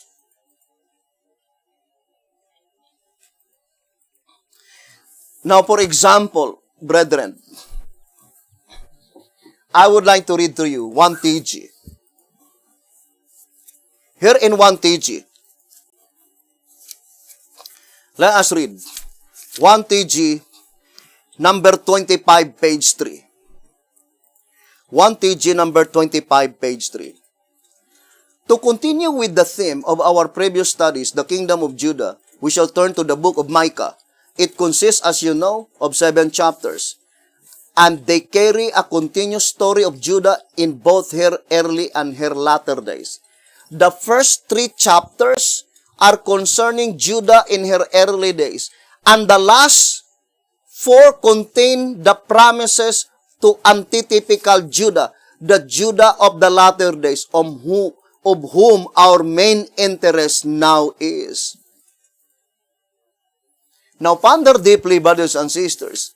The voice of inspiration says that the last 4 chapters in Micah is pertain to the Judah in the latter days from 1844 onwards. So, that is chapter 4, chapter 5, chapter 6, and chapter 7.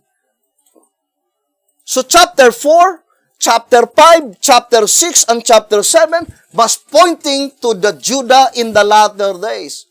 Therefore, since the birth of Jesus Christ is found in Micah chapter 5, by which he was born in Bethlehem, brothers and sisters, even that event is typological. What does it mean? Brothers and sisters, in the last church in the New Testament succession, the birth of a man-child, pointing to Jesus Christ himself. Now, I would like to explain little by little, brothers and sisters. To repeat again, the voice of inspiration says, brothers and sisters, that the earth is used by God as a mighty weapon to defeat Satan. To defeat what? That he could not, brothers and sisters, paganize the church. In the days of the apostles, he failed to paganize the church by persecuting. But in this instance, he completely failed to paganize the church because without his notice, he did not know that the symbolical earth was used by God as a mighty weapon, that he failed completely to paganize the last and the final movement. Now, I would like to read to you here in track number 5. Here in track number 5, page 60, it says here, track number 5, page 60, Christ's mission being to bring deliverance from the prison house of sin and of death, the bottomless pit, and to do so through the preaching of the gospel. The K, therefore, must be figurative of the gospel, the only power that is able to set free those who are imprisoned in the bottomless pit. But we already read in track number 5, page, the statement given by the voice of inspiration in track number 5, page 73, saying, and seeing furthermore, let us read track number 5, page 73, and seeing furthermore that death does not as yet flee any man, but still reigns over all, the 5 months are in consequence figurative time, and extend from the crucifixion to a time when death shall flee from some men. That is to the time when some will be made invulnerable to death. And according to this reading, in track number 5, page 60, it says, Christ's mission being to bring deliverance from the prison house of sin and of death. This description was not fulfilled on the first advent of Jesus Christ, seeing that all of them died. There must be a gospel by which that gospel is the key to open the bottomless pit, meaning that when the bottomless pit will be opened, there must be a people that will no longer to taste death. They have been free from the bottomless pit. What is the bottomless pit? The prison house of sin and of death. Now it says here, since the bottomless pit of Revelation 20 verse 3 is symbolical of the earth as a prison house during the millennium, then the bottomless pit of Revelation 9 verse 1, being identical, must likewise be symbolical of the earth as a prison house at another time. Now, ponder deeply, brothers and sisters. It says that, what is the symbolical, what is the bottomless pit? There are 2 bottomless pits recorded in the Bible, Revelation 20 verse 3 and Revelation 9 verse 1. But Revelation 9 verse 1 is identical, brothers and sisters, with the bottomless pit recorded in Revelation 20 verse 3. What does it mean by identical? The word identical meaning perfectly the same, exactly the same. If you will say identical twin, both of them must either male or both of them is either female. But if the twin, the other is male and the other is female, that is fraternal twin. Not exactly the same. But identical meaning perfectly the same, exactly the same. Now, brethren, the earth, brothers and sisters, or the symbolical earth cannot be applied to any other place except to the two-horned beast domain. You cannot read any statement in the writings of Sister White or the Shepherd's Rod publications that the earth is symbolized by any other country except the United States of America. As a matter of fact, in the Great Controversy 440, it says it points out unmistakably to the United States of America. What is the primary application of Revelation 9 verse 1? The entire Jewish nation. Now let us read 2TG number 13. Here in 2TG number 13, on page 10, it says, who else then can the star and the locust represent but Christ and the Christians? Satan had shut up into the bottomless pit the entire Jewish nation. So what is the bottomless pit? The entire Jewish nation. That is the entire Palestine.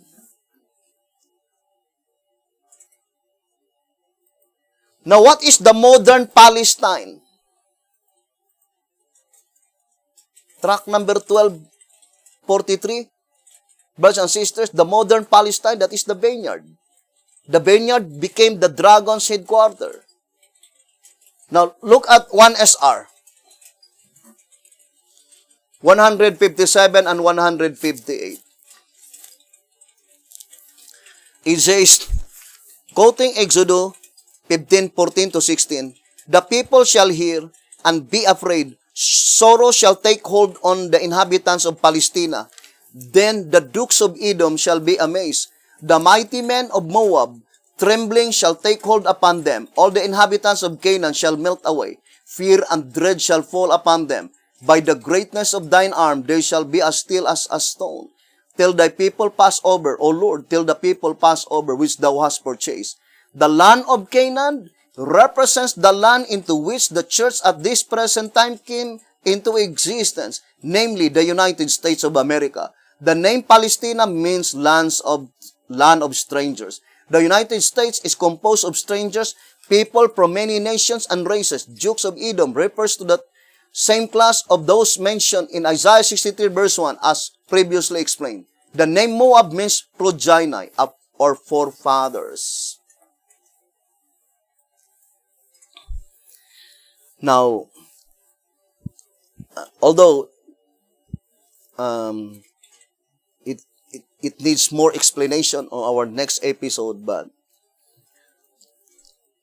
let us make a short summarization, brothers and sisters. To repeat again, brothers and sisters, Revelation chapter 9 verse 1, the perfect fulfillment is not found on the first advent of Jesus Christ. Why? We already told you all the reasons, right?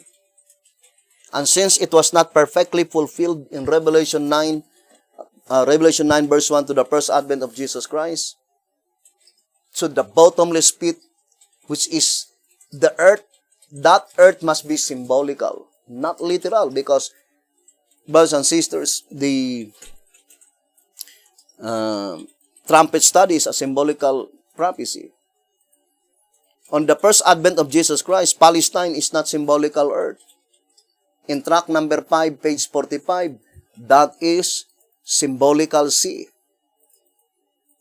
So the symbolical earth must be the United States of America, and it is also perfectly fits if we will apply it in type. In symbols, perfect. United States of America is symbolical earth. In the typological, perfect. Because the type is Palestine. The antitype is modern Palestine. United States of America. And the time when Satan had been imprisoned during the 1,000 years is identical with that symbolical earth. Brothers and sisters. And what is the significance that Satan was imprisoned during the 1,000 years? There is a circumstance that he was completely imprisoned. What is that circumstance? All the wicked are dead, and he could not tempt anybody. It is useless that he will tempt the fallen angels. and all the righteous is in the third heaven, and he cannot go to the third heaven. He could no longer enter. And all the wicked are already dead. So what are those things by which it is identical? The statement, the great controversy, circumstance. So there must be a circumstance by which at that time, the defeat of the devil is complete and shameful.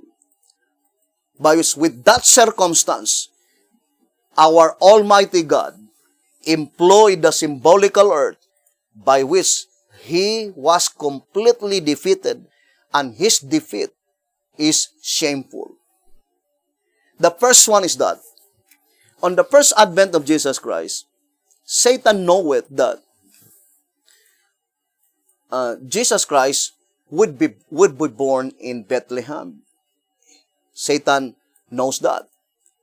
But he deceived the Jewish people. He darkened their understanding and teaching that the Messiah would be born in the palace. But it is not the same in this instance. Because in this instance, the reason that the defeat of Satan is complete and shameful, because it is Satan himself, thought that the final and the last movement will originate in the United States of America.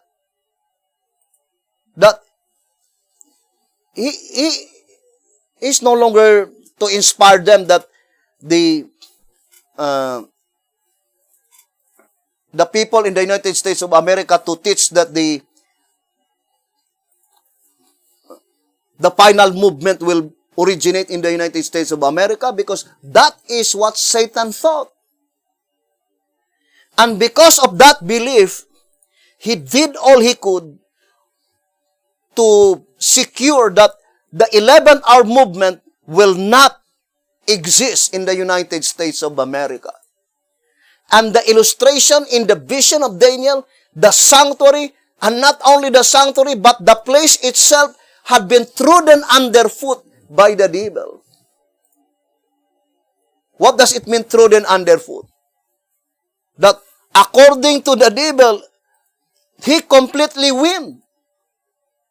Because there is no more possibility that the 11th-hour movement would exist, because he completely defeated the entire two-horned beast domain.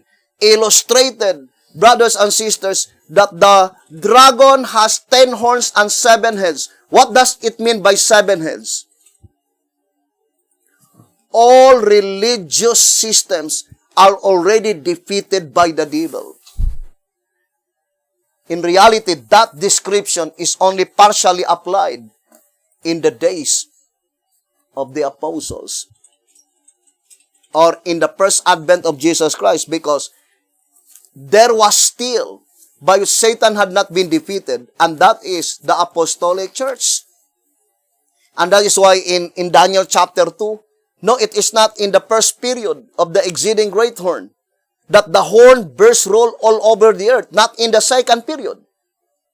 Why? Because in the first period, pagan Rome, although he had been able to darken the understanding all of the people in Palestine, but there are still the apostolic church.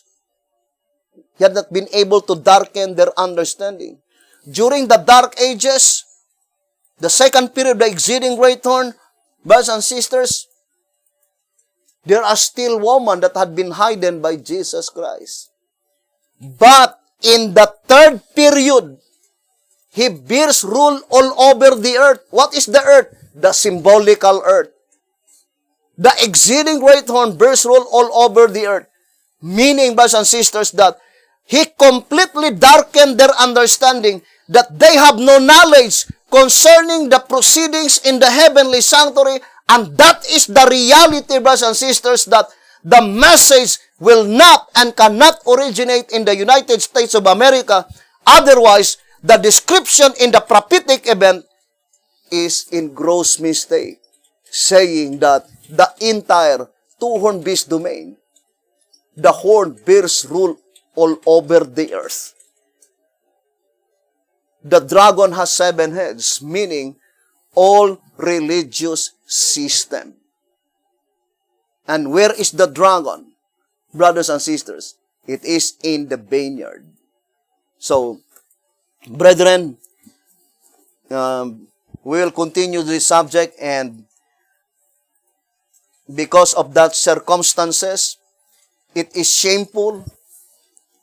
The defeat of the devil is complete and shameful because he focused all his attention into the United States of America, thinking, brothers and sisters, that the final movement will originate in the United States of America.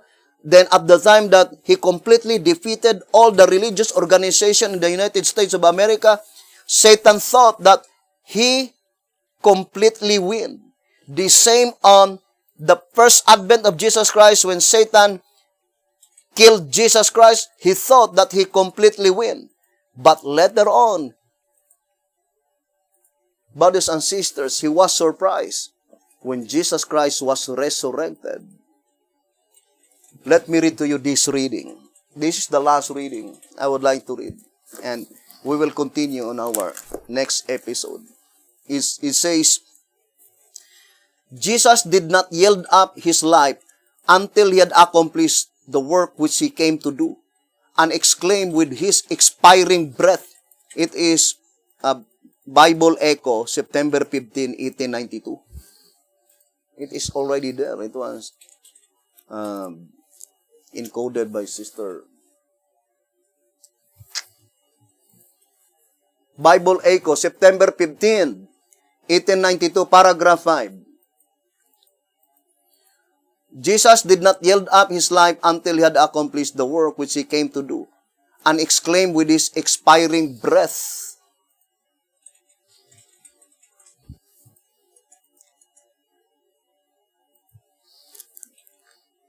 I think it is entitled Expiring Breath. You can see that, expiring breath.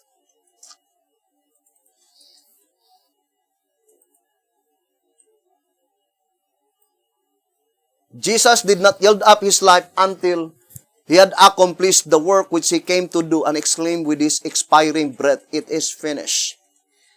Angels rejoiced as the words were uttered. They knew that Satan was defeated, his kingdom lost. The great plan of redemption, which was dependent upon the death of Christ, had been thus far carried out, and there was joy in heaven that through faith in Christ, the sons of Adam could finally be exalted to the throne of God. And that is also the description in Revelation chapter 12, right? It says here in Revelation chapter 12, verse 12, "Therefore rejoice ye heavens, and ye that dwell in them. Woe to the inhabitants of the earth and of the sea." Brethren, this is not literal earth and literal sea. Otherwise, we'll be saying that the pronouncement of woe is to the inhabitants of the literal sea, then that is pointing to the fishes. It says, "For the devil is come down unto you, having a great wrath, because he knoweth that he hath but a short time." And we will explain that in the vision of Isaiah, in Isaiah 27, verse 1. The dragon and the Leviathan and the fiery serpent. So here in Faith and Works, page 74, 73 and 74, the crucial point in the great controversy, it says, Satan is the author of death. What did Christ do after he brought Satan under the dominion of death? The very last words of Christ while expiring on the cross were, "It is finished." The devil saw that he had overdone himself. Christ by dying accomplished the death of Satan and brought immortality to light. And after Christ came up from the resurrection, what did he do? He grabs his power and held his scepter. He opened the graves and brought up the multitude of captives, testifying to everyone in our world and in the creation that he had the power over death and that he rescued the captives of death. So, brothers and sisters, when Jesus Christ hung on the cross, transgression finished. But what transgression that had been finished? In heaven. That is the statement, right? That the last link of sympathy in here in 2SR page 67, the last link of sympathy between Satan and the heavenly world was broken. So, there was a period of time by which the good angels, they could not as yet understood the iniquity in the heart of Satan, but gradually it was open unto them. But when Jesus Christ died on the cross, transgression finished in heaven. But according to counsel, to consecrated way to Christian perfection, not on earth.